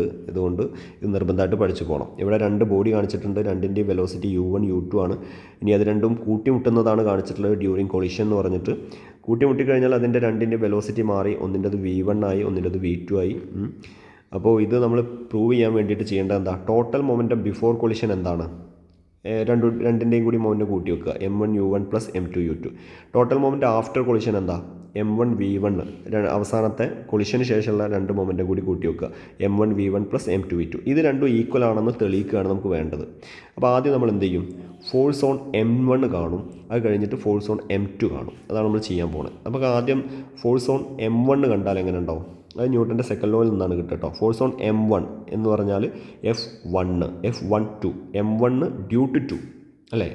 ഒന്നാമത്തെ ഒബ്ജക്റ്റിൻ്റെ മേലെ രണ്ടാമത്തെ ഒബ്ജക്റ്റ് കാരണം ഉണ്ടാവുന്ന ഫോഴ്സ്, അതാണ് നമ്മൾ കാണുന്നത്. അപ്പോൾ F12 എന്ന് എഴുതി കഴിഞ്ഞാൽ പിന്നെ 1ൻ്റെ കേസ് എഴുതുക. M1 V1 minus M1 U1 by T എന്ന് എഴുതുക. ഇനി രണ്ടാമത്തെ കേസ് ഫോഴ്സ് ഓൺ 2 രണ്ടാമത്തെ ഒബ്ജക്റ്റിൻ്റെ മേലെ ഒന്നാമത്തെ ഒബ്ജക്റ്റ് കാരണമുള്ള ഫോഴ്സ്. അപ്പോൾ F21 അങ്ങനെയാണത് എഴുതുക. അങ്ങനെ എഴുതുമ്പോൾ ആ രണ്ടാമത്തതിൻ്റെ ഇക്വേഷൻ എഴുതുമ്പോൾ M2 V2 minus M2 U2 by T. ഇനി തേർഡ് ലോ പ്രകാരം ഇത് ഈക്വലും ഓപ്പോസിറ്റുമാണ്. അതാണ് നമ്മളിവിടെ എഴുതിയിരിക്കുന്നത്. F12 is equal to minus F21. അപ്പോൾ അത് രണ്ടും ഈക്വൽ ആക്കി വെക്കുക. ഒരു മൈനസ് ഇട്ട് കൊടുത്താൽ ഈക്വലും ഓപ്പോസിറ്റും ആയി മാറി. ഈ മൈനസിനുള്ളിലേക്ക് ഗുണിച്ചാൽ എങ്ങനെ ഉണ്ടാവും? ഇവിടെ -m2v2 വരും. ഈ മൈനസും കൂടി അത് പ്ലസ് ആയിട്ട് മാറിയിട്ടുണ്ടാവും. ഈ മൈനസും കൂടി പ്ലസ് ആയിട്ട് മാറും. അപ്പോൾ പ്ലസ് m2u2 ആയിട്ട് മാറിയിട്ടുണ്ടാവും. ഇനി മൈനസ് ഉള്ളതിനെ ലെഫ്റ്റ് സൈഡിലേക്ക് കൊണ്ടുപോവുക. കണ്ടോ, ഇവിടെ മൈനസ് ഉള്ളതിനെ റൈറ്റ് സൈഡിലേക്ക് കൊണ്ടുപോവുക. അപ്പോൾ ഇതാ ഇക്വേഷൻ നമുക്ക് ഇങ്ങനെ കിട്ടും. m1v1 plus m2v2 is equal to m1u1 plus m2u2. ഇതിൻ്റെ അർത്ഥം എന്താണ്? Total moment before collision is equal to total moment after collision എന്നാണ്. അപ്പോൾ ഇത് നിർബന്ധമായിട്ട് നിങ്ങൾ പഠിച്ചു വെക്കണം കേട്ടോ. റീകോയിൽ ഓഫ് എ ഗണ്ണ് നമ്മൾ പറഞ്ഞതാണ്. അതിനുശേഷം പഠിക്കാനുള്ള ഒന്ന് റോക്കറ്റ് പ്രൊപ്പൽഷൻ പഠിക്കണം എന്നുള്ളത് പറഞ്ഞിട്ടുള്ളതാണ്. റീകോയിൽ ഓഫ് എ ഗണ്ണിൻ്റെ എക്സ്പ്രഷൻ നമ്മൾ നിർബന്ധമായിട്ട് പഠിച്ചു വെക്കണം. ഇതിൻ്റെ കൂട്ടത്തിൽ ക്യാപിറ്റൽ എം മാസ് ഗണ്ണിൻ്റെ മാസാണ്, സ്മോൾ എം ബുള്ളറ്റിൻ്റെ മാസാണ്, സ്മോൾ വി വെലോസിറ്റി ഓഫ് ബുള്ളറ്റാണ്, ക്യാപിറ്റൽ വി റീകോയിൽ വെലോസിറ്റിയാണ്. ഈ വെലോസിറ്റി ഓഫ് ഗണ്ണ് എന്ന് പറയുന്നത് തന്നെയാണ് എന്ത്? Recoil velocity. അപ്പോൾ അത് നിർബന്ധമായിട്ട് നോക്കി വെക്കുക. ടോട്ടൽ മൊമെൻറ്റം ബിഫോർ ഫയറിംഗ് എന്താണ്? 0. ഇനി total momentum before firing should be equal to total momentum after firing എന്നല്ലേ? അപ്പോൾ അതുകൊണ്ട് 0 is equal to capital M V plus small M V എന്ന് വരും. ഈ ക്യാപിറ്റൽ എം വിയിലെ ഈ വി ആണ് നമുക്ക് കാണാനുള്ളത്, ക്യാപിറ്റൽ വി കാണാനുള്ളത്. അതുകൊണ്ട് അതിനവിടെ നിർത്തിയിട്ട് മറ്റേതിനപ്പുറത്തേക്ക് കൊണ്ടുപോവുക. എന്തായിട്ട് മാറും? -mv എന്ന് പറഞ്ഞിട്ട് വരും. -mv. അപ്പോൾ -mv എന്ന് പറഞ്ഞാൽ ക്യാപിറ്റൽ എം വി ആണ്. ക്യാപിറ്റൽ വി കാണണം. അപ്പോൾ ക്യാപിറ്റൽ വിനെ അവിടെ നിർത്തി കഴിഞ്ഞാൽ ക്യാപിറ്റൽ എമ്മിനപ്പുറത്തേക്ക് കൊണ്ടുപോവുക. -mv by capital M. Okay, അപ്പോൾ capital V is equal to -mv by capital M. ഇതിനെയാണ് റീകോയിൽ വെലോസിറ്റിൻ്റെ ഇക്വേഷൻ എന്ന് പറയാം. റോക്കറ്റ് പ്രൊപ്പൽഷൻ പഠിച്ചു വെക്കുക. തിയറി ആയിട്ട് നമുക്ക് എഴുതി പോകാവുന്നതാണ്. ഇവിടെ നിന്നൊരു ക്വസ്റ്റ്യൻ വരാൻ സാധ്യതയുണ്ട്. ഇവിടെ നിന്ന് വന്നേക്കാവുന്നൊരു ക്വസ്റ്റ്യൻ, പ്രൂവ് ദാറ്റ്. ഞാൻ ആ ക്വസ്റ്റ്യൻ ഇവിടെ എഴുതാം. ഇങ്ങനെയായിരിക്കും ചിലപ്പോൾ ആ ക്വസ്റ്റ്യൻ വരിക. Prove that impulse is equal to change in momentum എന്നൊരു ക്വസ്റ്റ്യൻ വേണേൽ വന്നേക്കാം. ചെറിയ മാർക്കിനെ വരുള്ളൂ. ചേഞ്ച് ഇൻ മൊമെൻറ്റം, അതായത് ഇമ്പൾസ് എന്ന് പറയുന്നത് ചേഞ്ച് ഇൻ മൊമെൻറ്റത്തിന് ഈക്വൽ ആണെന്ന് തെളിയിക്കുക എന്ന് പറഞ്ഞിട്ടൊരു ക്വസ്റ്റ്യൻ ചിലപ്പോൾ വരാം. അപ്പോൾ നമ്മൾ ചെയ്യേണ്ടത് എന്താ? ഇമ്പൾസിൻ്റെ ഇക്വേഷൻ എഴുതുക. എന്താ ഇമ്പൾസിൻ്റെ ഇക്വേഷൻ? ഫോഴ്സ് ഇൻറ്റു ടൈം എന്നാണ് ഇമ്പൾസിൻ്റെ ഇക്വേഷൻ. ഫോഴ്സ് ഇൻറ്റു ടൈം എന്നാണ്. Force into time. The product of force and ടൈമാണ് ഇമ്പൾസ്. അപ്പോൾ ഫോഴ്സിനെ നമുക്ക് ഇങ്ങനെ എഴുതാമല്ലോ, M into V, M V minus M U by T, rate of change of momentum. അതാണ് ഫോഴ്സ്. ഇൻറ്റു ടി ഇങ്ങനെ കൊടുക്കാം. അപ്പോൾ മേലത്തെ ടിയും താഴത്തെ ടിയും വെട്ടിപ്പോവും.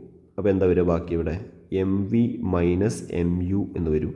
ഇതാണ് ഇമ്പൾസ്. ആരാണ് ഈ എം വി? എം വി എന്ന് പറഞ്ഞാൽ ഫൈനൽ മൊമെൻറ്റമാണ്. എം യു എന്ന് പറഞ്ഞാലോ? എം യു എന്ന് പറഞ്ഞാൽ ഇനീഷ്യൽ മൊമെൻറ്റമാണ്, തുടക്കത്തിലെ മൊമെൻറ്റം. അപ്പോൾ final momentum minus initial momentum എന്ന് പറഞ്ഞാൽ എന്താ? ചേഞ്ച് ഇൻ മൊമെൻറ്റമാണ്. അപ്പോൾ നമ്മളിപ്പോൾ ഇമ്പൾസ് ചേഞ്ച് ഇൻ മൊമെൻറ്റം ആണെന്ന് തെളിയിച്ചു. ഇതൊരു ചെറിയ മാർക്കിന്, ഒരു 3 മാർക്കിനൊക്കെ ചോദിച്ചേക്കാവുന്നൊരു ക്വസ്റ്റ്യനാണ്. ഇപ്പോൾ ഈ മോഡൽ ക്വസ്റ്റ്യൻ പഠിച്ചിട്ട് പോവുക. ഓക്കെ, ഇതതുപോലെ പഠിച്ചു പോവുക. ഇതിങ്ങനെ തന്നെ ചോദിക്കുള്ളൂ. ഇമ്പൾസ് ചേഞ്ച് ഇൻ മൊമെൻറ്റം ആണെന്ന് തെളിയിക്കുക. അപ്പോൾ ഈ impulse is equal to change in മൊമെൻറ്റത്തിൻ്റെ പ്രൂഫ് പഠിച്ചിട്ട് പോവുക. ഓക്കെ, അപ്പോൾ അതാണ് ഫസ്റ്റ് മൊഡ്യൂൾ. ഇനി സെക്കൻഡ് മൊഡ്യൂൾ നമ്മൾ സ്കിപ്പ് ചെയ്യുകയാണ്.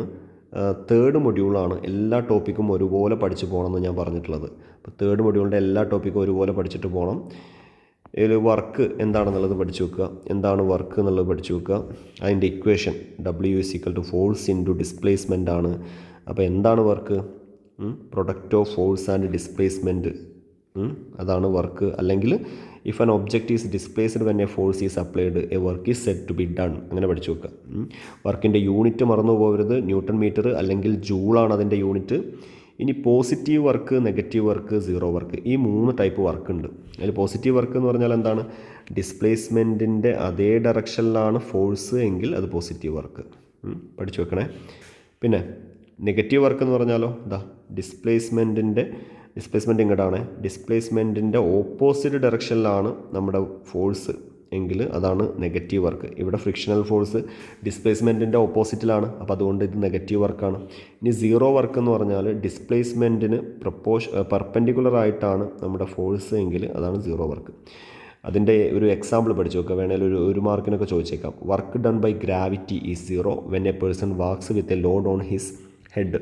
ഒരാൾ തലയിലൊരു ലോഡായിട്ട് പോവുകയാണെന്നുണ്ടെങ്കിൽ അയാൾക്കുണ്ടാവുന്ന ഡിസ്പ്ലേസ്മെൻറ്റ് മുന്നിലേക്കും അയാളുടെ തലയിലിരിക്കുന്ന വെയ്റ്റിൻ്റെ ഡയറക്ഷൻ താഴേക്കുമാണ്. അപ്പോൾ അതിൻ്റെ രണ്ടിൻ്റെ ഇടയിൽ 90 ഡിഗ്രിയാണ്. അപ്പോൾ അതുകൊണ്ട് ആ വർക്ക് സീറോ ആയിരിക്കും. ഇനി എനർജി, പക്കാ തിയറി ഭാഗമാണ് എനർജി. അപ്പോൾ ആ തിയറി നന്നായിട്ട് പഠിച്ചു പോവുക. കൈനറ്റിക് എനർജിൻ്റെ ഇക്വേഷൻ K = ½ mv² ആണ്.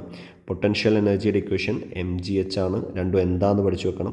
ഫോംസ് ഓഫ് എനർജി ഇതൊരു 7 മാർക്കിന് പ്രതീക്ഷിക്കാവുന്ന ക്വസ്റ്റ്യനാണ്. 7 മാർക്കിൻ്റെ ക്വസ്റ്റ്യനാണ് ഫോംസ് ഓഫ് എനർജി. അപ്പോൾ ഏതൊക്കെ ടൈപ്പ് എനർജി ആണെന്നുള്ളത് നല്ലോണം വായിച്ചിട്ട് പോകണം. Light energy, sound energy, electrical energy, magnetic energy, chemical energy ഒക്കെ നന്നായിട്ട് വായിച്ചിട്ട് പോകണം. ഓക്കെ. ഇനി സോളാർ എനർജി നിങ്ങൾ പ്രതീക്ഷിച്ചോ? സോളാർ എനർജിയിൽ നിന്നൊരു ക്വസ്റ്റ്യൻ വരാനുള്ള സാധ്യതയുണ്ട്. ഒന്നുകിൽ അത് 7 മാർക്കിനോ അല്ലെങ്കിൽ ഒരു 3 മാർക്കിനോ ഒക്കെ ചോദിക്കാനുള്ള സാധ്യത സോളാർ എനർജിയിൽ നിന്നുണ്ട്. നന്നായിട്ട് ഈ ഭാഗം വായിച്ചിട്ട് പോവുക. എന്താണ് സോളാർ എനർജി, ആ സോളാർ എനർജീൻ്റെ പ്രത്യേകതകൾ എന്തൊക്കെയാണെന്നുള്ളത് ഷോർട്ടായിട്ട് മാത്രം എഴുതാൻ പഠിച്ചാൽ മതി. ട്രാൻസ്ഫോർമേഷൻ ഓഫ് എനർജി ഓൾറെഡി കഴിഞ്ഞ പ്രാവശ്യം ചോദിച്ചിട്ടുള്ള ഒരു ക്വസ്റ്റ്യനാണ്. എല്ലാത്തിൻ്റെയും ഒരു എക്സാമ്പിൾ പഠിച്ചു വെച്ചാൽ മതി. ഹാൻഡ് റബ്ബ് ചെയ്യുമ്പോൾ എന്താ ഉണ്ടാവുക പഠിച്ചു വെക്കുക. എന്താ ഹാൻഡ് റബ്ബ് ചെയ്യുമ്പോൾ മെക്കാനിക്കൽ എനർജി ഹീറ്റ് എനർജി ആവുകയാണ്. ഒരു വാച്ച് വൈൻഡ് ചെയ്യുമ്പോൾ മെക്കാനിക്കൽ എനർജി പൊട്ടൻഷ്യൽ എനർജി ആവുകയാണ്, അത് കൈനറ്റിക് എനർജി ആവുകയാണ്. ഹൈഡൽ ഡാമിൽ പൊട്ടൻഷ്യൽ എനർജി ഇലക്ട്രിക്കൽ എനർജി ആവുകയാണ്. ടോർച്ചിൽ കെമിക്കൽ ഇലക്ട്രിക്കലും ലൈറ്റുമായിട്ട് മാറുകയാണ്, അല്ലെങ്കിൽ ലൈറ്റായിട്ട് മാറുകയാണ് നേരെ എഴുതിയാൽ മതി.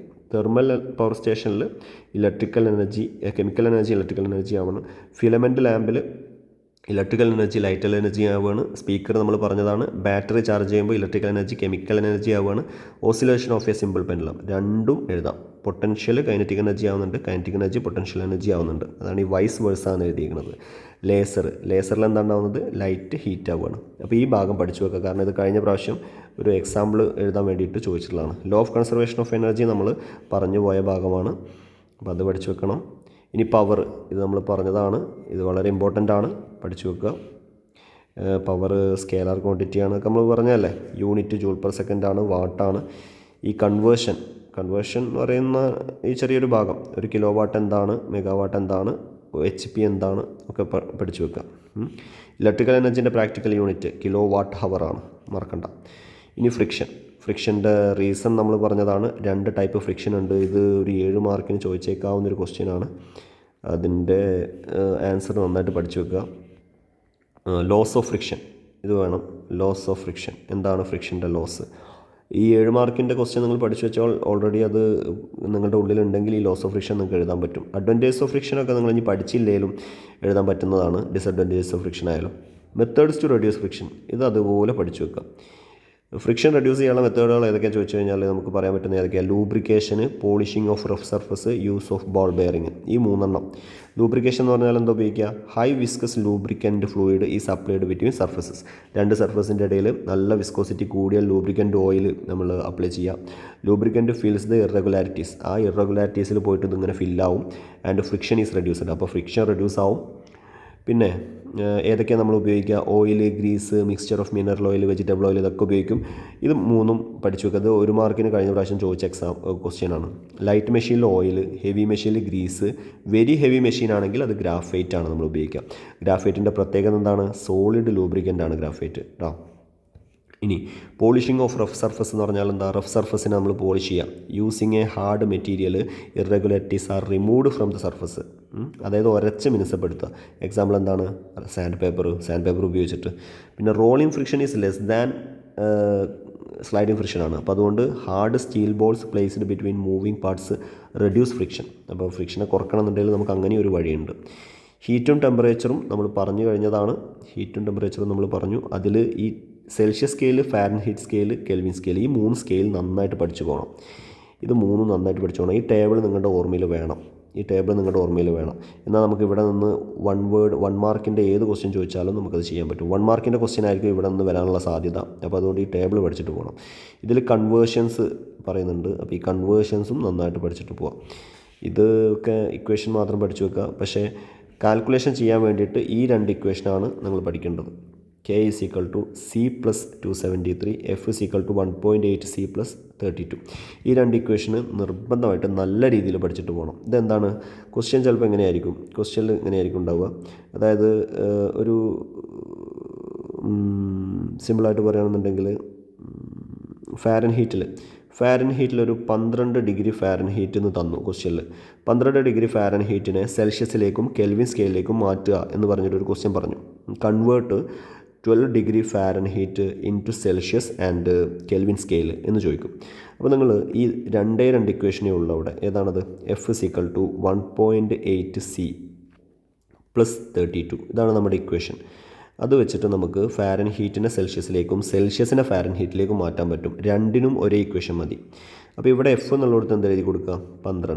12 is equal to 1.8C plus 32 എന്ന് കൊടുക്കുക. നമുക്ക് എന്താ വേണ്ടത്? സെൽഷ്യസ് അല്ലേ. അപ്പോൾ 1.8C അവിടെ നിർത്തിക്കഴിഞ്ഞാൽ 32 അങ്ങോട്ട് കൊണ്ടുപോകുക. 32 അങ്ങോട്ട് കൊണ്ടുപോയാൽ എന്തുണ്ടാവും? 12 മൈനസ് 32 എന്നായിട്ട് മാറും. 12 മൈനസ് 32.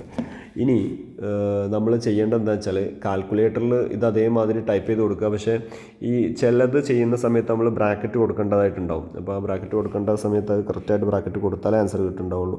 ഇത് നമുക്ക് എത്ര വരിക? ഇത് നമുക്ക് -20 അല്ലേ വരിക? -20. മൈനസ് ഉള്ളത് മൈനസ് തന്നെ കൊടുക്കണം കേട്ടോ.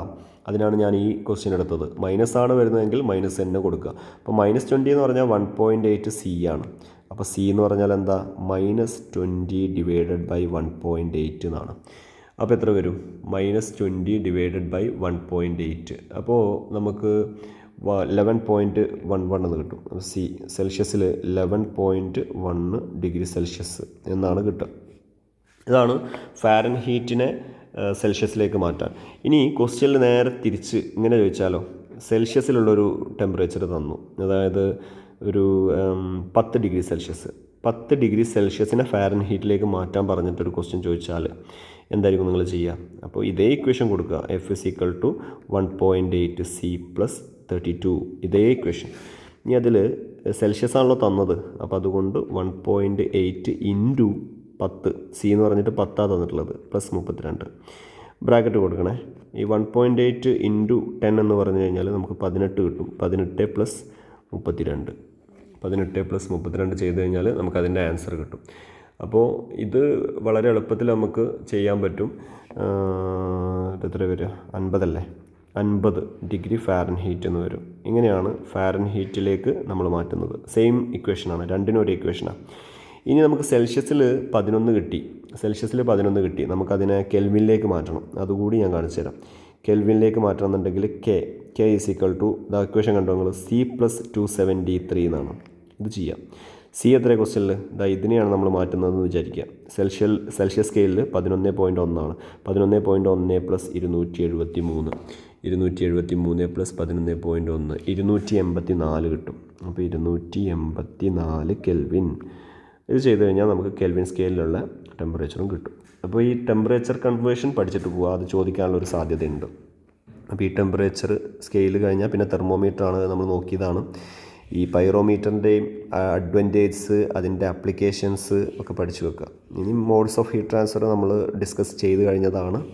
അതിൻ്റെ ഇക്വേഷൻസ് വെച്ച് കാൽക്കുലേഷനൊന്നും വരില്ല, ഇക്വേഷൻസ് മാത്രം പഠിച്ചു വെക്കുക. ഓക്കെ. സ്പെസിഫിക് ഹീറ്റ് കപ്പാസിറ്റിയുടെ ആപ്ലിക്കേഷൻസ് പഠിച്ചു വെക്കണം. എന്തൊക്കെയാണ് applications of specific heat capacity എന്ന് പറഞ്ഞാൽ? അപ്പോൾ സ്മോൾ സ്പെസിഫിക് ഹീറ്റ് കപ്പാസിറ്റി ഉള്ള അല്ലെങ്കിൽ മെറ്റീരിയൽ വിത്ത് സ്മോൾ C ആണെങ്കിൽ നമ്മൾ എന്ത് ചെയ്യും? High temperature is heated up to a high temperature for a small heat. ചെറിയ ചൂട് കൊടുക്കുമ്പോൾ വലിയ ടെമ്പറേച്ചറിലേക്ക് അത് കൂടും. അപ്പോൾ they are used for making fry pan, pot, kettle, അതിനൊക്കെ വേണ്ടിയിട്ടാണ് നമ്മളത് ഉപയോഗിക്കുക. ഇനി തെർമോമീറ്ററിൽ എന്താ ഉപയോഗിക്കുക? തെർമോമീറ്ററിലും നമ്മൾ സ്മോൾ C മെറ്റീരിയലാണ് ഉപയോഗിക്കുക. സ്മോൾ C കാരണം എന്താ? ചെറിയ ടെമ്പറേച്ചർ ചേഞ്ച് വരുമ്പോൾ തന്നെ അത് എക്സ്പാൻഡ് ചെയ്തിട്ട് അത് കാണിച്ചു തരണം. They can quickly detect small changes in temperature. ഇനി ഹൈ C ഉള്ളത്, specific heat capacity very high ആയിട്ടുള്ളതിനെ നമ്മൾ എന്തിനു വേണ്ടി ഉപയോഗിക്കും? കെറ്റിലിൻ്റെ ഹാൻഡ്, ഇൻസുലേറ്റർ, ഓവൻ കവർ, ഇതൊക്കെ ഉണ്ടാക്കാൻ വേണ്ടിയിട്ട് ഉപയോഗിക്കും. എന്തുകൊണ്ടാണ്? They do not heat up easily. അത് പെട്ടെന്ന് ഹീറ്റ് ആവില്ല, അതുകൊണ്ടാണ്. ഇനി heat storage devices are made of substances with high C. Very high specific heat capacity ഉള്ളതിനെ നമ്മൾ ഹീറ്റ് സ്റ്റോറേജ് ഡിവൈസായിട്ട് ഉപയോഗിക്കും, ഹീറ്റിനെ സ്റ്റോർ ചെയ്യാൻ വേണ്ടിയിട്ട്. ഓക്കെ. വാട്ടർ ഒരു ഗുഡ് കൂളിംഗ് ഏജൻ്റ് ആണ്. അപ്പോൾ അതുകൊണ്ട് പഴയ കാലത്ത് നമ്മളതിനെ എഞ്ചിനിൽ യൂസ് ചെയ്തിരുന്നു. ഇനി ഈ നമ്മുടെ വല്ലാതെ തണുത്ത ഏരിയാസ് ഉണ്ടല്ലോ, മഞ്ഞ് മൂടിക്കിടക്കുന്ന സ്ഥലങ്ങൾ, അപ്പോൾ അവിടെയൊക്കെ നമ്മൾ ഈ വെള്ളം ബോയിൽ ചെയ്ത് വെച്ചിട്ട് നമ്മൾ റൂമുകളിൽ കൊണ്ടുപോയി വെക്കും. അപ്പോൾ വെള്ളം തണുക്കുന്ന സമയത്ത് ആ റൂം ചൂടാവും. അപ്പോൾ അതൊക്കെ നമുക്ക് ഇതിൻ്റെ ആപ്ലിക്കേഷൻസ് ആയിട്ട് എഴുതാനൊക്കെ പറ്റും. ഇതാണ് വളരെ പ്രധാനപ്പെട്ട ഭാഗങ്ങൾ. അപ്പോൾ ഇത്രയാണ് നമുക്ക് എന്തിൽ പറയാനുള്ളത്? നമ്മുടെ മൂന്നാമത്തെ മൊഡ്യൂളിൽ പറയാനുള്ളത്. ഇനി രണ്ടാമത്തെ മൊഡ്യൂൾ ഞാൻ സ്കിപ്പ് ചെയ്തു എന്ന് പറഞ്ഞു. നാലാമത്തെ മൊഡ്യൂളിൽ വളരെ ഇമ്പോർട്ടൻ്റ് ആയ 2 ടോപ്പിക്ക് മാത്രം പറഞ്ഞുകൊണ്ട് നമുക്കിത് അവസാനിപ്പിക്കാം. ഇമ്പോർട്ടൻ്റ് ആയിട്ടുള്ള 2 ടോപ്പിക്ക് മാത്രമാണ് നമ്മൾ ഡിസ്കസ് ചെയ്യാൻ പോണത്.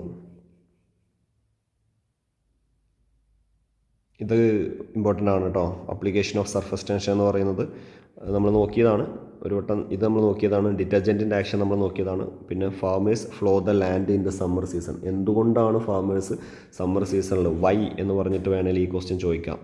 വൈ എന്ന് പറഞ്ഞിട്ട് ഈ ക്വസ്റ്റ്യൻ ചോദിക്കാം. അപ്പോൾ നമ്മൾ എന്താ എഴുതി വെക്കേണ്ടത്? ഇത് എഴുതി വെക്കണം. എന്താണത്? To open up narrow capillary tube in the soil. സോയിലുള്ള ഈ നാരോ ആയിട്ടുള്ള കാപ്പിലറി ട്യൂബ് ഓപ്പൺ ആക്കാൻ വേണ്ടിയിട്ട് water and in the deep വെല്ലാണത്. Well rise to the surface and keep the land good for plant. ഇത് കാപ്പിലറി ട്യൂബിനെ ഓപ്പൺ ചെയ്ത് വെക്കാൻ വേണ്ടിയിട്ടാണ്. ഈ കാപ്പിലറി ട്യൂബിനെ ഓപ്പൺ ചെയ്ത് വെച്ചാൽ എന്താ സംഭവിക്കുക? അതായത് ഇവിടെയൊക്കെ വെള്ളം ചെറിയ കാപ്പിലറി ട്യൂബുകളിലൂടെ മേലേക്ക് വരും. ഇവിടെ നമ്മൾ ഫ്ലോ ചെയ്തിട്ട് കഴിഞ്ഞാൽ, ഉഴുതിട്ട് കഴിഞ്ഞാൽ ഇവിടം വരെ വെള്ളം എത്തി ഇങ്ങനെ നിൽക്കും. അപ്പോൾ സോയിൽ നനവുള്ളതായിട്ട് മാറും. വെള്ളം ഇവാപ്പറേറ്റ് ചെയ്ത് പോകുന്നതിനെ നമുക്ക് തടയാനും പറ്റും. ഓക്കെ, അതിന് വേണ്ടിയിട്ടാണ് നമ്മൾ അത് ഉഴുതിടുന്നത്. അപ്പോൾ അത് നോക്കി വെക്കണം. അപ്പോൾ ഇത് ഇമ്പോർട്ടൻ്റ് ആണ്, പഠിച്ചു വെക്കണം. കണ്ടിന്യൂറ്റി ഇക്വേഷൻ നമ്മൾ പറഞ്ഞതാണ്. ഇനി ബെർണോളിസ് തിയറം വളരെ ഇമ്പോർട്ടൻ്റ് ആണ്. ബെർണോളിസ് തിയറം ഇതിൽ നിന്നുള്ളൊരു ചോദ്യം ഉറപ്പായിട്ടും ചോദിക്കാം. ഇതിൽ 7 മാർക്കിൻ്റെ ക്വസ്റ്റ്യൻ വേണേൽ ചോദിക്കാം. അതിൻ്റെ സ്റ്റേറ്റ്മെൻറ്റ് വേണമെച്ചാൽ ചോദിക്കാൻ പറ്റും. അതുപോലെ അതിൽ നിന്നുള്ള അപ്ലിക്കേഷൻസ് 7 മാർക്കിന് ചോദിക്കാം. അപ്പോൾ അങ്ങനത്തെയൊക്കെ ക്വസ്റ്റ്യൻസ് വരാവുന്നതാണ്. നമ്മൾ ഇതാണ് അവസാനമായിട്ട് ഇവിടെ ഡിസ്കസ് ചെയ്യാൻ പോകുന്നത്. അപ്പോൾ നമുക്ക് ആദ്യം എന്താണ് ബെർണോളിസ് തിയറം എന്ന് നോക്കാം. ബെർണോളിസ് തിയറം പറയുന്നത് എന്താണെന്ന് വെച്ചാൽ pressure energy, potential energy and kinetic energy, ഈ 3 ടൈപ്പ് എനർജികളാണുള്ളത്. അപ്പോൾ sum of pressure energy, potential energy and kinetic energy ആരുടേത്? Of an ideal fluid in a steady flow. ഒരു ഐഡിയൽ ഫ്ലൂയിഡ് സ്റ്റഡി ഫ്ലോയിലായിരിക്കുമ്പോൾ അതിൻ്റെ ഈ 3 എനർജികൾ കൂട്ടിക്കഴിഞ്ഞാൽ അതെന്തായിരിക്കും? റിമെയിൻസ് എ കോൺസ്റ്റൻറ്റ്, ഒരു കോൺസ്റ്റൻ്റ് ആയിരിക്കും. ഇത് തെളിയിക്കണം. എങ്ങനെ തെളിയിക്കും? ഇവിടെ നിന്നാണ് അത് തെളിയിക്കാൻ വേണ്ടിയിട്ട് നമ്മൾ പോകുന്നത്. വർക്ക് എന്ന് പറഞ്ഞാൽ എന്താ? Pressure into വോളിയമാണ്.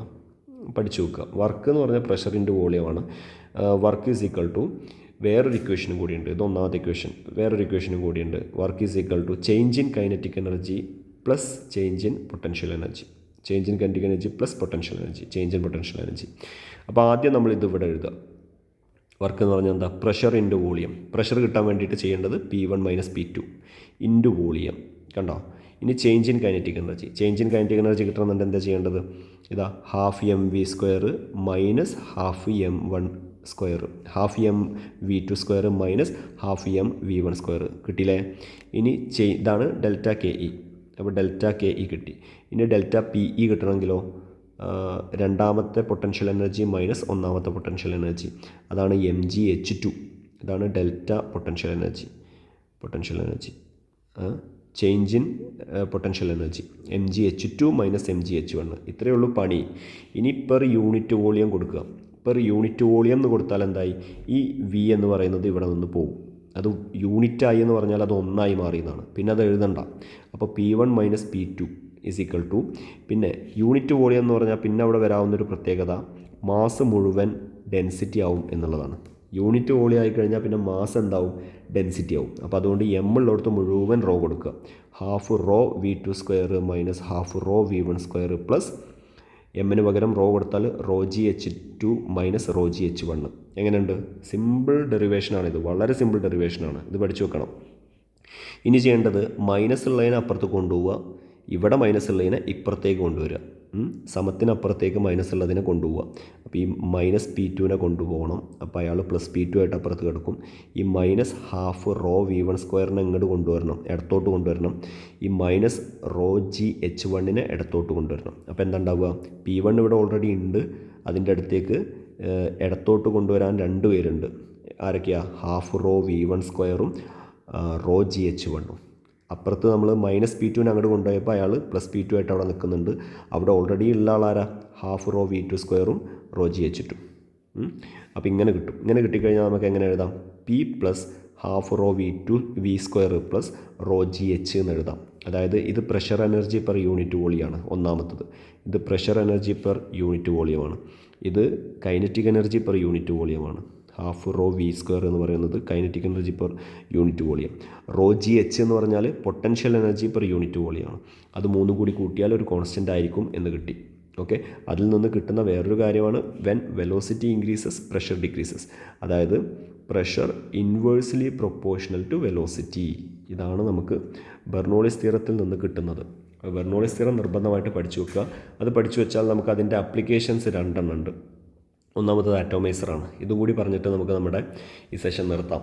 അറ്റോമൈസർ എന്ന് പറയുമ്പോൾ നമ്മൾ ഫിഗർ വരച്ച് പഠിക്കുക. ഫിഗറിൽ ഒരു സിറിഞ്ച് കാണിക്കുന്നുണ്ട്, അതിൽ നിന്നൊരു ട്യൂബ് പോകുന്നുണ്ട്, ഒരു പിസ്റ്റൺ. ഈ പി എന്ന് കാണുന്നത് ഒരു പിസ്റ്റണാണ്, ഇത് സിലിണ്ടറാണ്, ഇത് ട്യൂബാണ്. ആ ട്യൂബിന് ഇവിടെ ഒരു നോസിലുണ്ട്. ആ ട്യൂബ് നേരെ ഇറക്കിയിട്ടുള്ളത് ഒരു ലിക്വിഡ് കണ്ടെയ്നറിലേക്കാണ്. അതിൽ ലിക്വിഡ് ഉണ്ട്. ഇതൊരു വിസ്കോസിറ്റി കുറഞ്ഞ അല്ലെങ്കിൽ ഒരു ലിക്വിഡാണ്, വെള്ളമോ അല്ലെങ്കിൽ വെള്ളം പോലത്തെ ഒരു ലിക്വിഡാണ്. ഇനി ഇവിടെ എന്താ നമ്മൾ സംഭവിക്കുന്നത്? ഇവിടെ നമ്മൾ പിസ്റ്റൺ പ്രസ് ചെയ്യാണ്. When the piston is pressed, piston press ചെയ്യുമ്പോൾ air blows with large velocity through the tube T. ഇതിലൂടെ ഒരു ലാർജ് വെലോസിറ്റിയോട് കൂടിയിട്ട് എയർ പാസ് ചെയ്യാണ് ബൈ ബെർണോളിസ് തിയറം. ഇതിൽ ലാർജ് വെലോസിറ്റിയോട് കൂടിയിട്ട് എയർ പാസ് ചെയ്യുന്ന സമയത്ത് എന്താ ഉണ്ടാവുക? A low pressure is created inside the tube. അപ്പോൾ ട്യൂബിൻ്റെ ഉള്ളിലുള്ള പ്രഷർ എന്താവും? ലോ ആവും, കുറയും. വെലോസിറ്റി കൂടുമ്പോൾ അത് നമ്മളിവിടെ എഴുതി വെക്കുക, P inversely proportional to velocity. അതായത് വെലോസിറ്റി കൂടുമ്പോൾ പ്രഷർ കുറയും. It will be very less than the pressure of the liquid inside the container. താഴെയുള്ള ലിക്വിഡ് കണ്ടെയ്നറിലുള്ള പ്രഷറിനേക്കാൾ വളരെ കുറവായിരിക്കും മേലെയുള്ള pressure. Due to this pressure difference, liquid എപ്പോഴും എന്താ ചെയ്യുക? പ്രഷർ കൂടിയ ഭാഗത്തു നിന്ന് പ്രഷർ കുറഞ്ഞ ഭാഗത്തേക്ക് ഒഴുകുക ചെയ്യാം. അപ്പോൾ due to this pressure difference liquid rises up through the tube. It is mixed with the air in the tube and comes out through the nozzle as a fine spray. എന്താണ് അവിടെ സംഭവിക്കുക? Pressure കൂടിയ liquid കണ്ടെയ്നറിൽ നിന്ന് liquid ട്യൂബിലേക്ക് കയറും, pressure കുറഞ്ഞ ട്യൂബിലേക്ക് കയറും. എന്നിട്ട് അവിടെ വെച്ചിട്ട് എയറുമായിട്ട് മിക്സ് ആവും. എന്നിട്ട് നോസിലൂടെ ഒരു സ്പ്രേ ആയിട്ട് അത് പുറത്തേക്ക് വരും. അതാണ് അറ്റോമൈസർ. ഇനി എയർഫോയിൽ എന്ന് പറഞ്ഞാൽ അത് ഇങ്ങനത്തെ ഷേപ്പുള്ളതിനെയാണ് നമ്മൾ എയർഫോയിൽ എന്ന് വിളിക്കുക. അതിന് എക്സാമ്പിളാണ് wing of an airplane. Wing of an airplane is an example of airfoil. എയർഫോയിലിൻ്റെ എക്സാമ്പിളാണത്. As the upper surface is more curved, upper surface curved ആണ്. ലോവർ സർഫസിനേക്കാൾ അത് കർവ്ഡ് ആണ്. Speed of air flow above the wing is larger than the speed of air flow below the wing. അതായത് ഇവിടെയുള്ള എയറിൻ്റെ velocity കൂടുതലും ഇവിടെയുള്ള എയറിൻ്റെ velocity കുറവായിരിക്കും. അപ്പോൾ ബെർണോളിസ് തിയറം പ്രകാരം എന്തായി? പ്രിൻസിപ്പൽ പ്രകാരം pressure of air above the wing is less than the pressure of air below the wing. ഇവിടുത്തെ വിങ്ങിൻ്റെ മുകളിലുള്ള പ്രഷർ കുറവായിരിക്കും അല്ലേ? Pressure inversely proportional to velocity എന്നല്ലേ? അപ്പോൾ മുകളിലുള്ള പ്രഷർ കുറവും താഴെയുള്ള പ്രഷർ കൂടുതലുമായിരിക്കും. എന്താ സംഭവിക്കുക? This pressure difference lift the airplane. ഈ പ്രഷർ ഡിഫറൻസ് കാരണം എയർപ്ലെയിൻ മുകളിലേക്ക് ലിഫ്റ്റ് ചെയ്യപ്പെടും, മുകളിലേക്ക് തള്ളപ്പെടും. അപ്പോൾ ഇതാണ് ഇതിൽ നിന്ന് ഏറ്റവും ഇമ്പോർട്ടൻ്റ് ആയിട്ട് നമുക്ക് പഠിച്ചു വെക്കാനുള്ളത്. അപ്പോൾ ഇതുപോലെ നിങ്ങൾ പഠിച്ചു പോയി കഴിഞ്ഞാൽ നിങ്ങൾക്ക് പാസ്സാവാനുള്ള ഒരു വക ഇവിടെ നിന്ന് തന്നെ കിട്ടും. അപ്പോൾ ഞാൻ ഒരു വട്ടം കൂടി ഒന്ന് എന്താണ് പഠിക്കേണ്ടതെന്നുള്ളതിനെക്കുറിച്ച് ഒരു വട്ടം കൂടി ഒന്ന് പറയുകയാണ്. അപ്പോൾ അതൊന്ന് നോട്ട് ചെയ്ത് വെക്കുക. നിങ്ങൾ ശ്രദ്ധിക്കേണ്ട കാര്യം എന്താണെന്നുള്ളത് ഒന്നുകൂടി ഒന്ന് പറയുകയാണ്, ഒന്ന് നോട്ട് ചെയ്ത് വെക്കുക. നിങ്ങൾ മൊഡ്യൂൾ 1 നന്നായിട്ട് പഠിച്ചു പോവുക. മൊഡ്യൂൾ 1 ഒരു ടോപ്പിക്ക് പോലും വിടാതെ അത് പഠിച്ചു പോകണം. സിമ്പിളാണ്, അത്ര അധികമൊന്നുമില്ല. അതുപോലെ പഠിച്ചു പോകേണ്ട മറ്റൊന്നാണ് മൊഡ്യൂൾ 3. മൊഡ്യൂൾ 1ഉം മൊഡ്യൂൾ 3യും ഒറ്റ ടോപ്പിക്ക് വിടാതെ പഠിച്ചു പോവുക. ഇനി മൊഡ്യൂൾ 2 വരുന്നുണ്ട്. മൊഡ്യൂൾ 2വിൽ നിന്ന് ഞാൻ ഈ പറയുന്ന ടോപ്പിക്കുകൾ മാത്രം പഠിച്ചിട്ട് പോവാം. ഒന്ന് ബാങ്കിങ് ഓഫ് റോഡ്. അവിടെ നിന്ന് നമുക്ക് കുറേ മാർക്കിനുള്ള ക്വസ്റ്റ്യൻ വരാൻ സാധ്യതയുണ്ട്. Banking off road. അപ്പോൾ ബാങ്കിങ് ഓഫ് റോഡ് പഠിച്ചു വെക്കുക. അതേപോലെ ബാങ്കിങ് ഓഫ് റോഡും മൊമെൻ്റ് ഓഫ് ഇനേർഷ്യ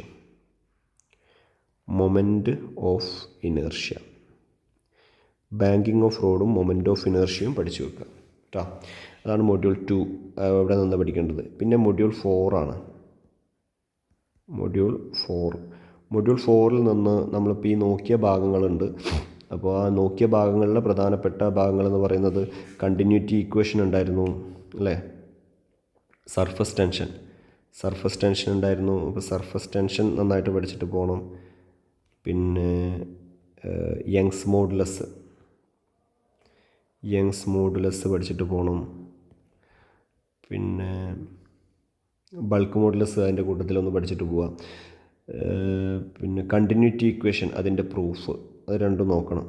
കണ്ടിന്യൂറ്റി ഇക്വേഷനും അതിൻ്റെ പ്രൂഫും നന്നായിട്ട് പഠിക്കണം. പിന്നെ ബെർണോളിസ് പ്രിൻസിപ്പിൾ പഠിക്കണം, അതിൻ്റെ